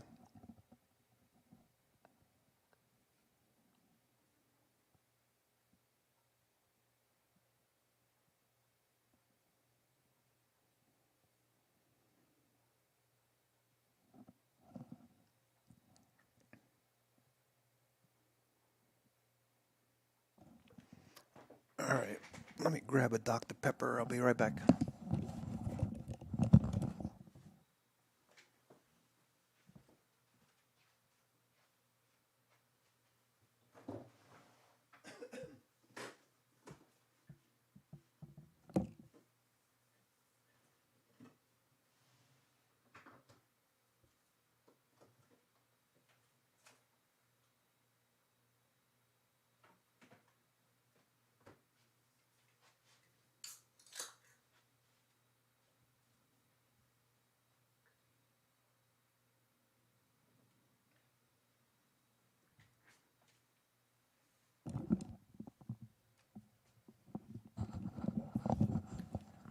All right, SPY's pulling back.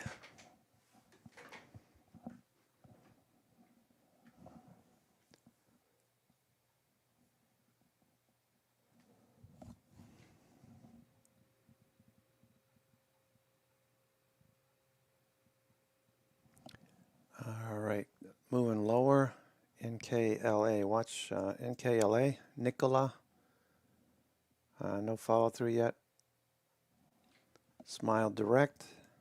These are the highest shorted stocks. Workhorse. Yeah, all these shorts happen to be working. SPRT. All right.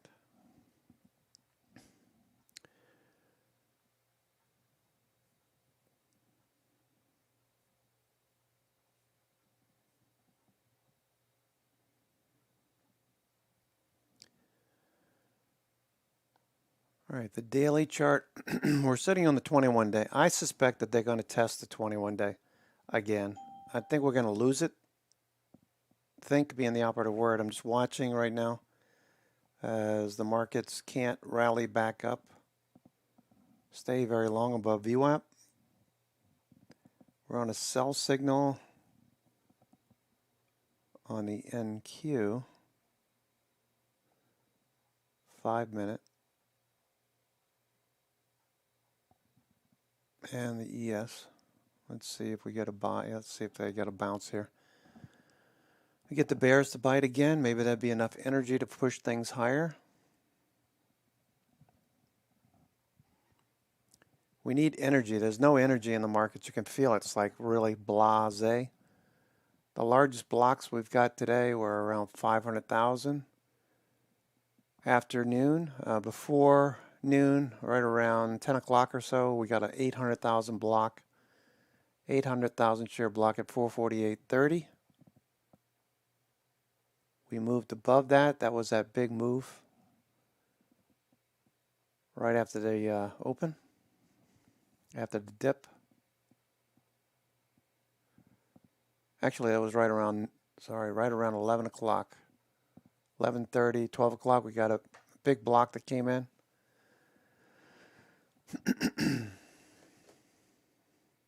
All right, because we dipped from the open and stopped moving lower at 11:30.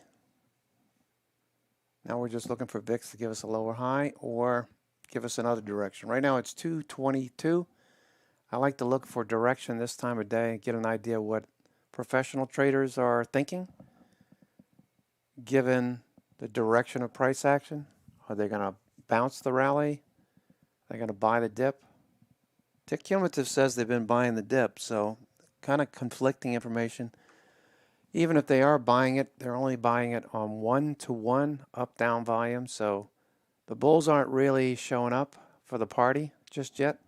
It's 1-to-1. You really want to see that 2-to-1, 3-to-1, 4-to-1, or more for direction. Right now we're directionless. We got 1-to-1 up-down volume. That's telling you that there's no interest, and the markets are just kind of fading, looking for a level. Looking for a level for buyers to come in.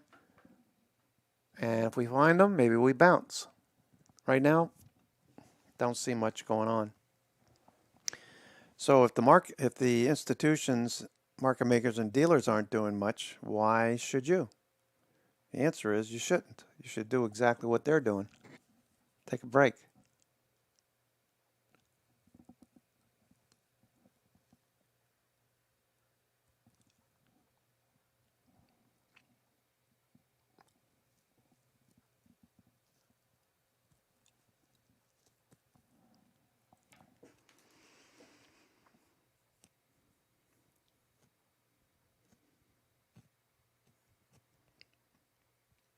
ATER is dropping off here. ATER. No bounce at VWAP.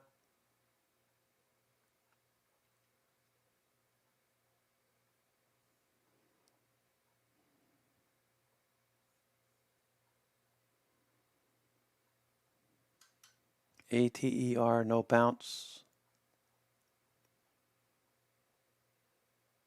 Fubo starting to move.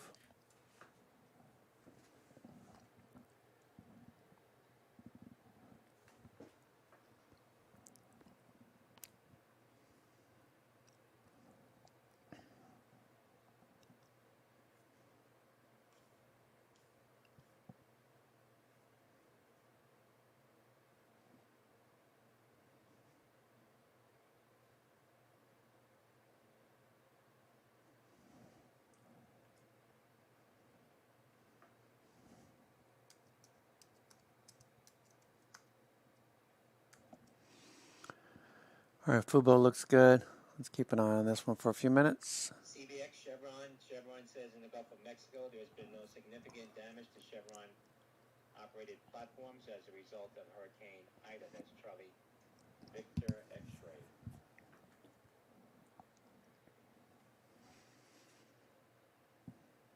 Chevron says redeployed essential personnel to Chevron operated facilities and restored partial production at Jack St. Malo and Blind Faith platforms.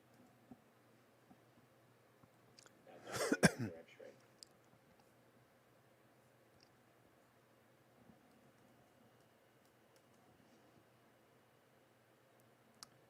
Fubo. Let's see.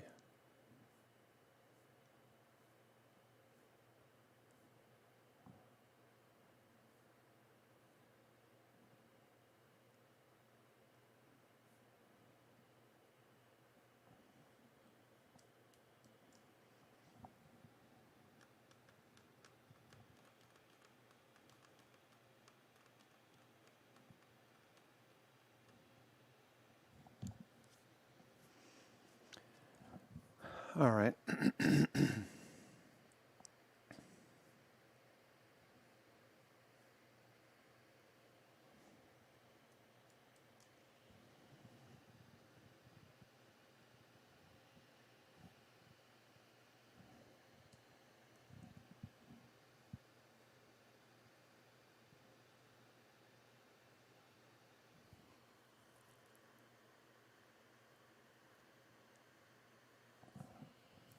Fubo at the highs. VIX is just grinding along. Exhausting people.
Fubo.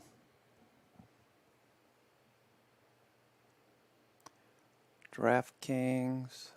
Pulling back a bit. DraftKings.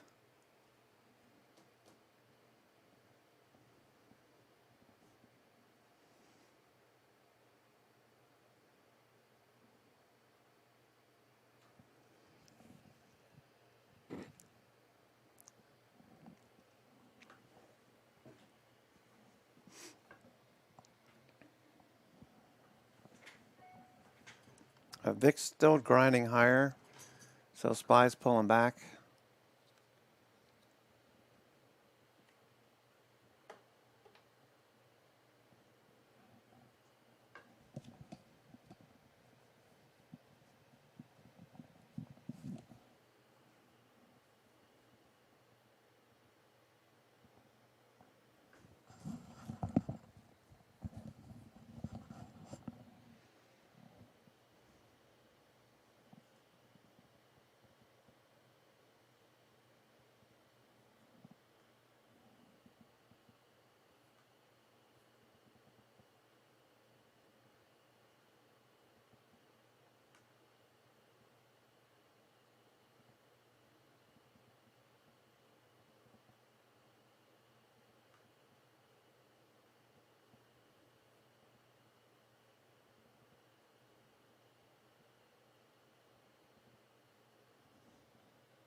right, we're just drifting lower.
All right. All right, VIX is still shooting higher now. Stock's pulling back.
All right, just fading more.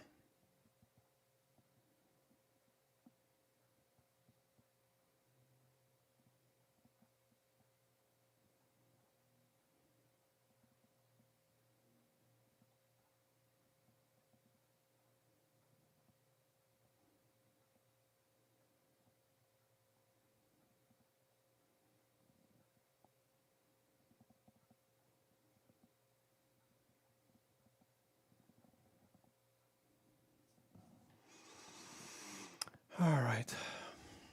VIX continues to shoot higher. We're coming right back down to that low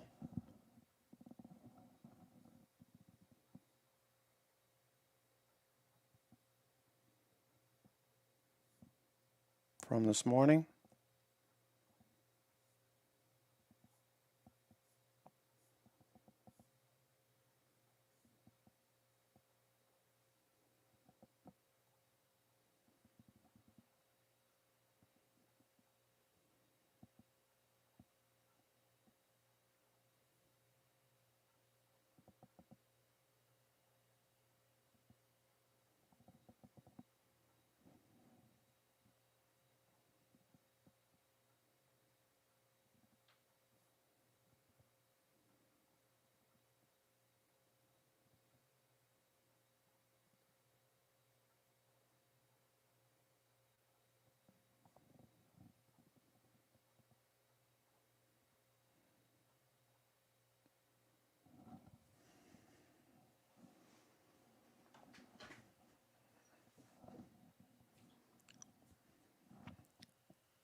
All right, so VIX is at the highs.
All right, VIX is still pushing a bit higher.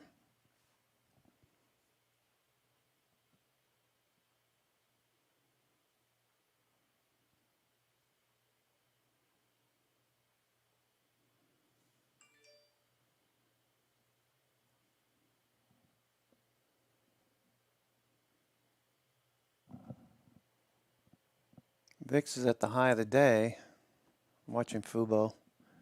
Watching Fubo at the moment. VIX is at the high of the day.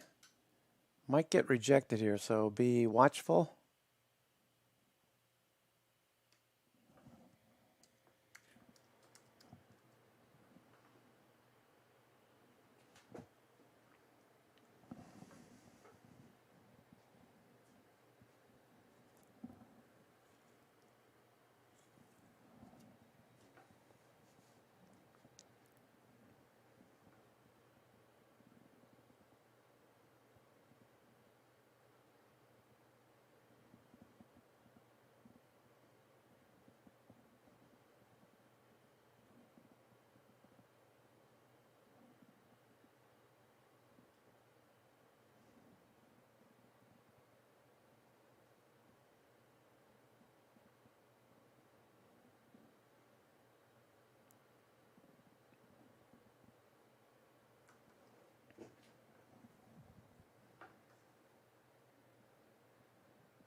All right, SPY's starting to bounce. Watching for a follow through here.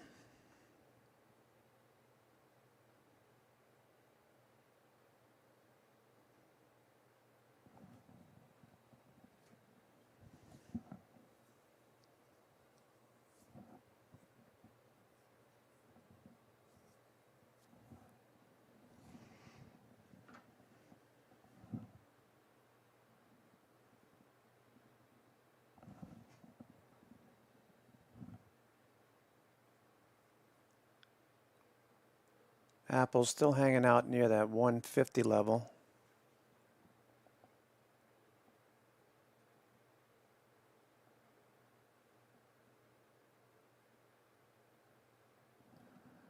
All right. Affirm with its partnership with Apple or with Amazon, looking pretty strong. Continuation. Weekly trend.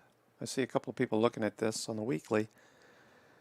Talking about prospects for a move back up to the highs.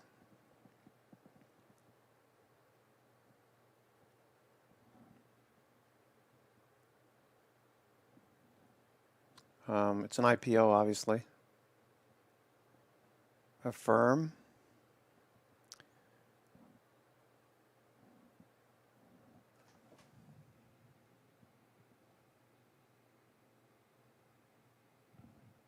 That's very strange. I got a higher number here. I got a higher number there. I got 145. Let's see.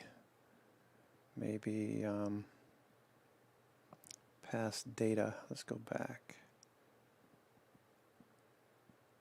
No, they say 120s.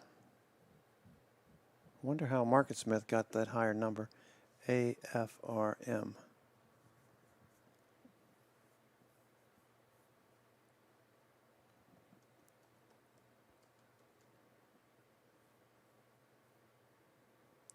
That's really strange. I wonder how MarketSmith got that higher number. MarketSmith has the IPO highs of Affirm at 146.90, and Stock Charts does not. That's weird. Am I doing something wrong here? Same symbol, AFRM, same company, different levels. 124.55. Yep, the right level right now.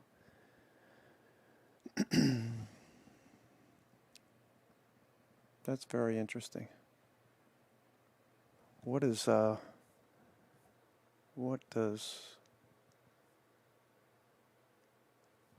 Thinkorswim have? What do you guys have for the high on AFRM? AFRM? AFRM?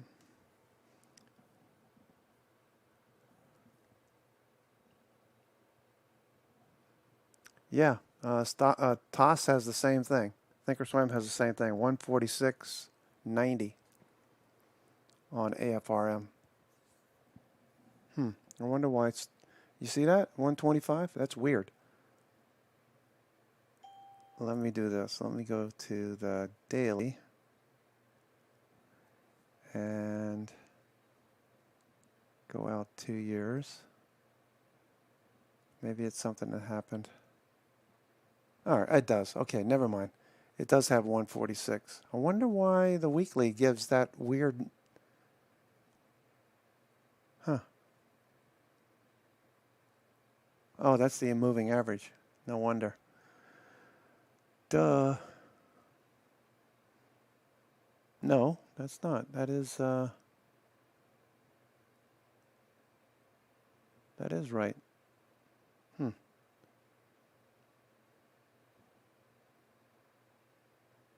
Now that's weird. If I change it to from a line to a open close bars, gives me the right data. That's a little glitch, I guess. All right, 146.90. So we could see that get up to the top of that cup pattern, AFRM. VIX still looks like it wants to keep going. I guess they are anticipating there could be some bad news over the weekend, so people keep buying protection. I have puts. I have puts for Monday on the spiders. I have the 448s. I got some 446s too.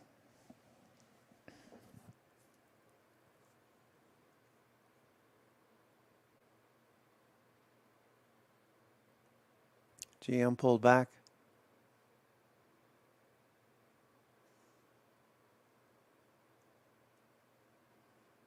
EMC pulled back a bit.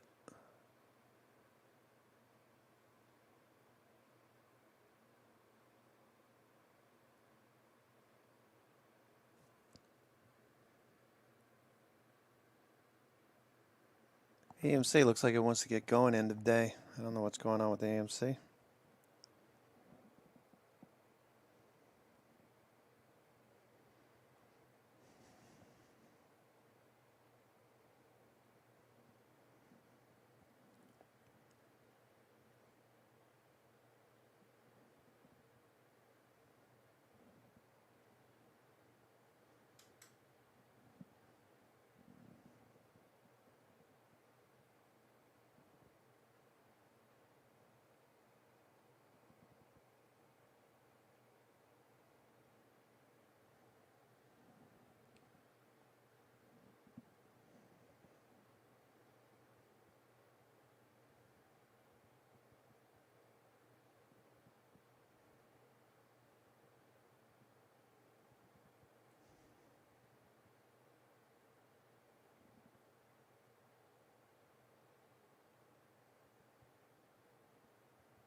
All right. Futures look like they want to bounce. VIX is at the VIX is at the highs.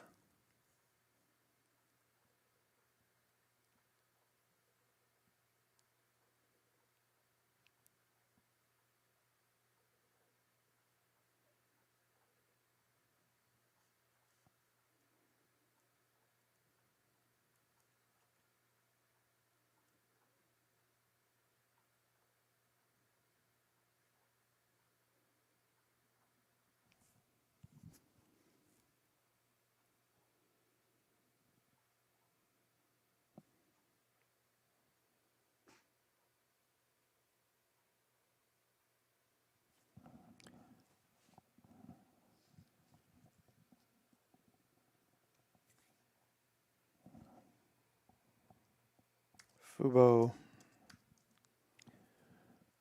just flattening out now. A lot of stocks are probably going to flatten out. Got it a little bit more than an hour to go.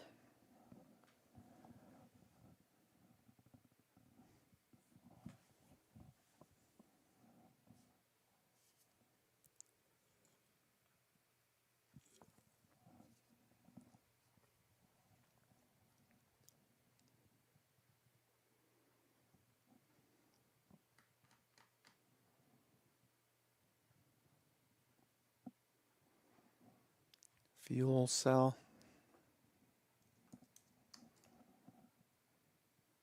at the lows. Markdown period. And fuel cell.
All right.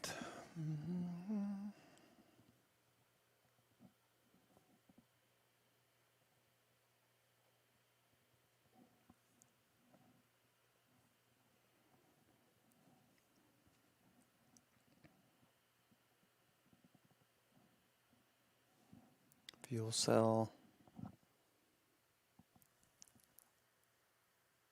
Everything is taking a break.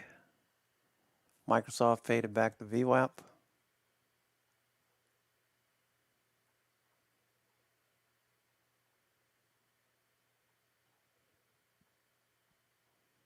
DraftKings fading.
All right, so VIX continues to thrust higher.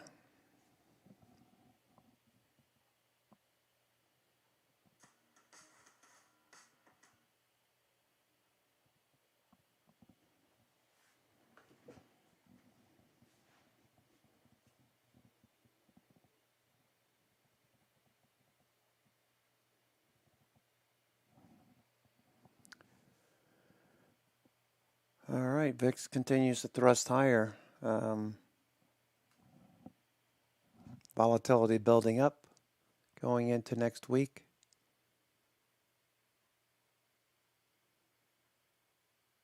The second full week of trading for the month of September tends to be a little weakness in this window. I don't know if this year is going to be any different given all the money that's sloshing around out there, but I do have puts on for Monday. I'm hedged. I have been reducing open positions. And my trading account, I'm about 60% cash now. I have been selling covered calls a lot on EMC. That continues to work very well. Sell them at the high of the day, a couple of points out of the money. IV has been pretty decent. It's been at about 160%. And I'm usually doing at least a week out in time as an income while we're just chopping around here, not making much movement. If you look at the SPY, we haven't made much progress for the last couple of weeks. We just kind of had this little topping pattern.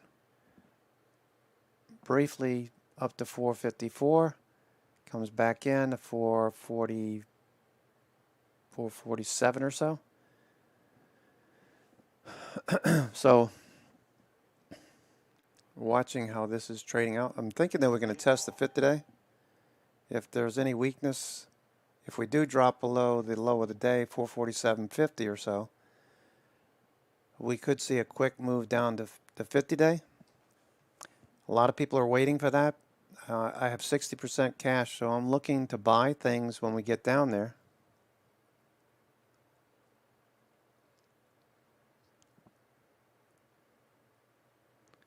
Thank you, Bruce.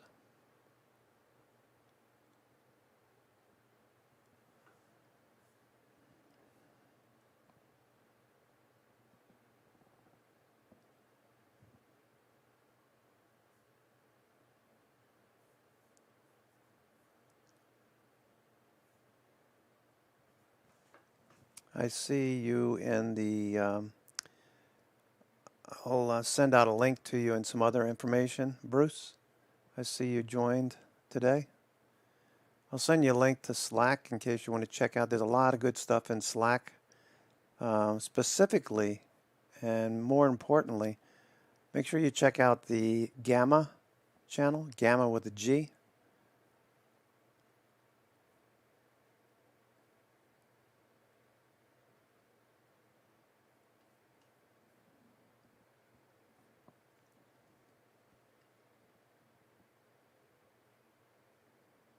All right, so you already have, you must have just renewed, I guess. You already have access to Slack, okay.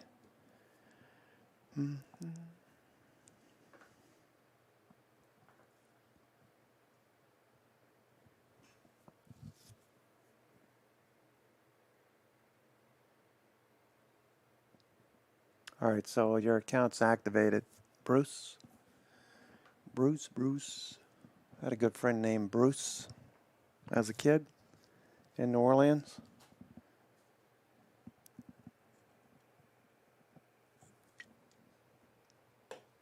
He played wide receiver for our high school football team. Bruce.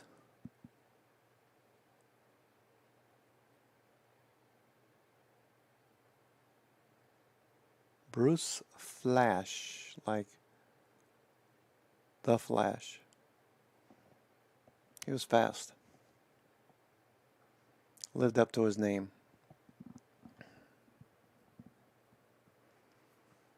People just called him Flash for short.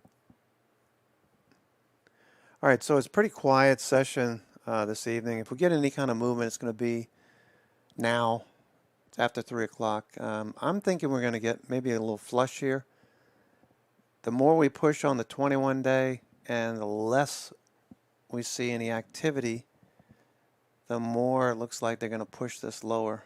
VIX is climbing now.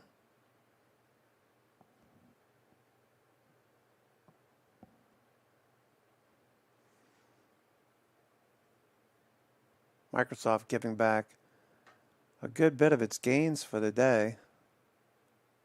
Looking forward to follow through next week.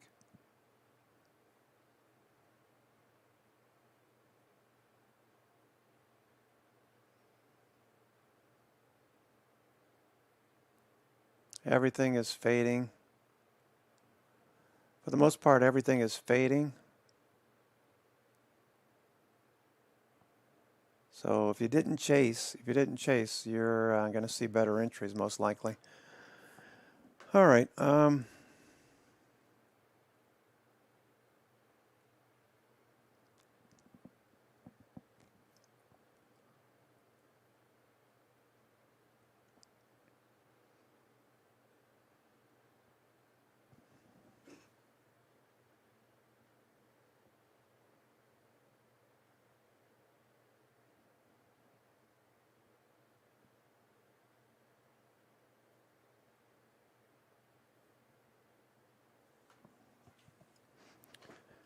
Coinbase continues to fade.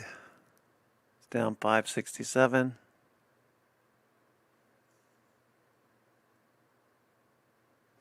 So the trend is down. A lot of stocks are fading. So puts on positions are working into the last hour for now.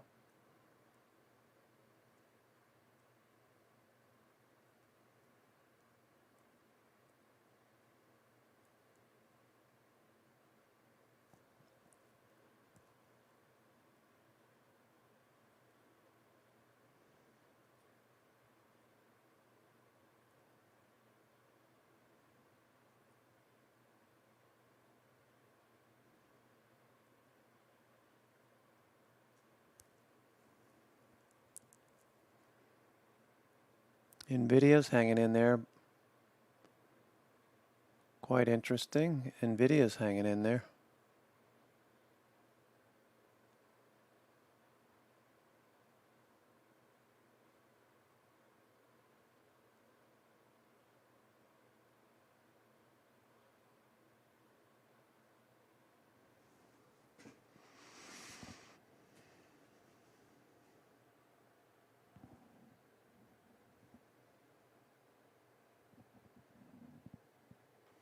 All right, we're moving lower.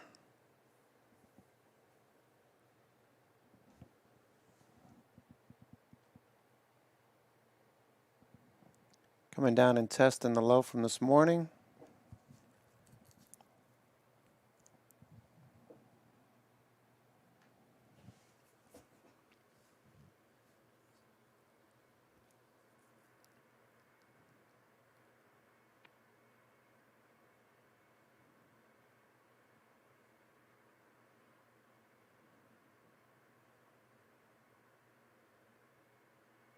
All right, VIX is starting to roll over now. Wow, this bouncing around is really getting to be nerve-wracking.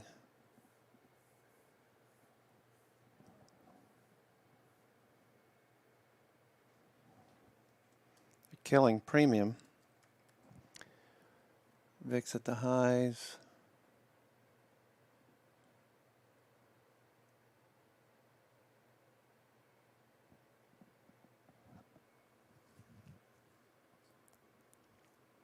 Markets is just chopping around, moving up to the highs and back down to the lows. Looking for it to move back up to the highs. We're 1-to-1 up-down volume, so that's telling you have no edge in the markets. You have no edge.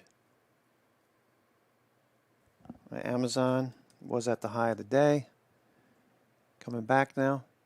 Was up into yesterday's price action halfway, and that faded. A lot of stocks doing that today. So chasing today was a mistake. Or above and below a flat VWAP. So this is not really super bearish. It is the doldrums, if you will. more or less. Let's see some other things that did this. Apple pulled back, of course. Apple pulled back. Now VWAP is flattened out. So price is just going to consolidate down here, it looks like. Netflix, we've been looking for Netflix to take a breather. Flattening VWAP. Netflix, we were looking for that to flatten out. I don't see any reason to buy anything right now. Netflix could come back to the 21-day or the 9 EMA, give us a better entry.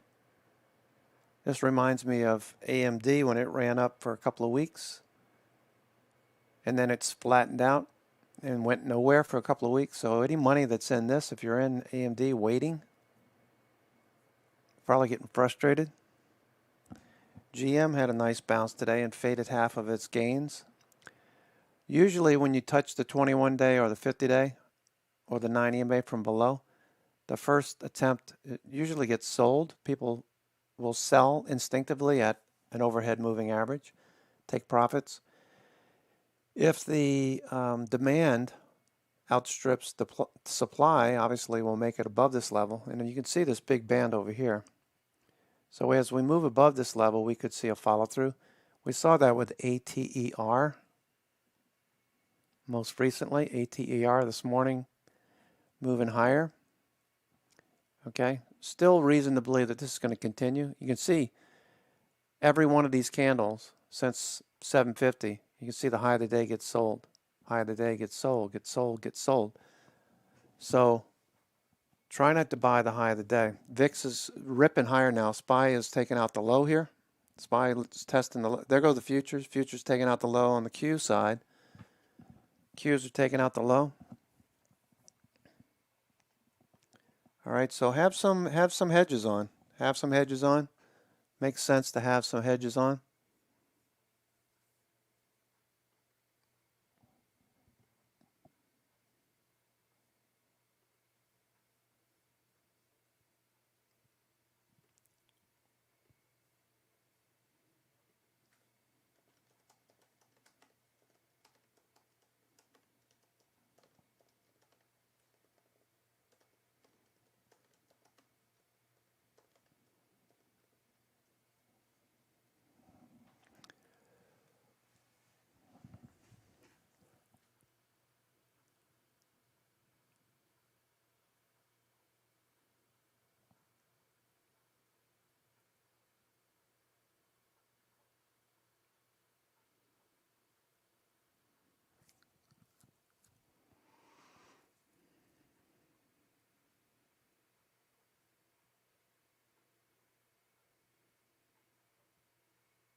Yeah, you should trade from your phone more often there.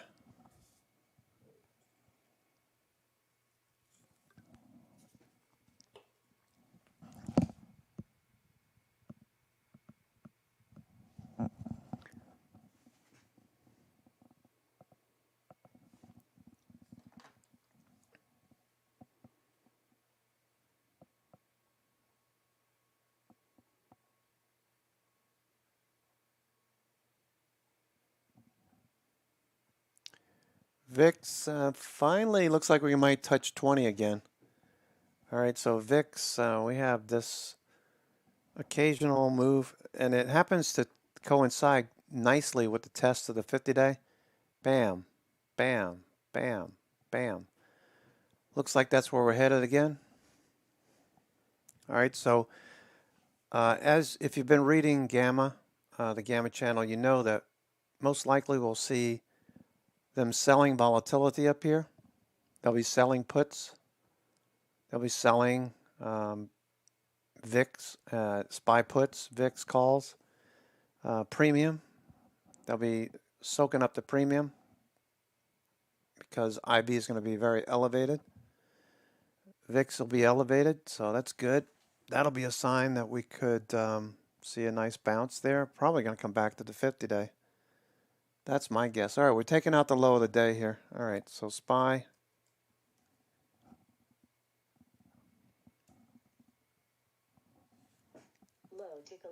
minus 800.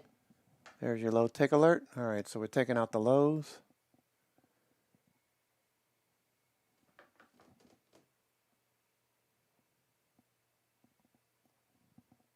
All right, tick cumulative is rolling over. Yes, it is. Tick cumulative is rolling over. 1-to-1 down volume is turning into a little bit more selling now.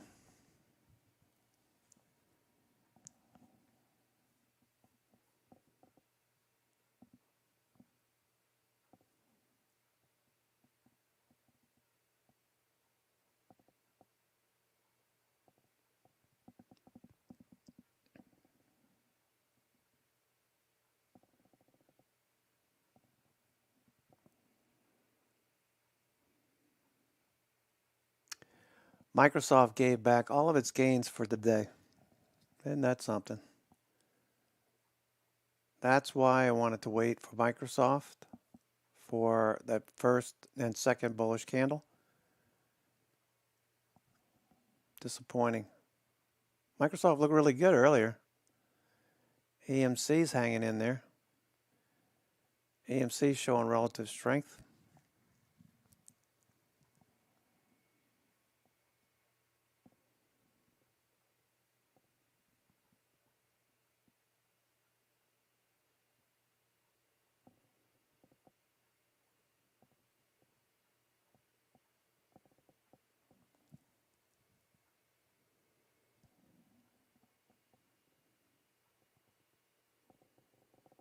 Fubo's fading.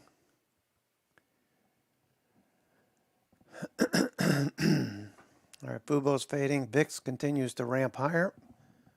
Wow, we're going here.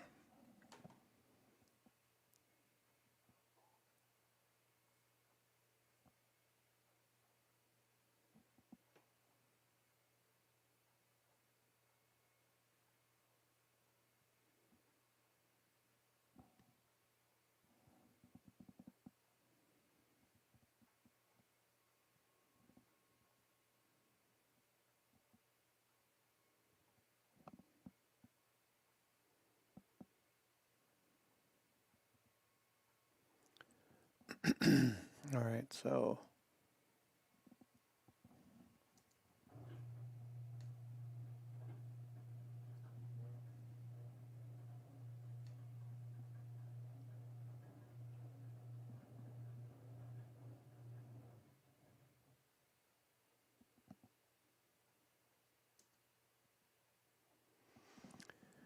right, so we're in this downtrend.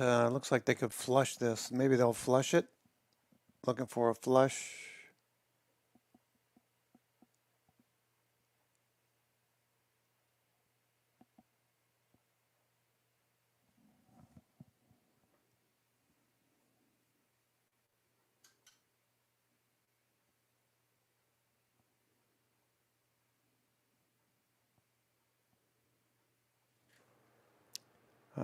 PAYS showing relative strength.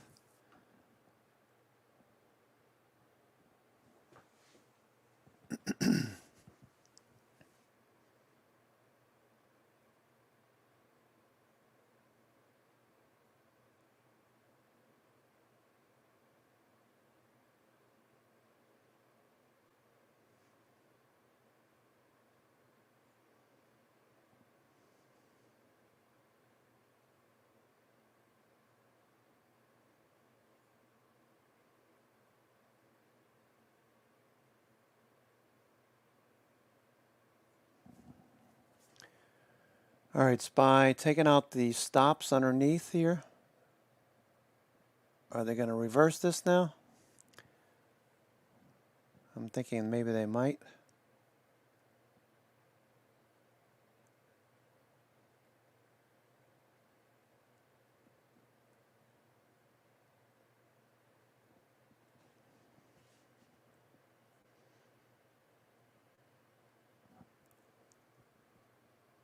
Crocs, nice move, nice this week. Crocs. VIX rolling over now. Watch for VIX to roll over.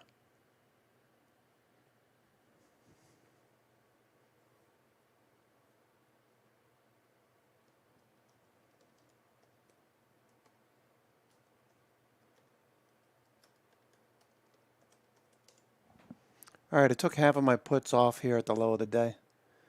See if they reverse VIX. If it starts to move a bit higher, I'll take more off.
Low tick alert minus 800. All right, taking out the lows. So we'll keep some of these puts on for now.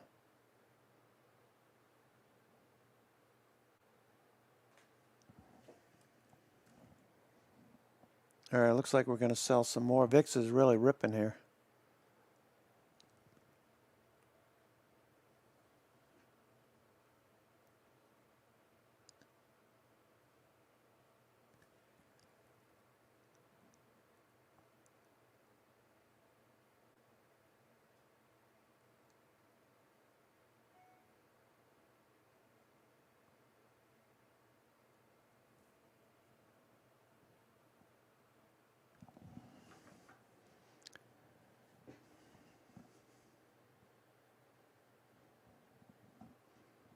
All right, so we're right here. What are they going to do? Looks like they want to take out the test the 50-day. We're below the 21-day.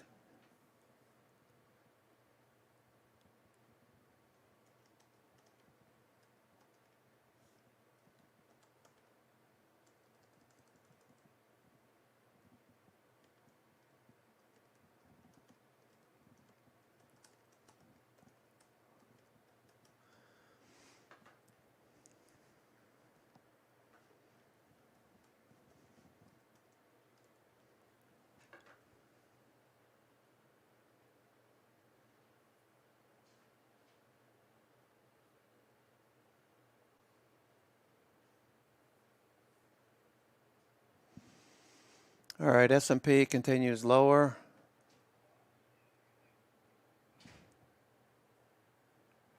All right, the NASDAQ is selling pretty hard here. NASDAQ, so growth stocks had a pretty good morning.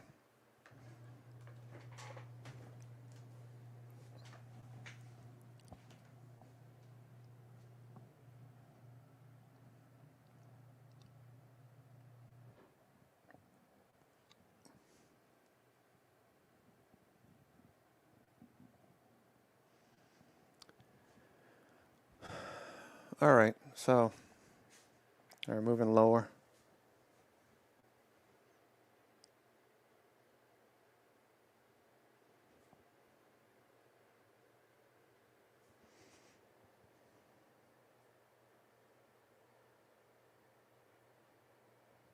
All right, so, yep. Now that we're above this dash line on the 60-minute, this dash line references the 20 EMA on the daily chart. So we're in a pretty decent downward trend. The most likely retracement could be the top of this pattern.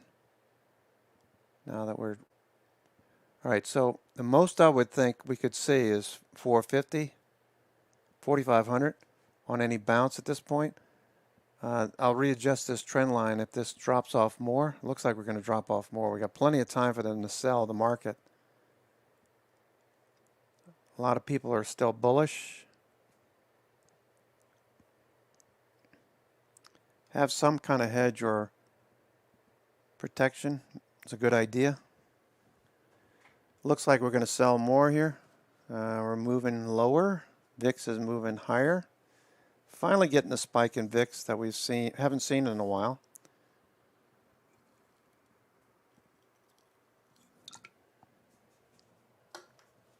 Last time we got VIX, the spike was right over here on the 19th.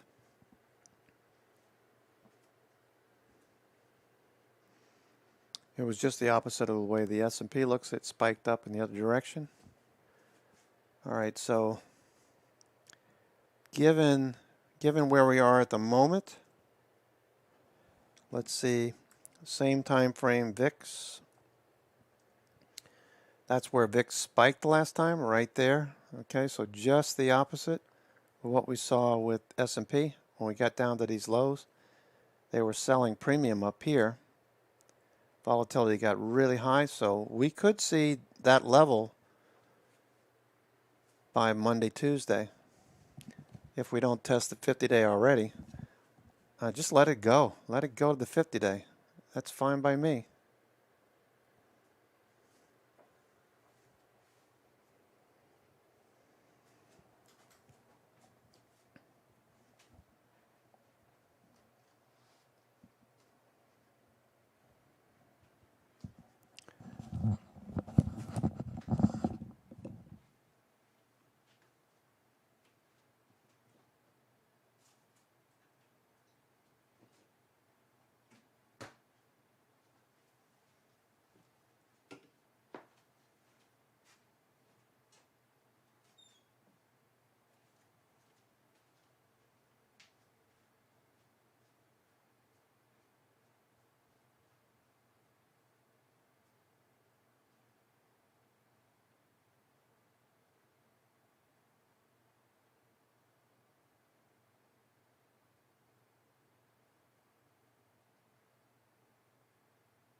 All right.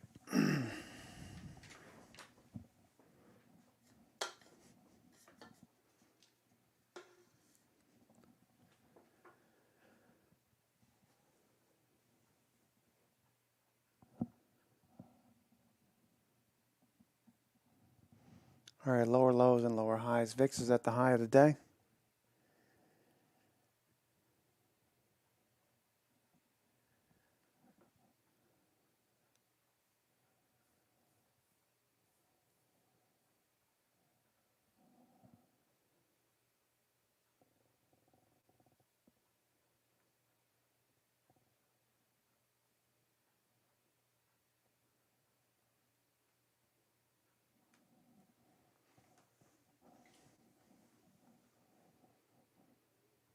All right, VIX moving to the highs of the day. Nice little pop there.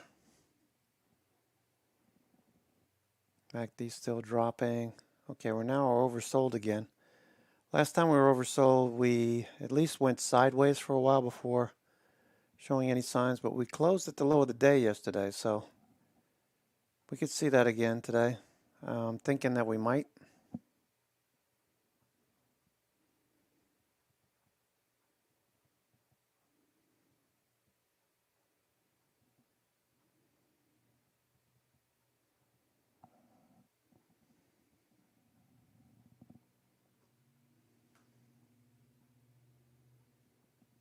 Futures still pushing lower. The histogram is building. The TTM histogram is building red bars, and they're getting longer, pulling away from the zero line. So I'm thinking more downside. 50 days possible, probable. I would say it's probable. Now that we've broken the 21-day EMA, we're probably going to go down and test the 50-day. We need it. We need to get down there. All right, so that looks good.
Still making new lows.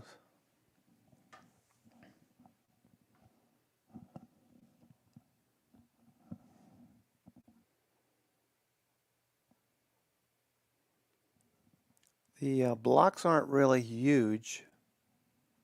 They're not huge. They're just orderly selling, pulling it back to the 50-day.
All right, still moving lower. All right, they're going to push this lower. MOHO, shares getting some big volume. Ekmoho, getting a pop here. That's Michael Oscar Hotel Oscar.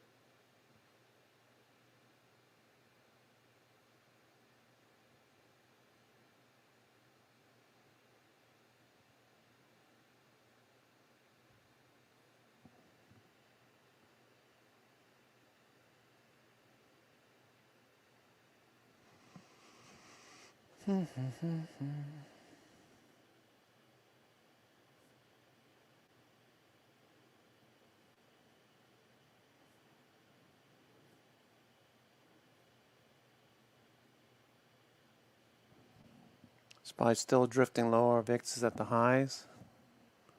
All right, so not too far off.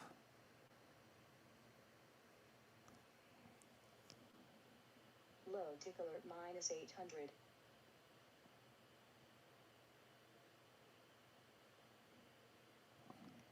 All right, drifting lower. Futures drifting lower. All right, they're going to sell this back to the 50-day.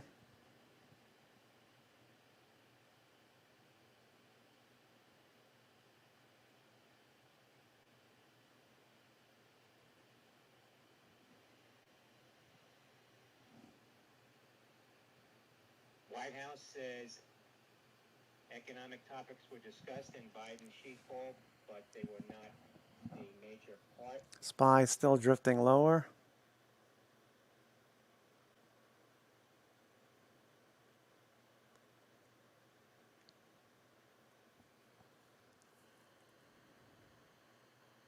Extreme low tick alert. ATER, a Tyrion September $10 call sweep. Alpha Tango Echo Romeo shares at 1170 now. Seeing a little pop in Alpha Tango Echo Romeo. Little relative strength in ATR. Tyrion.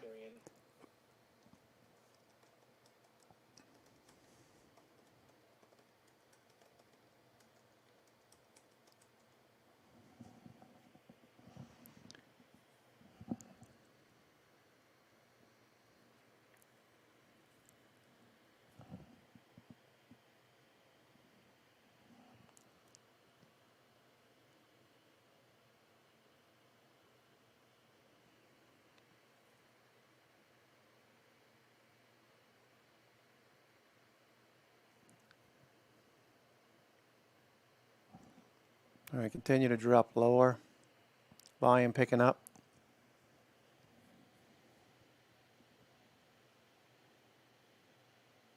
ENN and National Gaming hearing Hedgeye out with a strong buy recommendation on Papa Echo November. Shares of Penn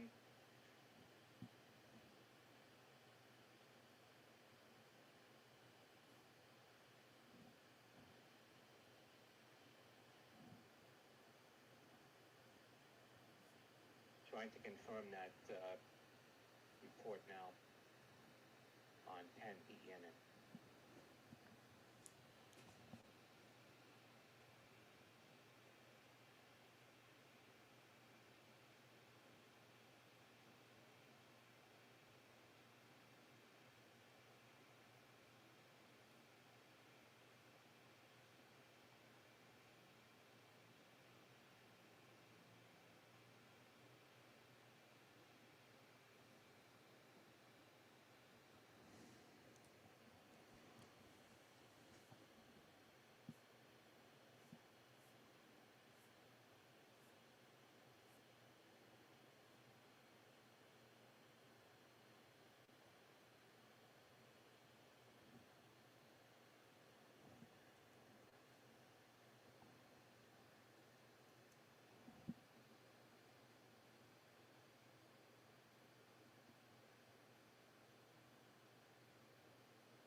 Still dropping off more.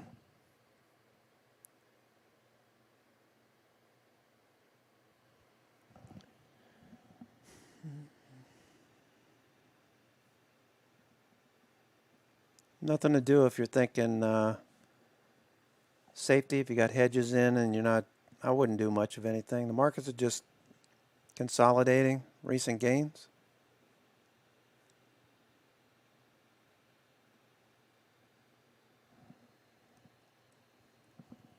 Low tick alert minus 800.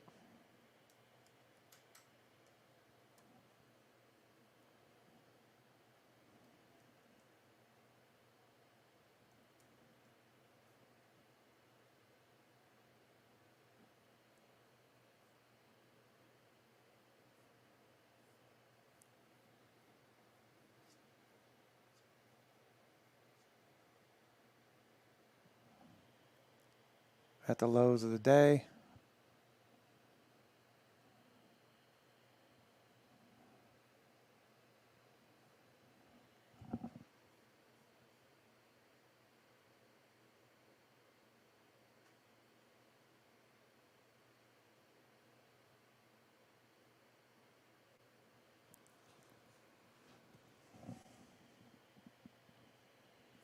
All right, looking for a reversal. We got a little bit, 20 minutes to go. Looking for a bounce now, maybe.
All right, looks like we're pushing a bit lower now.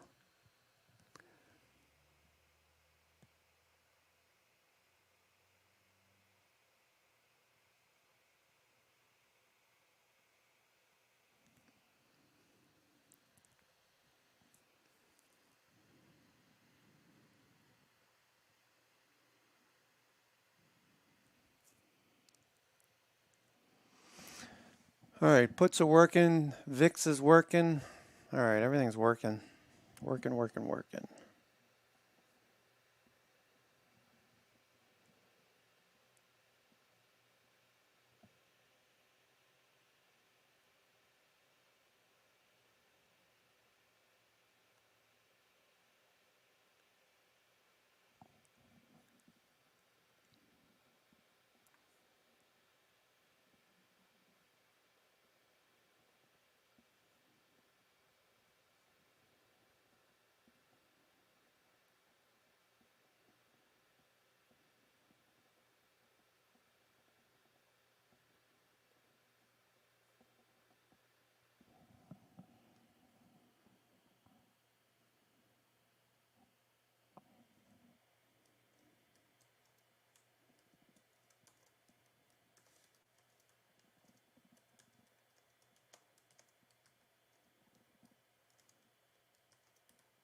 FDA tobacco products, FDA says tobacco products subject to marketing denial orders for pre-market application may not be introduced into interstate commerce.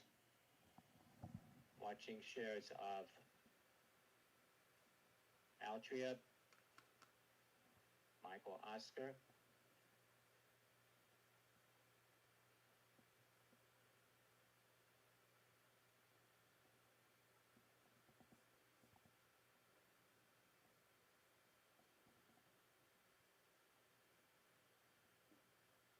Low tick alert -800.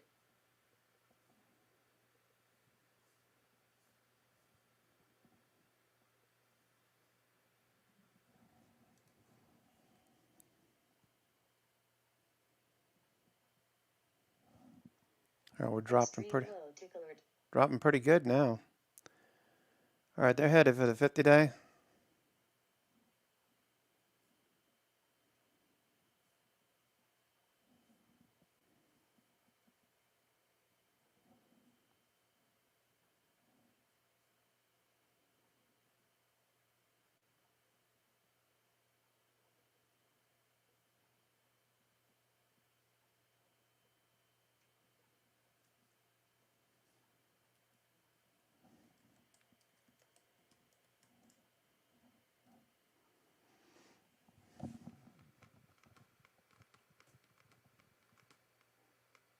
AAPL, Apple Insider says Apple reportedly to begin offering all of its current 24-inch iMac colors at its retail store locations.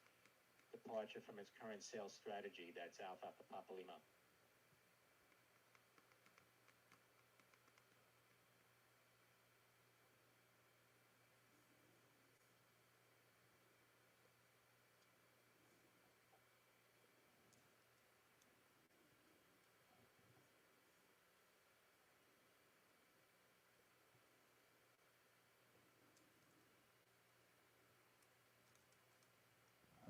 White House says President Biden will get the COVID booster. We'll wait until it's widely available.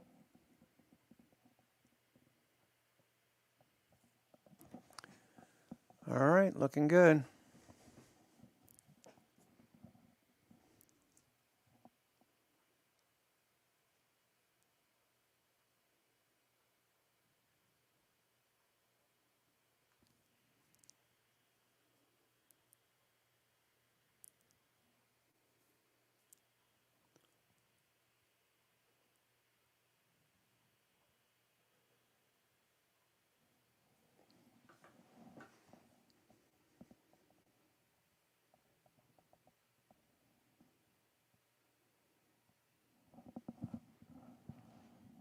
Yeah, VIX has got a ways to go before it gets to where it could stop.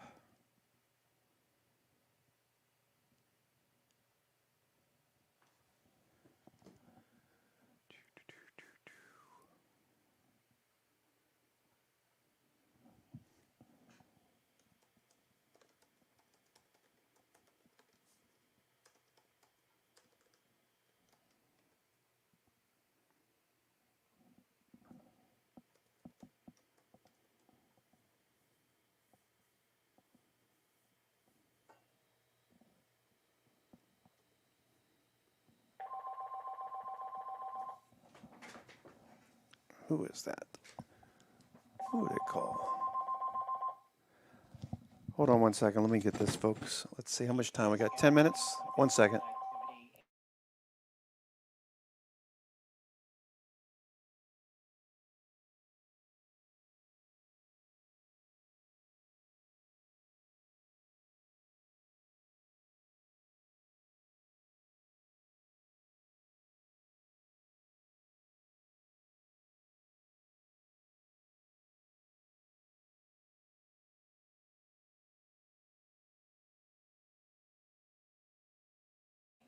All right, that was Cisco calling about WebEx. All right, so. Okay, so we're getting nice and oversold now. All right, this looks good. All right, finally we're getting the dip that we needed to see. Finally getting the dip that we needed to see. Great. Finally. Yay.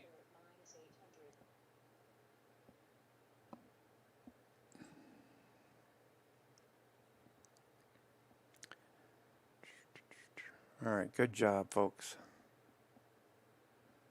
Good job. Let me, got like 5 extra bars here. Yeah, that's plenty. Okay. All right. Market on close and balance $4.2 billion on the sell side. Wow, 4.2 billion to sell. Wow, wow, wow, wow.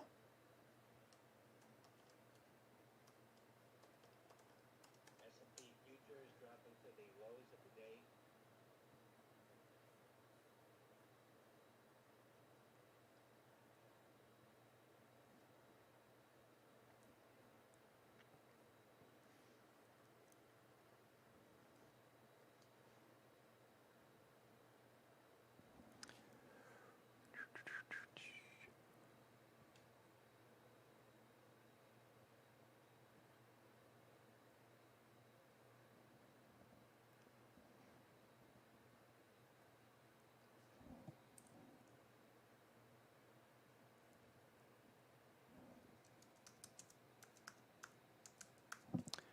All right, we're still dropping here. We're going to go to the 50-day. They got 9 minutes to do this. They could do it overnight too, really. All right, finally we're getting it. Finally we're getting a nice pullback.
All right, got a nice move going. Dropping off. I'm going to take some of these puts off right before the close, since they'll probably have the highest IV. I'll keep some on for Monday. I'll keep the Mondays on. I'll have the Wednesdays. Maybe I'll sell the Wednesdays. I don't know. I'll look which one's making the most profit. They're both about the same. I bought the Wednesdays a little late. That's the 15th. Take care, Rob. Have a good one.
VIX, man, VIX, when VIX decided to go, it sure as hell took off, didn't it? VIX, wow. Can we test the 50-day today in 4 minutes? 440, 44.24. Wow. Wow, I'm impressed. I am impressed.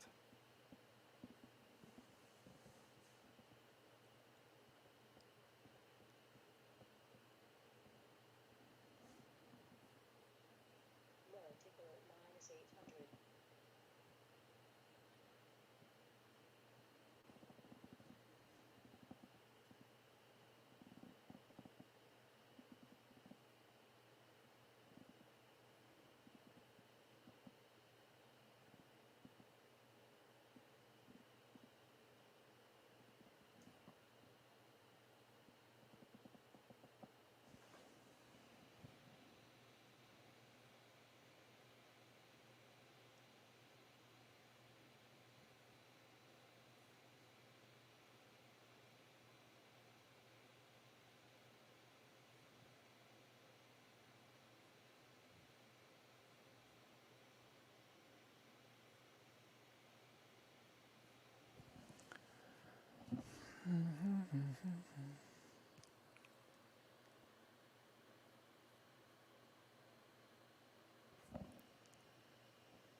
WKHS Workforce Group, December 13, call suite now, Whiskey Kilo Hotel Sandy.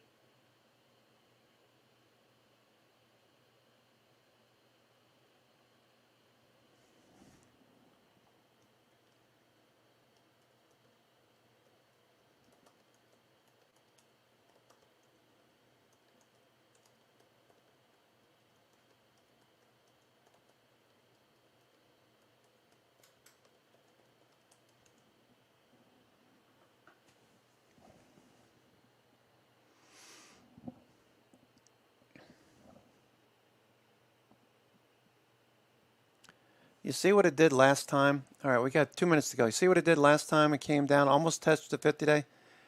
We could see that on Monday. Come down, touch the 50-day, and close green on the day. That's what I'm thinking is going to happen. You see this move over here? Drop down to the 50-day and reverse the next day. That was a Thursday, Friday, right? No, Monday, Tuesday. Monday, Tuesday. July 19th.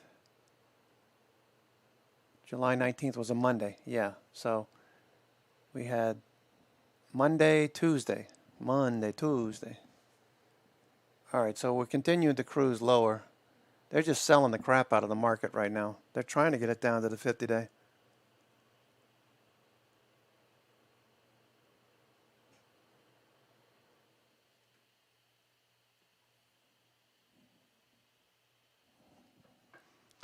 All right, so this looks good. All right, VIX VXV. What are we looking at here? VIX VXV. Front month. Okay, we finally. All right, we're getting close to, what was the high of the day? 0.90. Okay, 0.90. We're finally started to head back in the other direction.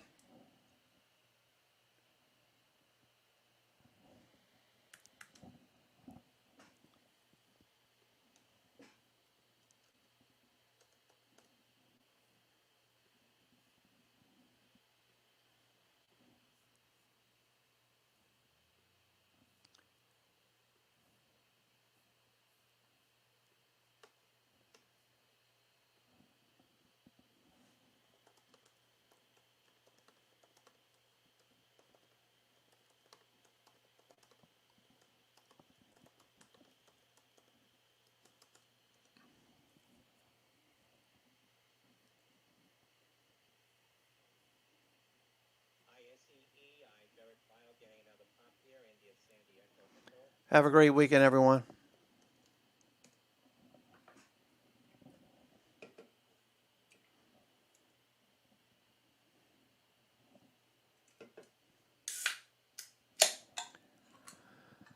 Another Dr. Pepper. This is a 2 Dr. Pepper day. I haven't had a Dr. Pepper in a week.